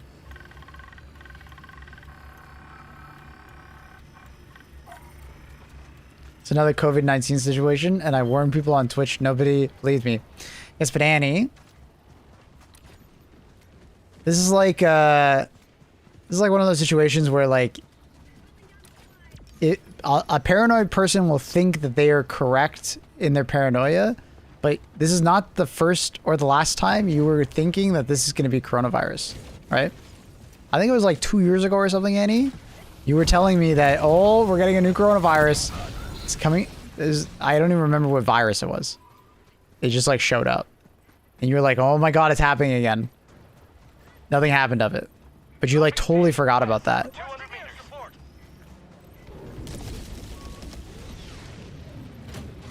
You know? Dropping a pin. Northeast, 200 meters. It's like, just because you have a feeling that this is going to be, you know, that again. 100 meters.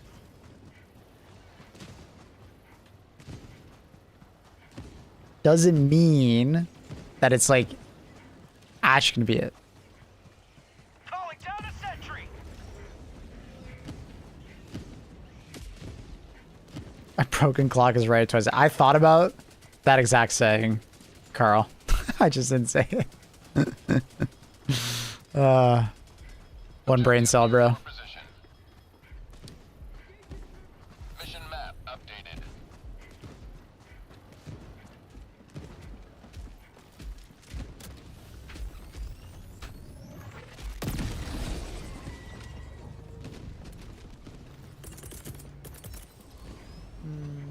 Ah, it's just this. Requesting orbital.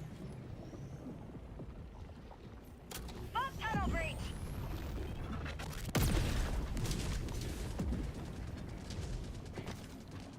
Throwing grenade. So it's like the same problem with like conspiracy theories. Conspiracy theorists will like throw out like 1,000 ideas a year about what's gonna happen and what is happening. And then they're gonna be wrong like 99.9% of the time.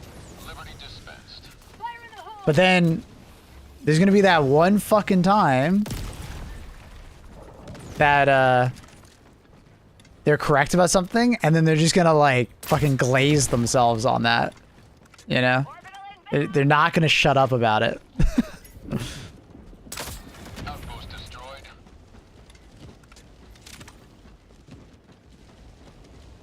Requesting air support.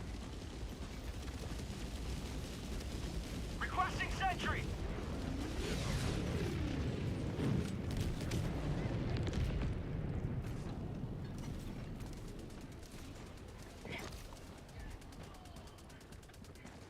That's cool, Ribo. I need more ammo. Oh, someone just called it in. That's why I can't do it.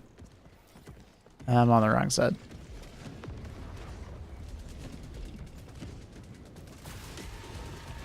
So this is how you get him to move in finally? Ah. And he's pretty smart, you know.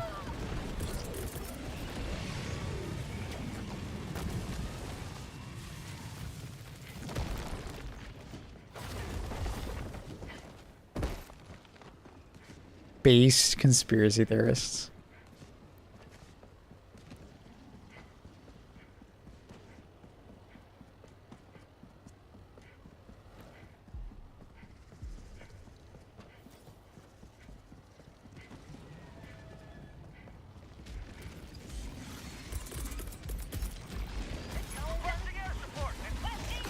Holy fuck, how many ball titans are there now?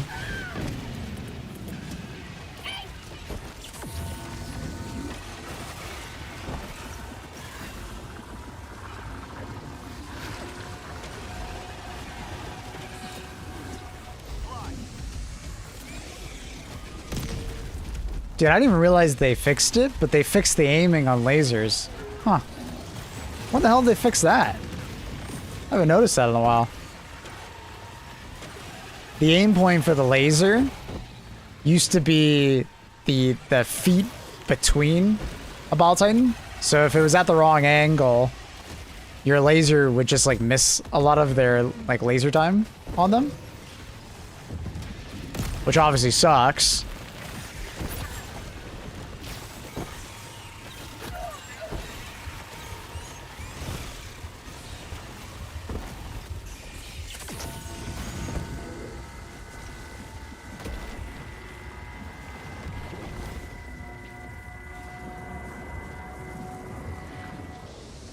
I can see that you change your support weapon stuff every game. Yep. Making progress. I'd find the game so boring if I didn't. Tagging map. North. 300 meters. Requesting advanced weaponry. What's my favorite weapon? Ironically, because I change my weapon so often, I don't really have favorite weapons, support weapons and stuff like that. Sending down equipment package. I have like weapons that maybe are like most satisfying to me. It's not like they're the best or anything like that. It's just very satisfying.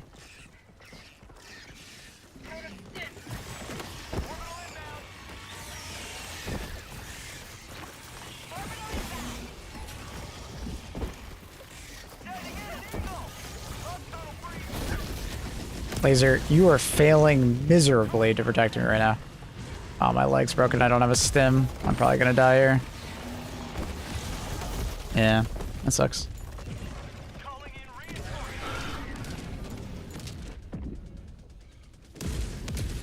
Sending in an eagle.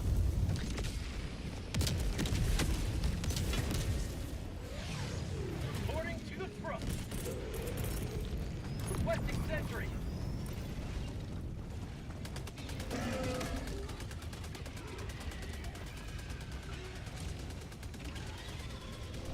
Guess you don't want Maple that bad. I'd buy him a new PC. The weight of my heart. Requesting air support.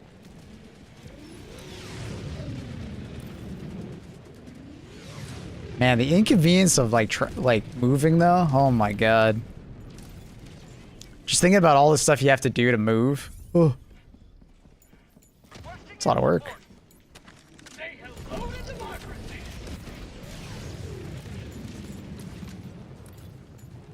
Heavy, southwest, 50 meters.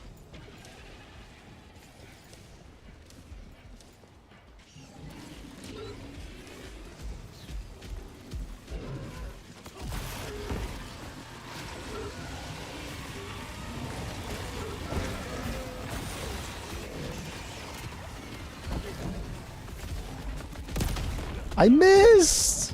Yeah. I had like a shoulder.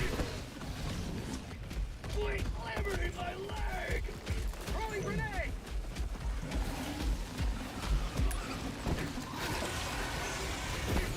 Requesting orbital.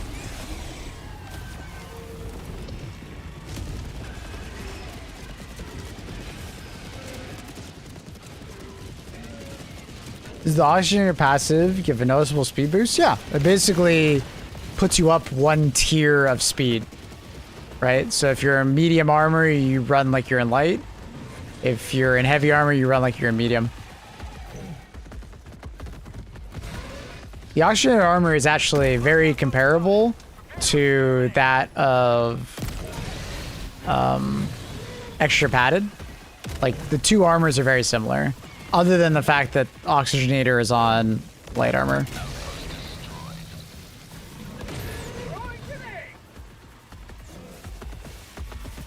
That's kind of like the big difference is that there's actually a light variant of Oxygenator, but the light variant of extra padded basically just makes you faster, or like makes you like medium armor faster. But there is a heavy version of extra padded, obviously, and that makes it the heaviest armor in the game, technically. Which is cool. Are you sure? Sure about what? Outpost cleared. Heavy armor moves like light? Or medium? Yeah. I am sure about that. Sending in an eagle. The only thing is that extra padded has the ability to have higher stamina rating. So meaning that you will regen your stamina faster if you're wearing heavy padded. Or like any extra padded. Hi, Luna. Right? Yeah, exactly, zombie. It's like not quite extra heavy padded because it has explosive resistance, so it is a unique perk, but yeah, that is the best armor in the game for like tankiness, especially if you're taking explosive damage. Hi, Trindle. But what's nice about Oxygenator is although you don't have the stamina advantage of like extra padded, obviously Oxygenator will make you walk faster, so your neutral speed will be faster than wearing heavy padded. And you'll also slide further, so if that matters to you.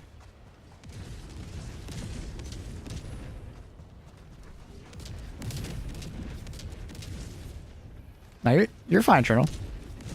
It happens. Just don't let Annie hear that.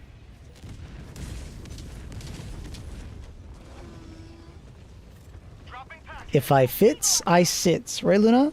Say it with me. If I fits, I sits.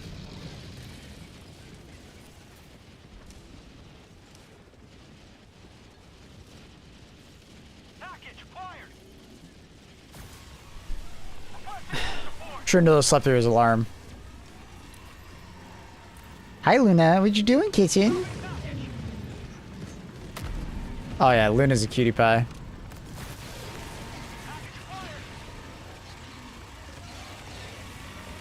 Annie doesn't want me to take her with me. Because I would get a new kitten. Oh shit. Oh shit! Luna, I died! I get a new kitten. Misty.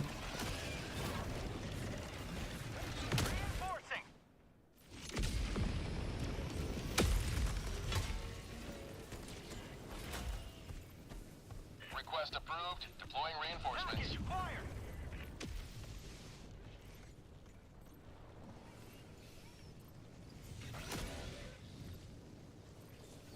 Calling in reinforcements.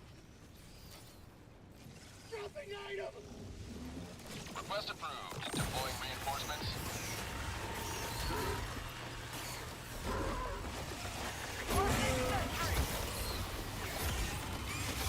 Oh, Luna, I died! It's all your fault. Calling down a support weapon. Requesting air support. Calling in reinforcements. Luna, I died. And it was your fault.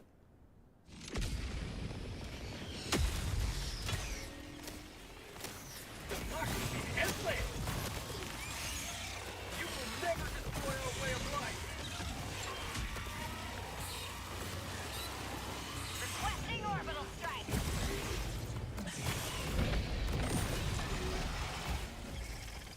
Uh-oh. Sending in an eagle.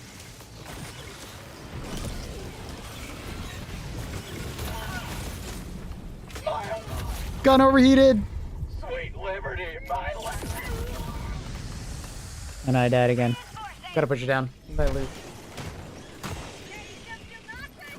Ugh. Requesting air support. Requesting air support. She looks back at me like, why did you do that?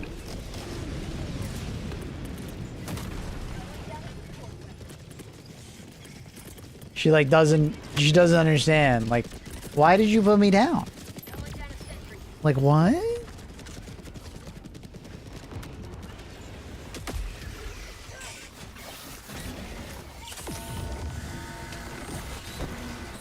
Oh, she's back. Hi, Luna. You're back on the desk.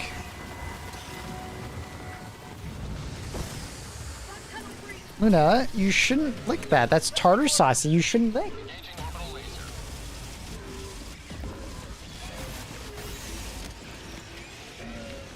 Luna mounted cannon. Yup.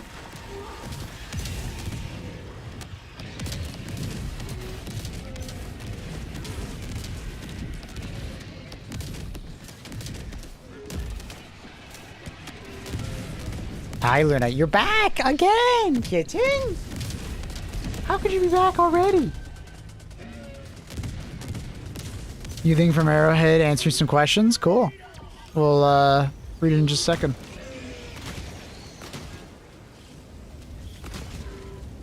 Ah, fuck it. We can read it now. They'll be fine.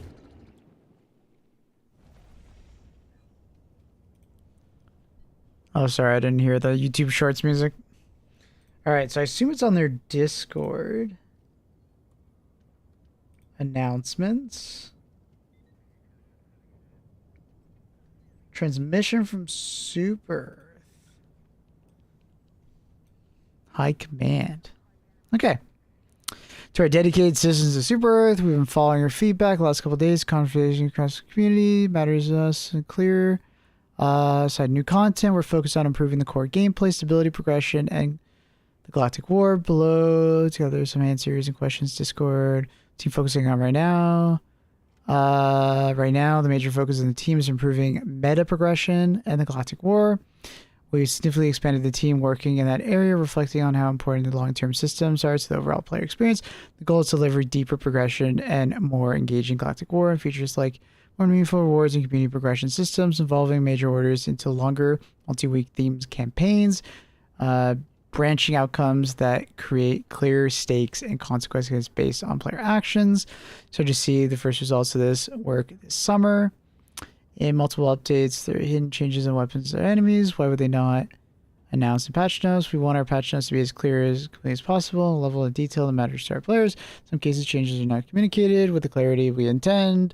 Continue to improve the internal processes in the patch notes and accurately reflect gameplay adjustments.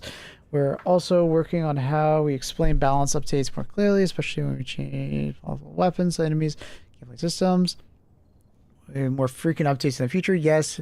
Improving how regularly and clearly we get more frequent updates. So I think they mean communicate updates.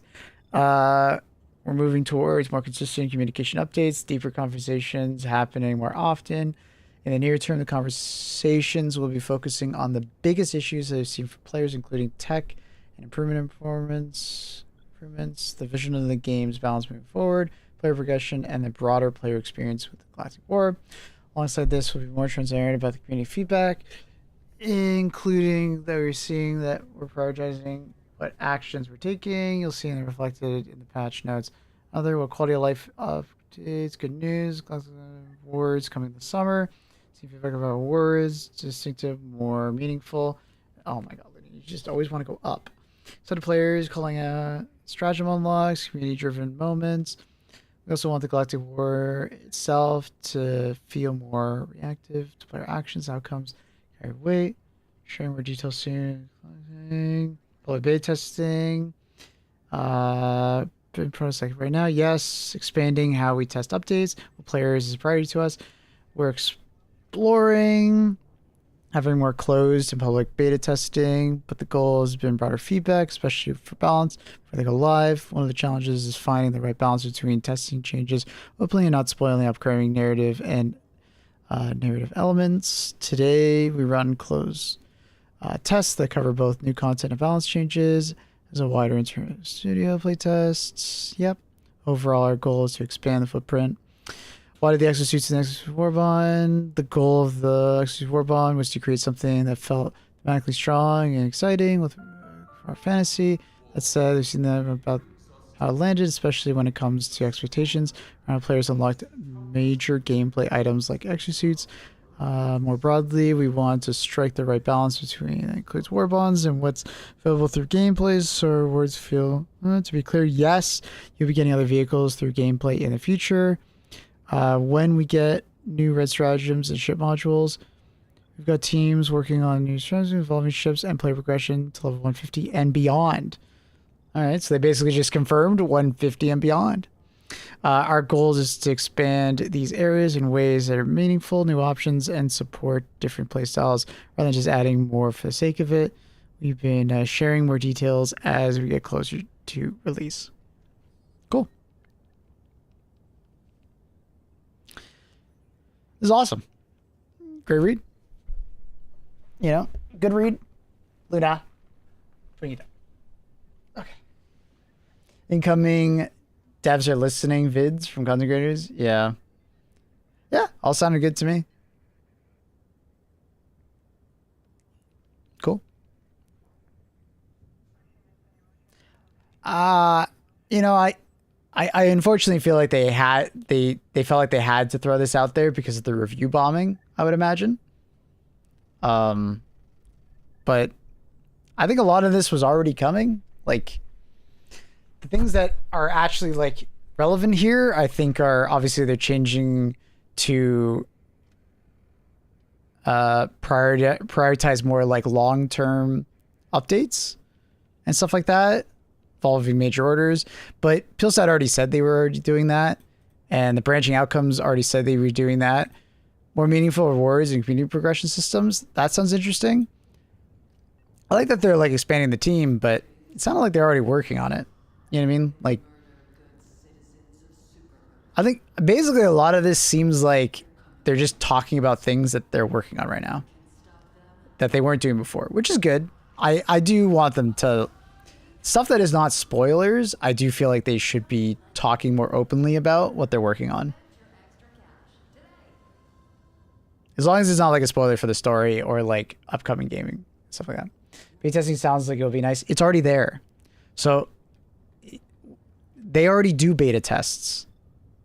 They just don't do public beta tests in the same sense as like everybody gets to play it. Right?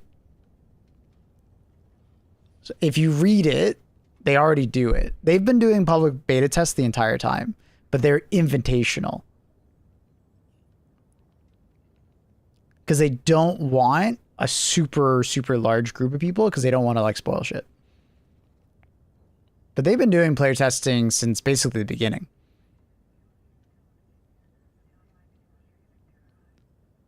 They never once said they were going to do public open beta testing, right? They just said they're going to expand on what they're currently doing. Right? So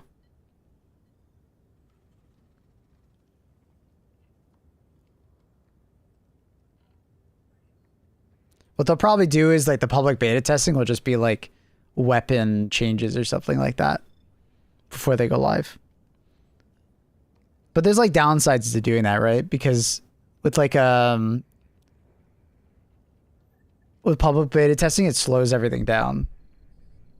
Because it means that they need to conduct it over a longer period of time, allowing people to test it, then take that feedback and maybe make some more changes. It's a slower process.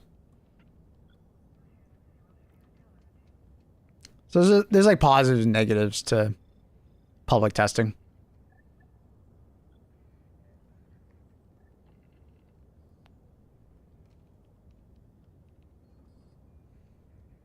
Too many cooks, problem for balancing too. Everybody has their own opinion. True. Yeah, didn't even think about that. Yeah. Everybody has their own opinion on like yeah,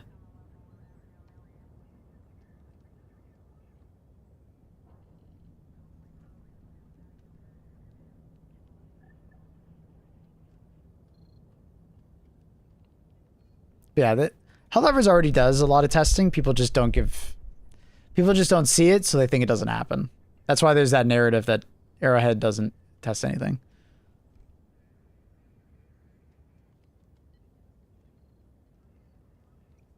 Because a lot of times people assume that it's just not there if they can't see it, right? It doesn't exist if they don't see it.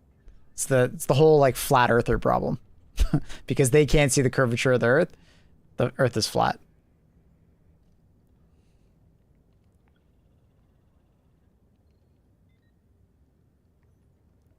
Hi, Luna. You can't have the tartar sauce, honey.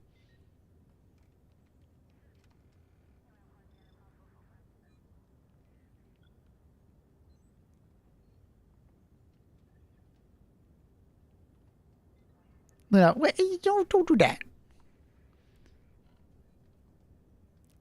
But yeah, really good. I'm excited. I mean, as like a hardcore player, like, what if Beyond? How far are they gonna go? I wonder.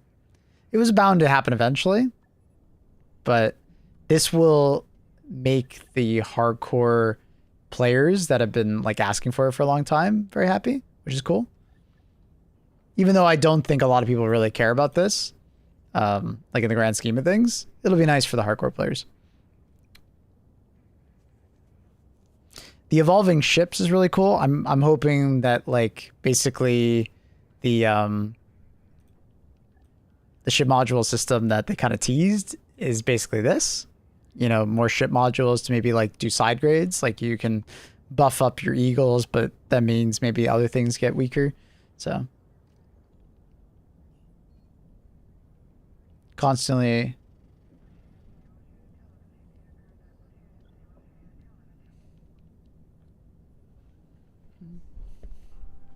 That's normal, Andromeda. Completely normal. Take breaks. Don't just play Helldivers. That's like the biggest piece of advice I can give you. Havoc from Hell, Darktide, and HG2N. I don't know if that's a great... I don't know if it would fit in a game like this. I have been good. That's good. Because like even me as a content creator, I take breaks. There's no way a game can keep you satisfied the entire time. Nexus, we're talking about this, brother. I hate to be rude or call you out on this, but like, dude, read the room. We're talking about a new transmission that just came in through Arrowhead.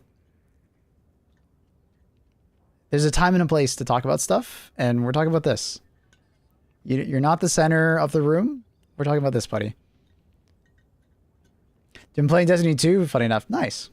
Nexus, there's no need to act like a child and get upset about me, you know, ignore your message. The fine ... is so unnecessary. Come on. You become my friend. That's very kind of you, but at the end of the day, I'm a content creator, right? Let's not have some parasocial relationship. We're just talking, bro. I'm talking to 300 plus people at the same time. Lawless Frontiers has been fun, not gonna lie. Oh yeah? But yeah. Is there anything else that came out that's like really big? This is all stuff they've already been working on. This is big, but we already knew that you know, more red stratagems. They already teased this. Appeal stat, they already said they were working on that. And then player aggression above 100. We already assumed that was going to happen eventually.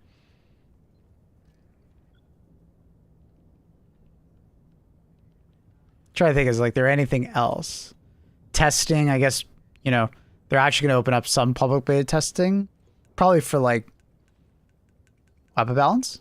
I would assume this is mostly going to be weapon balance only. What do you reckon the new meta progression could be? Probably ship related. They tease it quite a bit.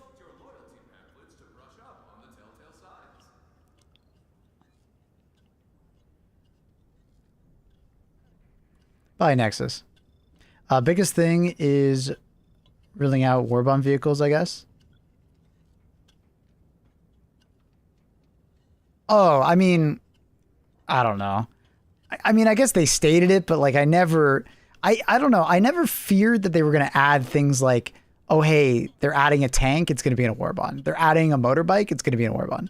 I never once worried about that. Because they've always been quite clear that like when it comes to like new stuff, it's free, right? But when it's alternates of new stuff, it's in a warbond. You know what I mean?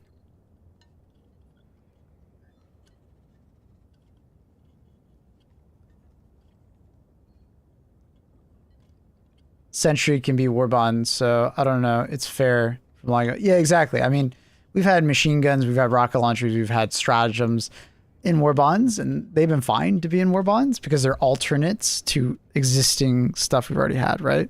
It's the same for the mech. That's why I thought the mech, the community going crazy over mechs being in a warbond was honestly completely over-exaggerated. Because at the end of the day, like, they're just alternates to our existing mechs. It's not like they're like brand new vehicles.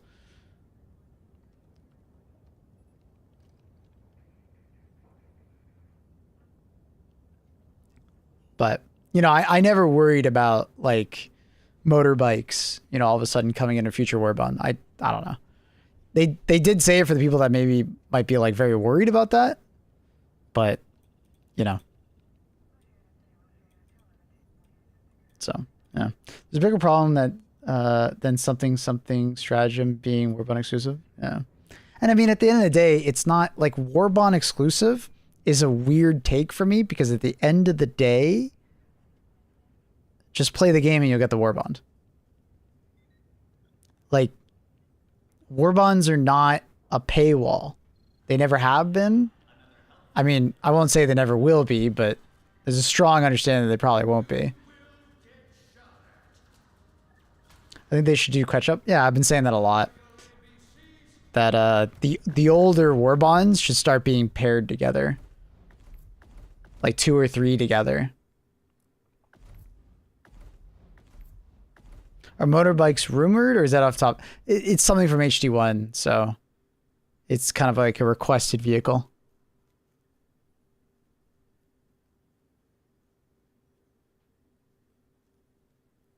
But yeah, for sure, Monaco. I've been saying it for a long, ever since we got, I don't even remember which Warbond. I think it was like literally around Force of Law. I was like, dude, we have so many Warbonds.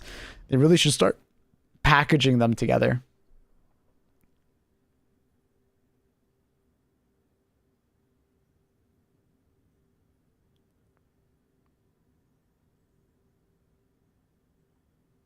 Another big update and a chance at cross progression. Yeah, the problem is with cross progression is it sounds like it's not something that's easy to add.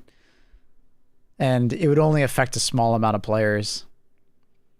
It would be really nice if they added it, but I don't see it happening really. You'd be surprised how few games actually have cross progression. Because I think it was like just like a couple months ago, I was like, chat, how many games actually have cross progression? And it was really hard to name them.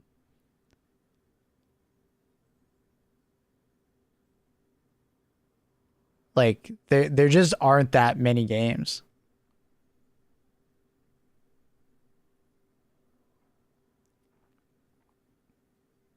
And I think it's just difficult to get Xbox, PlayStation, and PC linked together like that. Because there needs to be some amount of sharing of information. Or some amount of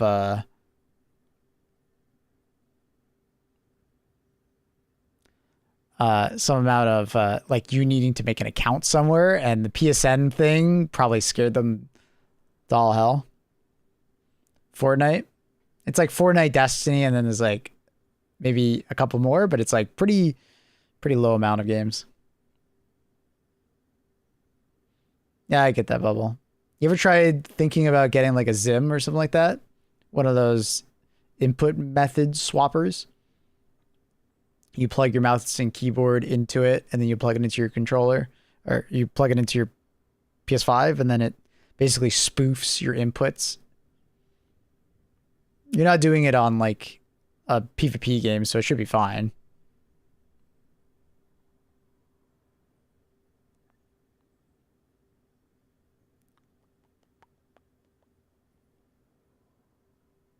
Warframe has it? That's good. Yeah. Took them a while. Destiny, it took them like 6 years. So cross regression, I think, is something that will eventually come to HG2. It's just, I think it's unfortunately just a really low priority.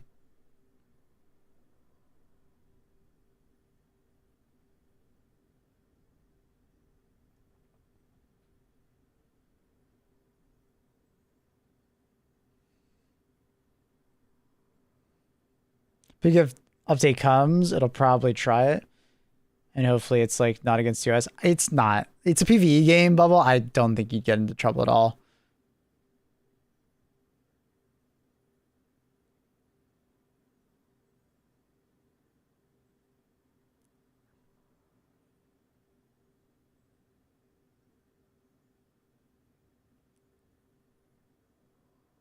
Visual, what did you just say? I don't even know what that is. Or why you capitalized it. Did everybody lose their shit when they wanted to force us to make a PSN account? Well, I mean, rightfully so. People are going to lose access to the game. Yeah.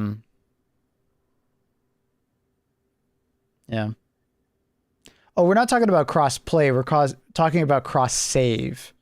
Cross play and cross save are two completely different things.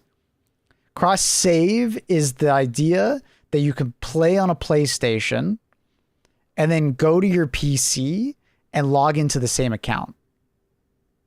And you'd have everything you had on PlayStation. They're very different. And one system is way easier to do than the other. Like we have cross play in Helldivers, obviously.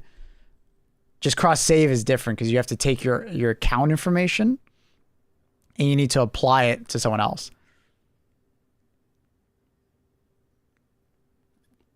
And it's not always an easy thing because you have to have like a database. Some games they do cross save, but it's like you're limited to like one time.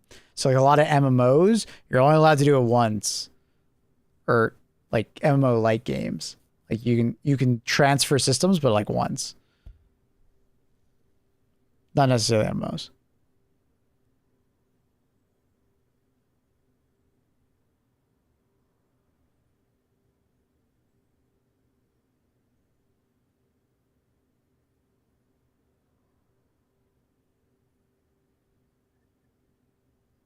It's more complicated now that Xbox has access, but it makes no sense that Helldivers doesn't have cross save via PSN. It does because of the whole PSN drama. The whole PSN drama fucked up that entire... Like, I originally had the suspicion that we were going to get cross save, at least with PlayStation to PC, through PSN. But because of all the backlash, I think they probably abandoned all of that. Is there anything new in the game after 4K hours? Yeah. Every 6 weeks we get a new war bond. Every month we get a new balance patch. Every like month to 2 months we get new enemy, new faction, new mission, something like that. And then every 4 to 6 months we get a new like big major order and a big update. This game gets a fuckload of content per year. If they've been beta testing since the beginning, how is it every new update is still buggy? So I don't know how much you know about programming or video game design or anything like that, but like games aren't as simple as you think they are. And the more you update a game, the more likely things are going to break when you update it.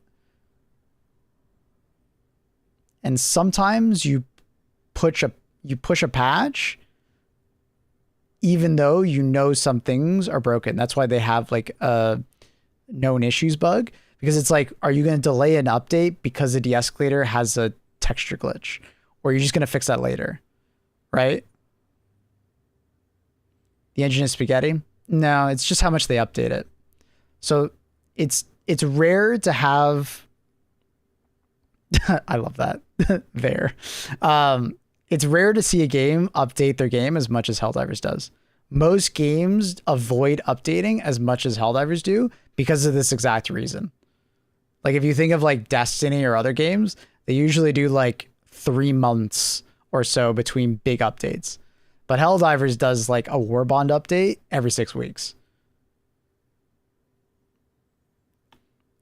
It's not the engine's fault. People like to claim it's the engine's fault because it's their engine now, right? It's like claiming that Call of Duty has an outdated engine, but it's their engine. They update it. Helldivers is taking control of the engine. And they work alongside Darktide, which the Vermintide series, like Vermintide Darktide, they also use the same engine. I bet you didn't know that. They update it. It's not that.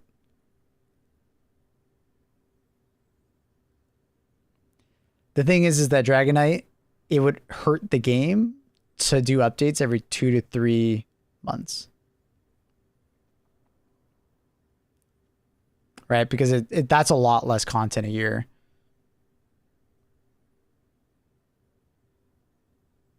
It's like keeping people occupied and like interested, right?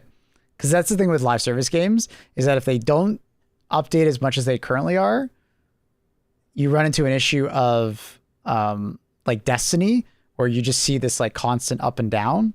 and then people only look at the down, and then they claim the game's dead. It happens a lot.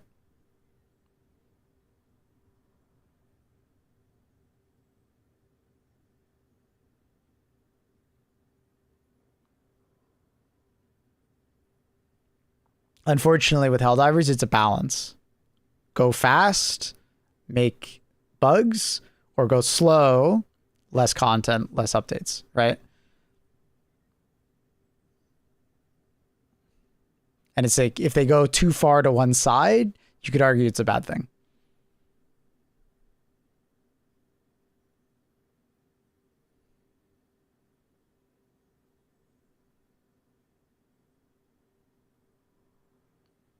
It's a live service game, so it has unique problems to that of like other games that update way slower, right? Look at Space Marines 2, for instance. Space Marines 2 effectively like loses all of its player population between updates. Like, because it's not necessarily a live service game, but they do update every like 3 months or so with something fairly sizable, right? And they'll get a big spike, but then the game will effectively like die off again, right? And some games that's totally fine, but because Helldivers is more of like a live service, it's supposed to be ongoing always, especially with the Galactic War and stuff. There's like different concerns. You know what I mean? It's different. Like Helldivers is built more like an MMO than it is like a typical like single player PvE game. Like Deep Rock Galactic does an update once a year, but that game essentially like dies off in the midpoint, right? Why do you think HG2 has kept its player base so long compared to SM2? Frequency updates. Yeah. They add a ridiculous amount of stuff to HG2. But also its gameplay variety, also different type of game.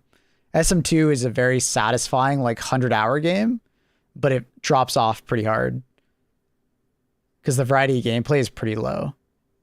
HG2 has so much more variety of gameplay. A lot more replayability. More approachable and casual. I don't think that's the case. I think SM2 is actually more approachable and more casual, honestly. Like, I think SM2 is being handled quite well. It's just a different type of game. Like, it's perfectly fine to do the update schedule that they're doing because they can maintain a higher quality of the product because they're going slower, but it means less stuff. Yeah, open maps versus linear is one element of what I was talking about. It's gameplay itself, just like the classes, melee weapons, shooting, enemy variety, weapon variety. It's way lower in SM2.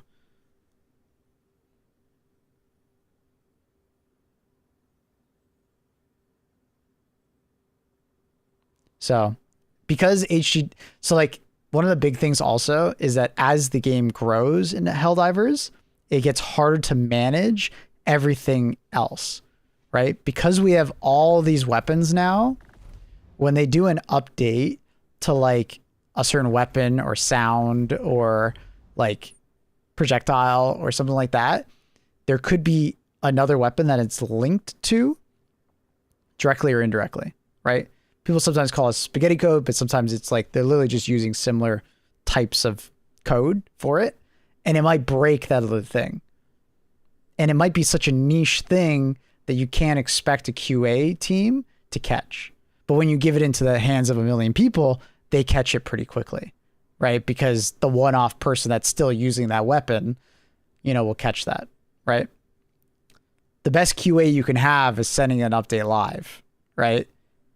So people always like talk shit about like a game not testing or QA, but it's like even public beta tests miss shit all the time, and they still will be.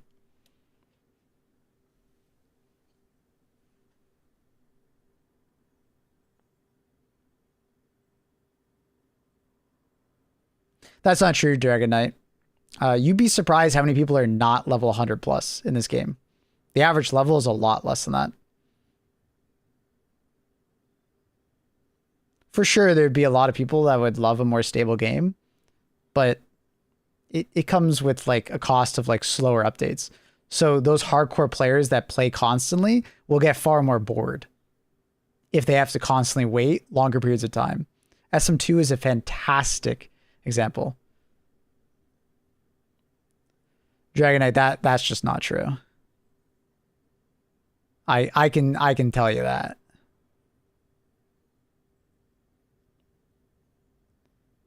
Out of the 15 million people who bought this game, they're not over 100. I'm pretty sure I can find the average plate. What's the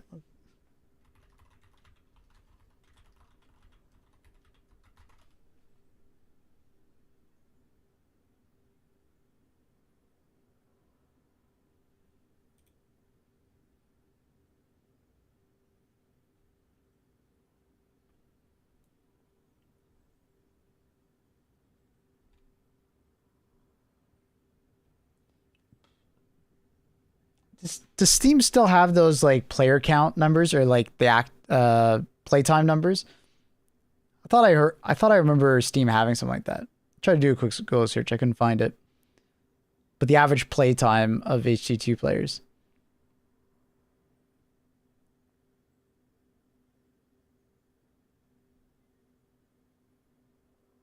If we count everybody that's ever bought the game, sure, but active players. The thing is, Dragon Knight, is that you can't only pay attention to active players, because a lot of people in like Helldivers, they come back for updates, right?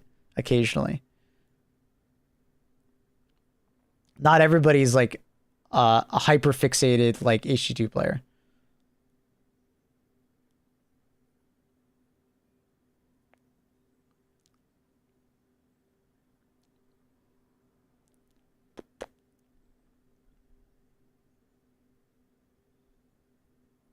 The monetary incentive to keep playing being prioritized over basic fundamental progression system drives me through a wall. You realize what you just said is an oxymoron, right?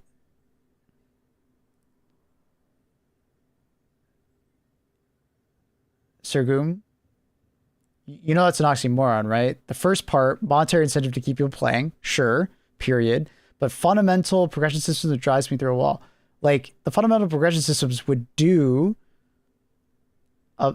effectively cause the monetary incentive to keep playing the game. But at the same time, you can grind super credits for free, being a reverse of the monetary incentive. That would work, Sir Gloom, if we were talking about a different game, but it doesn't work for HG2.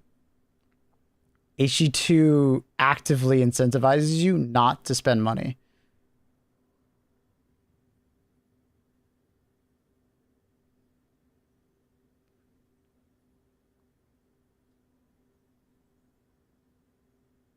There's a website called Helldive Live that collects user data from D7 missions and up. Yeah, you can't pay attention to that. I've seen that for like stratagems and stuff like that. The thing is, you can't pay attention to that because like only the most active players are going to be represented there. So there's inherently just going to be a bias of information. And it's only paying attention to level 7 up, right? So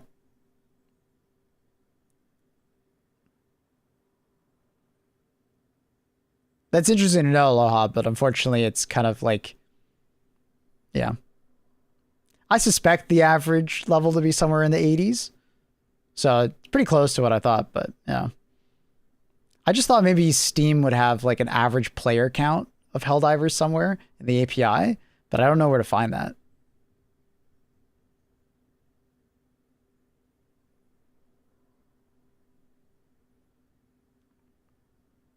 They did, Dragon Knight. We just got the tank only a couple months ago. People forget about that. I don't understand why people forget about that. And then we also got the those stratagems that were alternates. I hope we get to see them more and actually fully unlock them, though. SteamDB does? What's the average player count on SteamDB?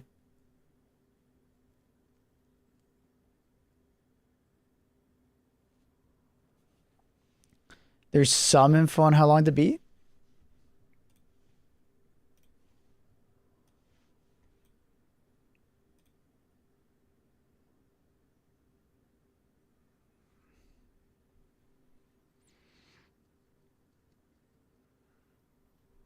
So the average player has like 84 hours. I think that would put you at, like, I think on average, I think a lot of people level up slower than 1 level an hour. So I would put like average level probably between like 50 and 70.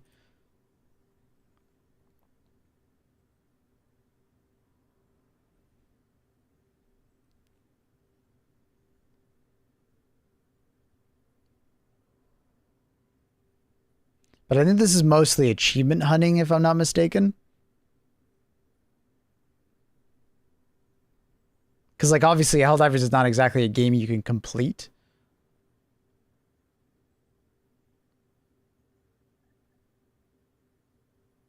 Wait, you're talking about player counts? That's not what I care. I know SteamDB has player counts. I'm asking about, like, average play time. Like, I have 4,000 hours. I want to know what the average play time on Steam is for a game. Unfortunately, I don't think that is a thing.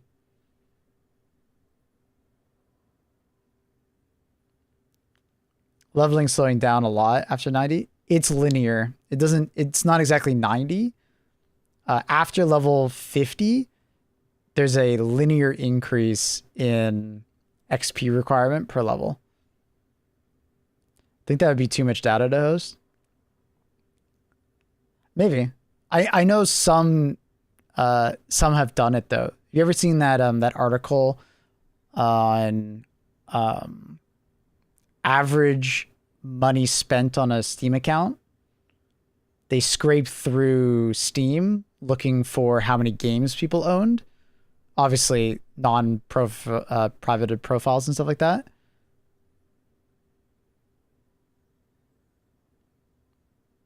I have 182 hours on 184. Oh, interesting. Okay. It's actually slower than I thought.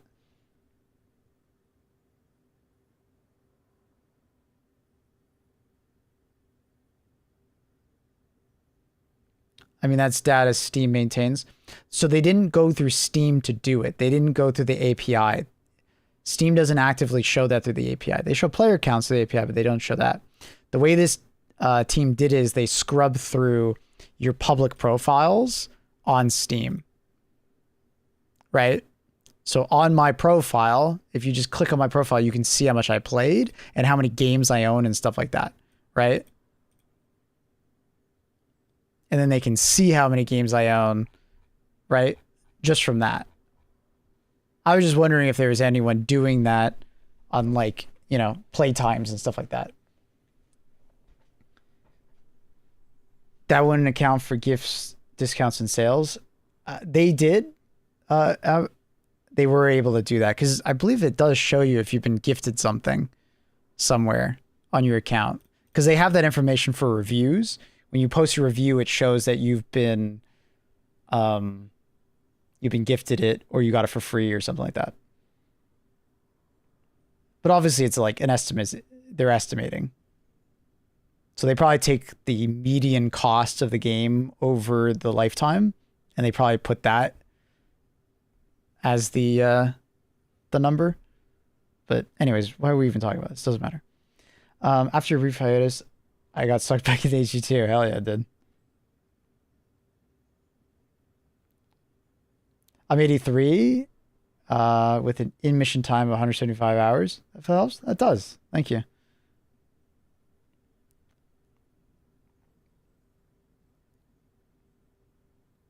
That's given for free tag is toggled by the reviewer, and it isn't automatically. It should be automatically applied. I didn't actually know that. This is Steam Spy, but it needs an account and sometimes back the patron. Oh, that's annoying. That's really interesting, but I don't think I'd want to do all that. Anyways, good little transmission from Arrowhead. Hopefully that puts out some fires and stops people from overreacting so fucking much.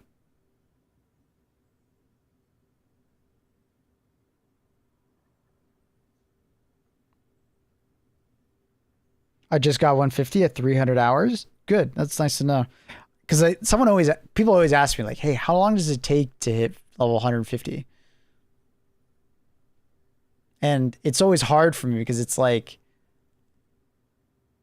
I don't even know how many hours it took me because I instantly hit 150 when they went from 50 to 150. So I actually don't even know how long it took me. Because it depends on so much. It's so random because it's like, how much time do you spend in the ship? What difficulty you play on? How do you play? Do you like 100% wipe a map, or do you like play it fast? You play it slow? Like, it's just...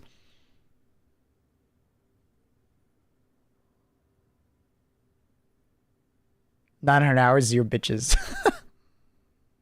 I spent a lot of difficulty 10. Okay. It's good to know. It also even depends on what faction you play. If you play Illuminant, you just get less XP on average per mission completion. But if you do the Illuminant missions faster, it equals out to about the same.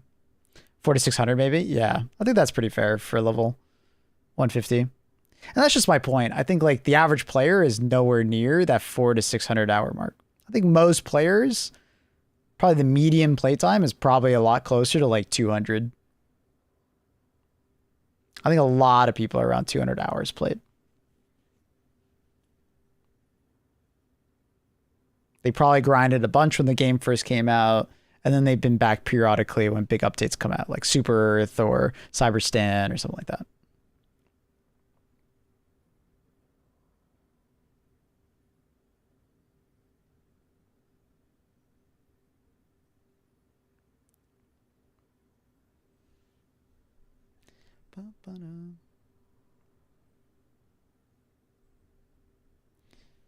Say 75 to 100-ish.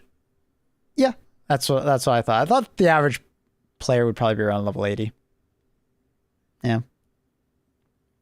As far as like anecdotally, like when I play every day, what levels do I see at level 10? It's around level 80. Somewhere in that range.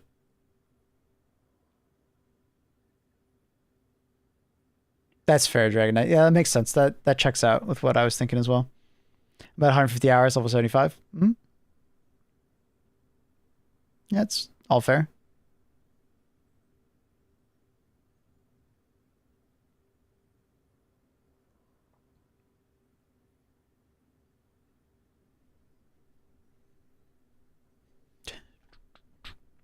I think the thing I'm most excited for is this right here. If you don't want to read any of this post, I think this is the most exciting thing. Evolving ships. It was already teased in Peelstat's Q&A, but I want to know what that is. Maybe new ship modules, side grades, maybe upgrades to our stratagems that are existing, like different changes. Red stratagems. That one I'm like, whatever about. I knew we were eventually going to get more. That one I didn't really care too much about. The evolving ships is way more exciting to me. Red stratagems, whatever. Yeah, cool. We haven't gotten them since a few months after launch, except for the experimentals. Orbital Napalm was the last one we got. And that came out November of the first year, I think. So that was like 8 months after launch or something. Evolving ships might be visual stuff. They said more than just visual, because like when Peelstat, I can't remember the exact verbiage of Peelstat, but he basically said ship modules.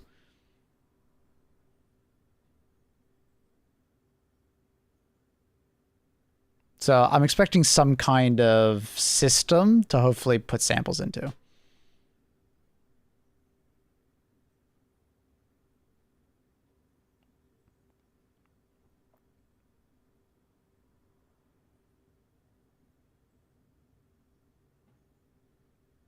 Expansions, we'll see. I'm kind of doubting they're just going to do like another level of ship upgrades. I think it's going to be something else, but we'll see. Because evolving ships makes it sound different than just progressing your ship.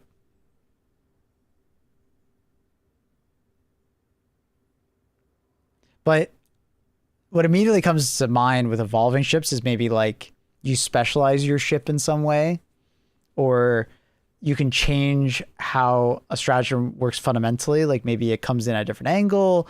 Maybe you get 2 uses of something, but at half like the amount of bombs dropped or something like that. So the stratagem becomes more versatile, but less impactful in one usage. Things like that, you know? Or like maybe a different type of munition is shot. Stuff like that could be really cool. I don't think it's going to be more levels. It's way too mundane for how they're teasing it. Well, I mean, they did say more levels. But I think you mean like ship stuff? Yeah. Yeah, I think using the word evolving is very big here. It sounds more like things are changing. Did they try? Yeah, we got a bunch of experimental stratagems during the winter holidays, and then we got one of them back for the Cyberstan attack because we took a planet or whatever.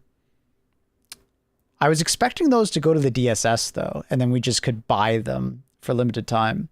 That didn't happen. I was very surprised about that. I don't know why that didn't come.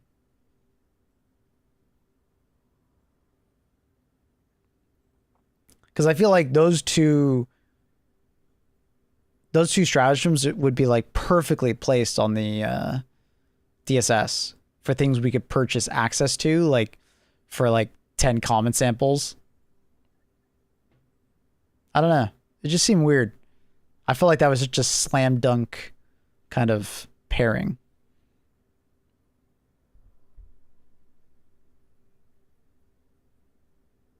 Rogue DSS would be funny.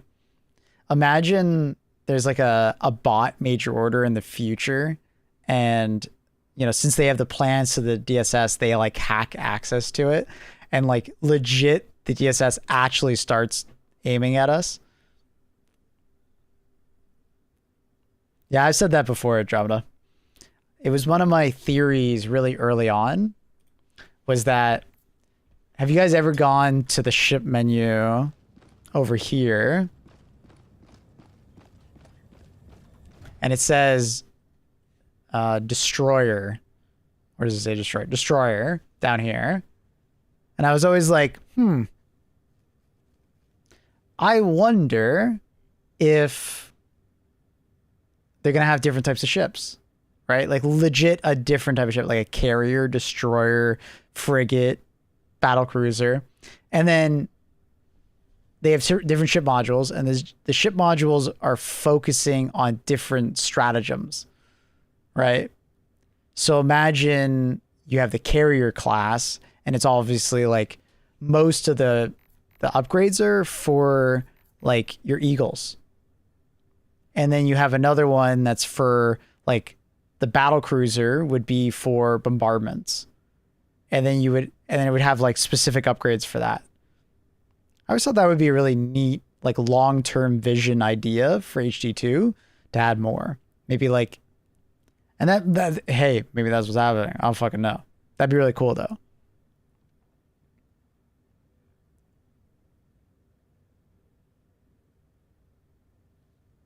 Stopped playing in January 2025 and just getting back. They're added so much, but not modules.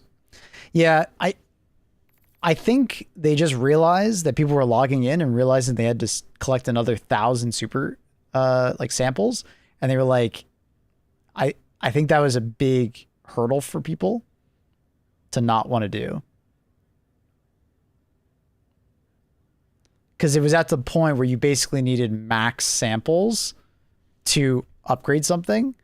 So it was getting a bit ridiculous. So I think they just like decided, well, not stop. They have technically been adding modules to the game, but through free updates. So every once in a while, a certain weapon system gets overhauled, and that weapon system gets like way better, right? They buff our stratagems all the time, similar to how these buff our stratagems. So technically we have been getting ship upgrades. They're just free to everybody. Like, we are so much more powerful than we were a year ago or 2 years ago. You just don't have to spend samples to get that power. So, yeah. Things that could have been ship modules were just given to everybody.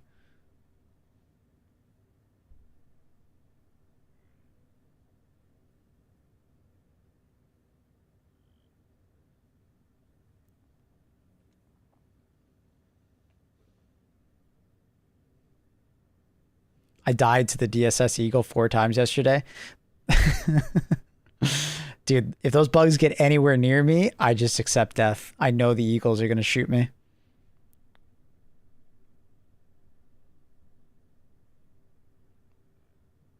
But hey, when you're playing against bots, oh, those Eagles are amazing. They basically never kill me. They're just slaying on my behalf.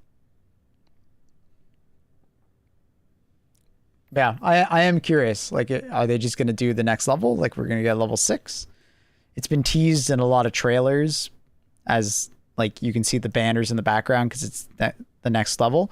Maybe it's just cosmetic level 6, and then the evolving is something else.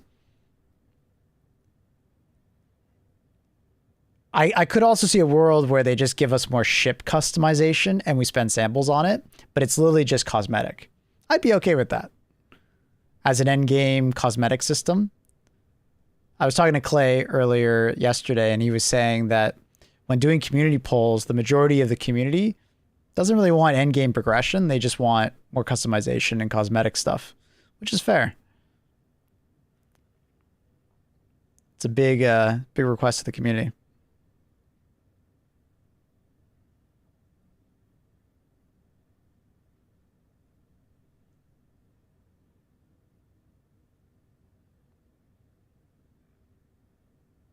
Even if there's no bugs nearby, it shoots really close to the players. So the way it works, Morg, is it picks one player and then it shoots targets around that player.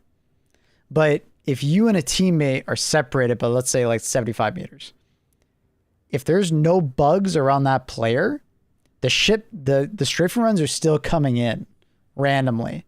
And they are random, right? But it might hit your teammate who's 75 meters away from you. So that's why it sometimes feels like they're aiming at you. I don't know how it selects that one player. I don't know the logic behind it, but it does select one player. I've noticed it. Because like sometimes I'll be off by myself and it selects me and it just starts strafing everything around me. And then other times it'll be on my teammate and it'll be strafing on this other map. Right? I'm not sure how. I'm not sure if it just like goes in order and just like repeats, or if it like picks it some other way. I don't know. Give players the ability to customize their ship. Yeah, maybe that might be the evolving. I don't know. People say that Eagle Storm should just be like an extra free strat, like the 380 Barrage. I don't mind Eagle Storm the way it is. I think it's kind of funny. Like, you dying to stratagems and being expendable is kind of the point of the game. So I think people kind of forget that and get really frustrated at the Eagle Storm. But like, they do warn you that the Eagle Storm is coming. There is a thing at the top of the screen. You should know to not stand by any enemies, you know? It's okay. Like, I don't know. They give you 20 deaths on purpose. Getting the extra 4 revives might be just a good call, and just accept it. Because like, Eagle Storm is really good at killing enemies. It no longer gives the party host all the kills, but you know, Eagle Storm will easily get you like 500 plus kills depending on the faction you're fighting against. You know, it's disgusting. It could potentially clear like, you know, entire bot fabricator complexes just for you. Like, it's really good. So I think it's fine the way it is. It's just, I think more people need to realize that, yeah, it's like your teammates' stratagems. They sometimes hit you. It is what it is. DSS strafing run should give like an AoE visual cue, like the Stingray. The problem with that is it would miss more often, Fly Driver, you know? It would miss enemies far more often. Because if you have the opportunity to dodge it, so do the enemies. Just aimlessly walking out of it.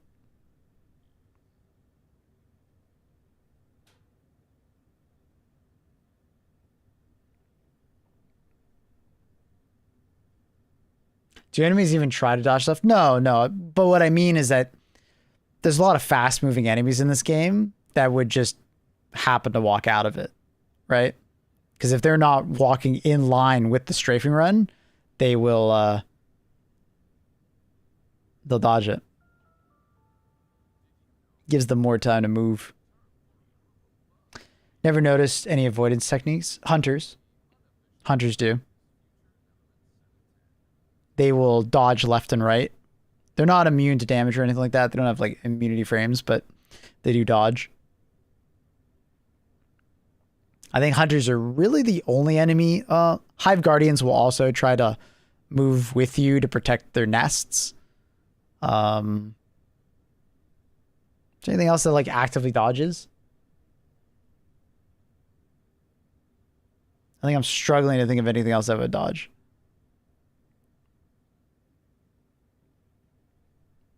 I mean, elevated overseers technically do dodge in a way. When you shoot at them, they will tend to fly backwards to avoid getting shot more. Stalkers, yeah. Stalkers will do hit and run techniques, kind of dodging, yeah. Yeah.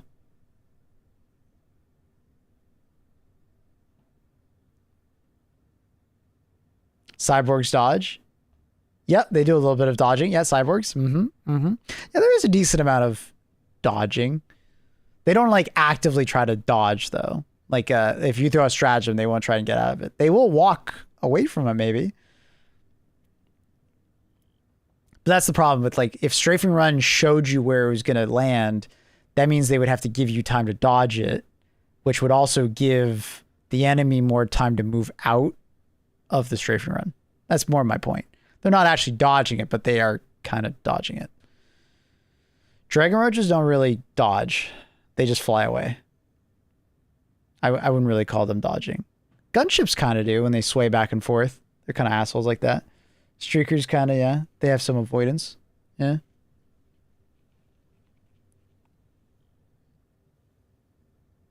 Radicals 100% do dodges when you aim at their head. They do when I think you're just shooting at them in general. It's kind of like the same thing as hunters when they dodge to the left or right.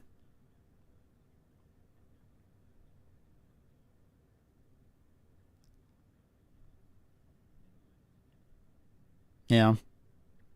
Yeah. I'm excited though. So it sounds like most of the stuff will be in the summer, which is normal. That's usually it's at the next interval of 4 to 6 months. So we had Attack on Cyberstan. When was the Attack on Cyberstan? That was like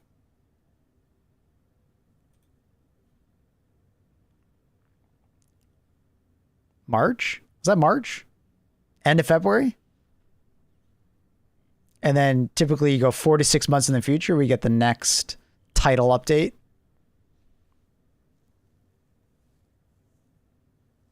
So it would make sense that the summer would be the next big update.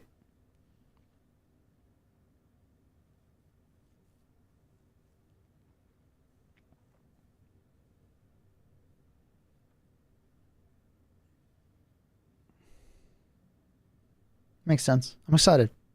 So we're probably about 2 months out from a big update, which is cool. Very cool. When do the Swedes go on holiday? When's their month off? Any Swedes in the chat? What was it, August? It was August, right? Or is it January or July? It probably won't be that month. Or it'll probably be just before that month, maybe, or just after that month. July, August. Yeah. So my guess it'll kind of be like in the first year of Helldivers, we had it was like late August, early September update. So they might do it before July or after July, August, like late July or late August, sorry. That's my current guess.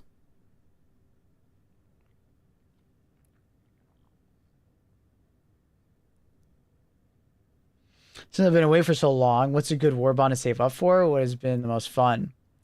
I have a fantastic YouTube video for you to watch. It's like I go over every single warbond in the game, even ones you might already have. And I like talk about the pros and cons of every single one. And then at the end of the video, I just put them in a tier list of like best to worst. But I talk about fun as well. And then buyer's guide as well. So highly recommend that. It doesn't have the last two warbonds, which I will say have been very good. Like the last warbond that just came out was the exosuits. Very good, very fun. And then the one before that was the World War I trenches with the cremator. Mwah. Fucking love the cremator. Such a fun weapon. Backpack flamethrower. Sick. Urban Legends was the last one you got. Control Group was really fun with the teleport backpack. You get the Epoch. Arc grenades are really good. That's a fun one. Servants of Freedom has the Hellbound backpack, which is cool. And the Ultimatum.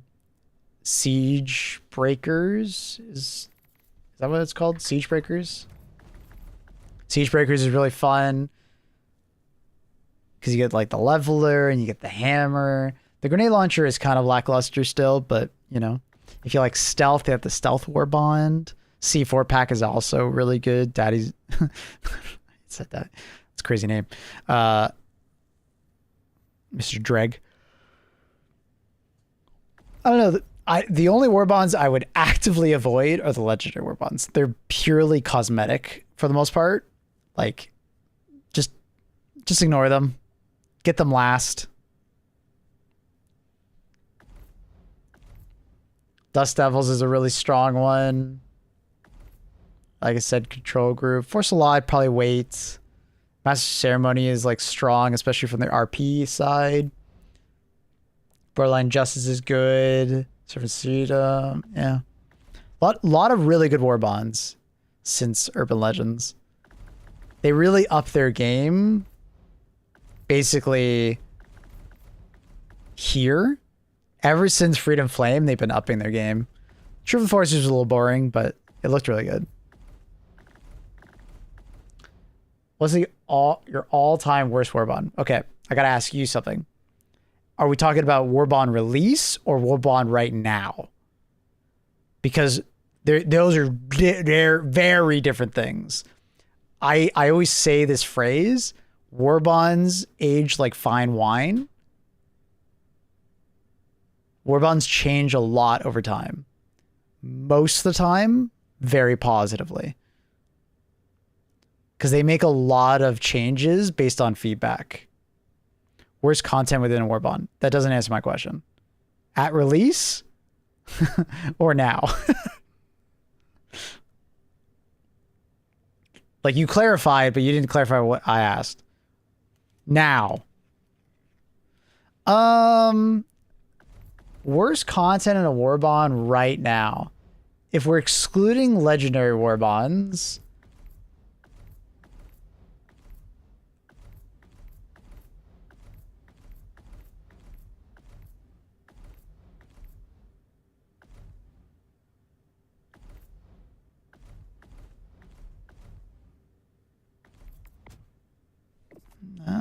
no.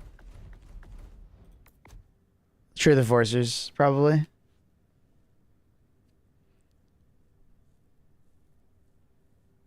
I'd say Truth Enforcers.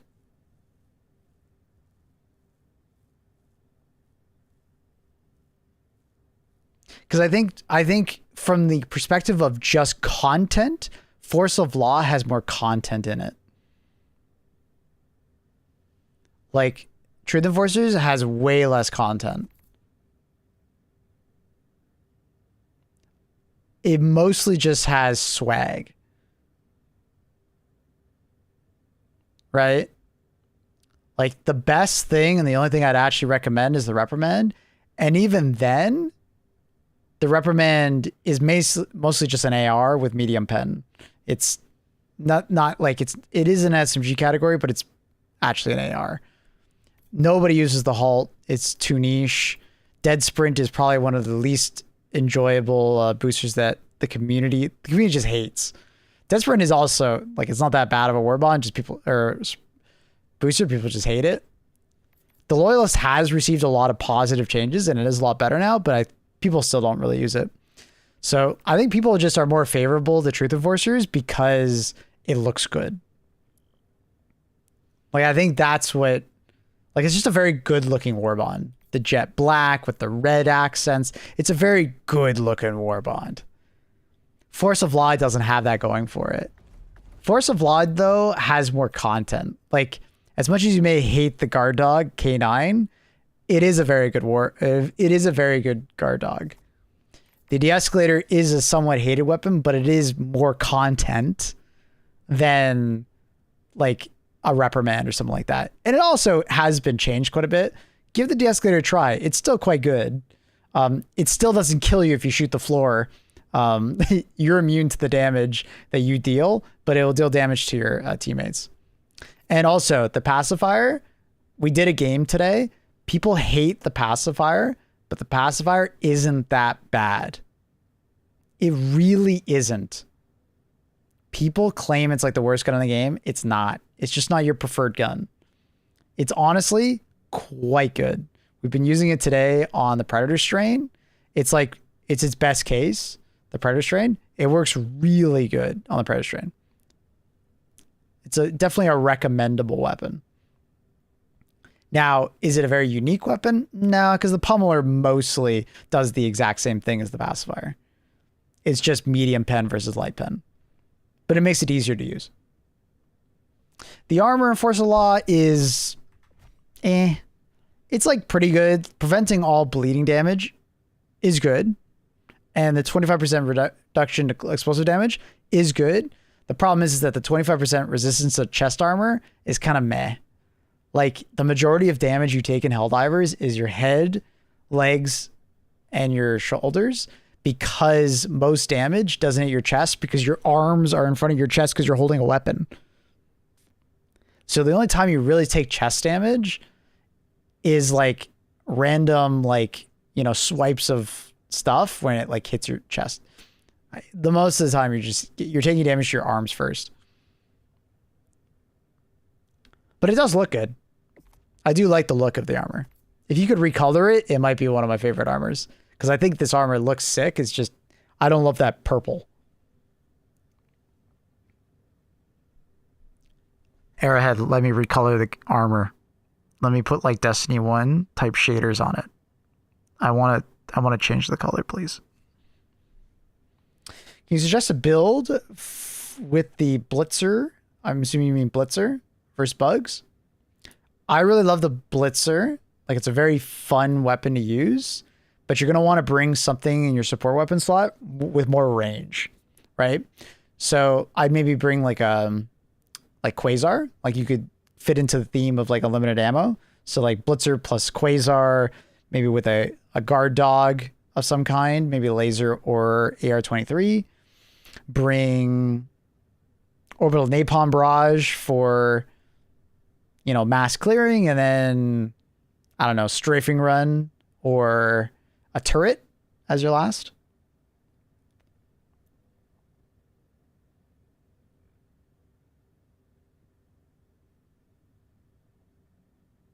My go-to gear has been more primary ammo. Yeah, for sure. For sure. Don't discount Masters of Ceremony, though. Masters of Ceremony was one of those warbonds that got absolutely shit on because the one true flag was just a flag. But it's honestly a really good warbond. Armor's fantastic. Weapon, very good. People don't understand how good this weapon is. It actually is good. Saber, whatever. These nades, though, are awesome. Pyrotechnic grenades are definitely one of the best grenades in the game. Top 4 grenades. You got like thermite, gas, pyrotechnic, and then your last slot, it's kind of debatable. There's a bunch of different options.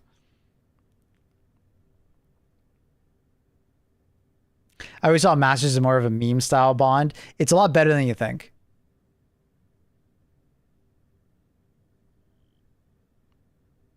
Like pyrotite grenades are extremely good.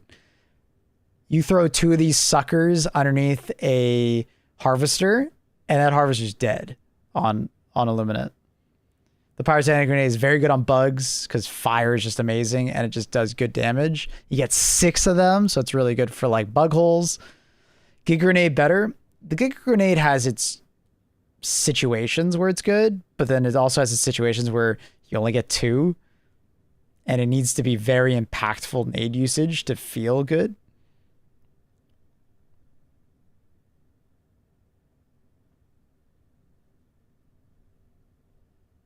I do really like this rifle though.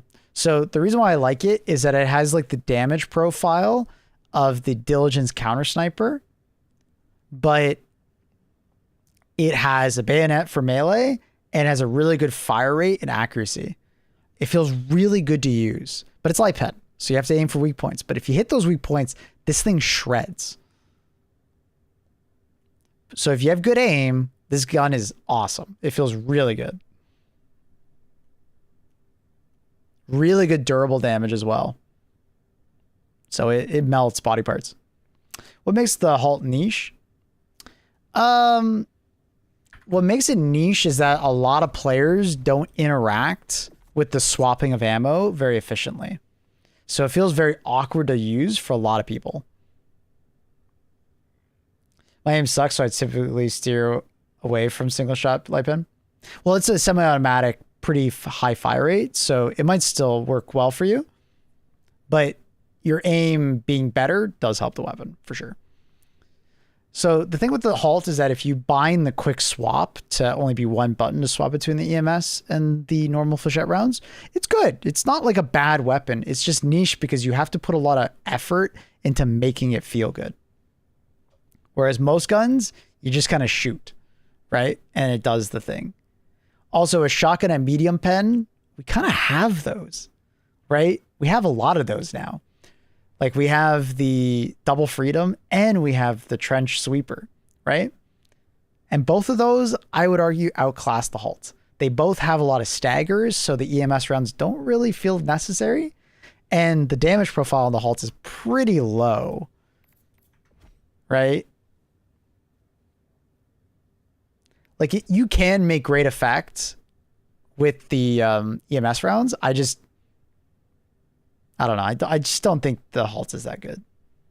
It's been it's mostly around like a situation of it's been power crept. And you have to put a lot of effort into making it feel good because you have to swap back and forth.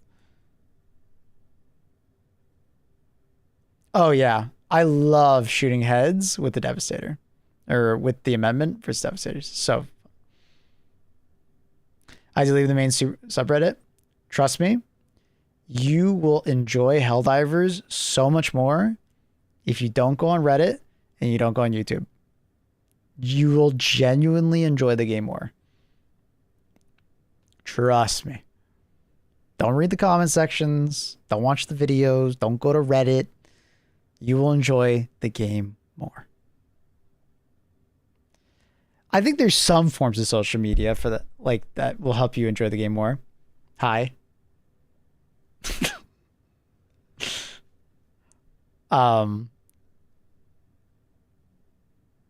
But you know, how are we gonna watch you guys if you don't go to YouTube?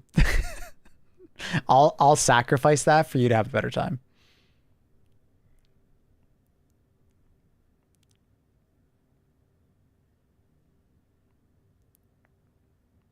But yeah, I stopped going on Reddit a long time ago, and I genuinely am happier about that.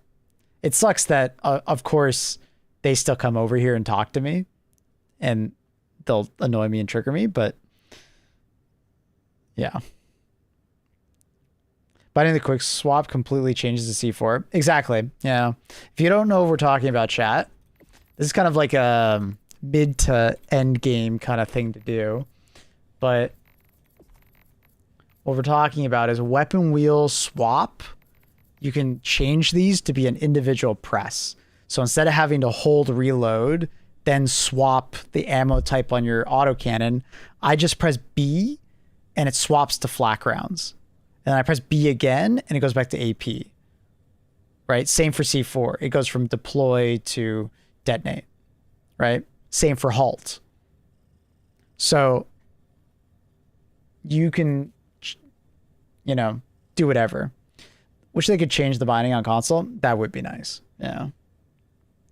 Customizable binds on console would be sick.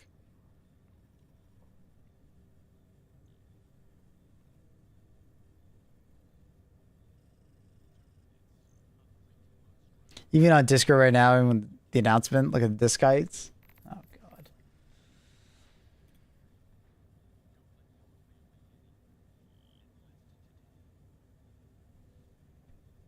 Yeah, it's about even, unfortunately, between the dislike and the like.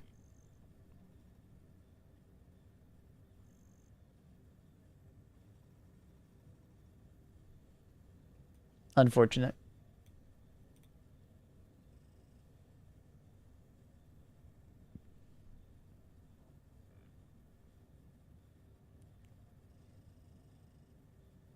I literally only go on Reddit for like knives and machine pens. I bet those communities are pretty level-headed.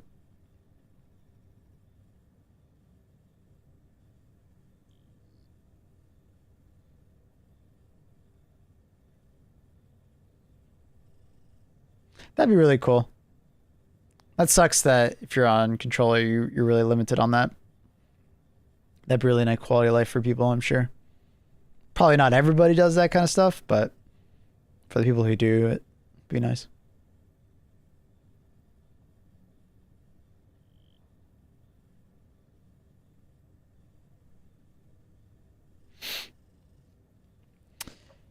Could probably say I don't think of a time where I've like stooped to using Reddit for anything.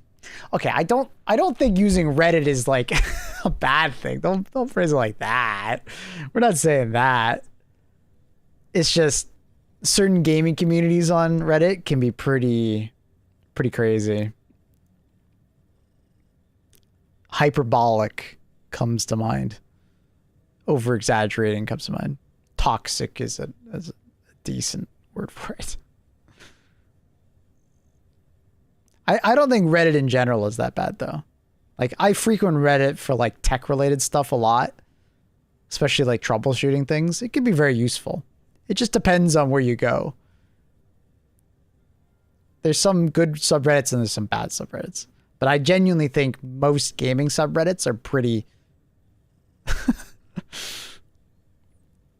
Gaming subreddits are a bit special.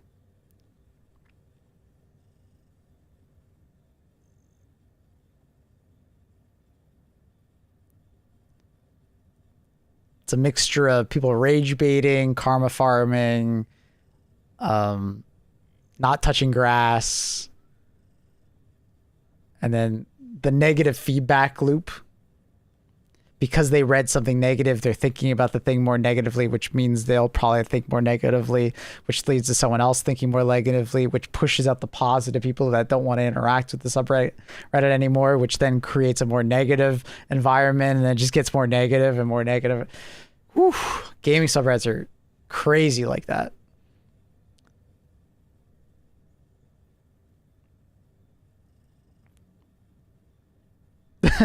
Gaming subreddits are the swamps of Dagobah. Are there any X-Wings in there? Where's Yoda? Is Yoda somewhere hiding in there? We need Yoda's wisdom. There's like that one Redditor that's Yoda.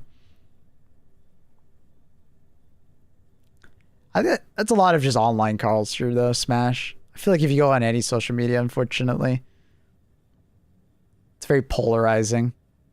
A lot of angry people, angry at the other opposing group.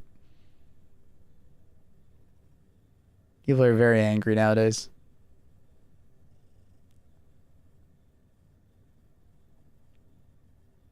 Outrage culture.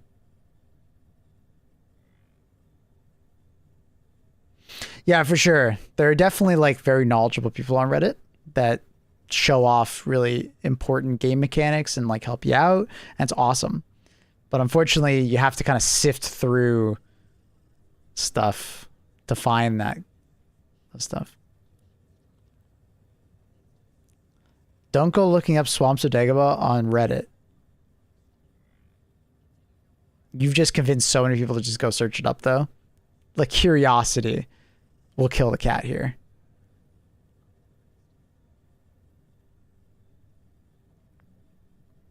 Yoda's the guy with the tech problem. Yeah. It's a trap.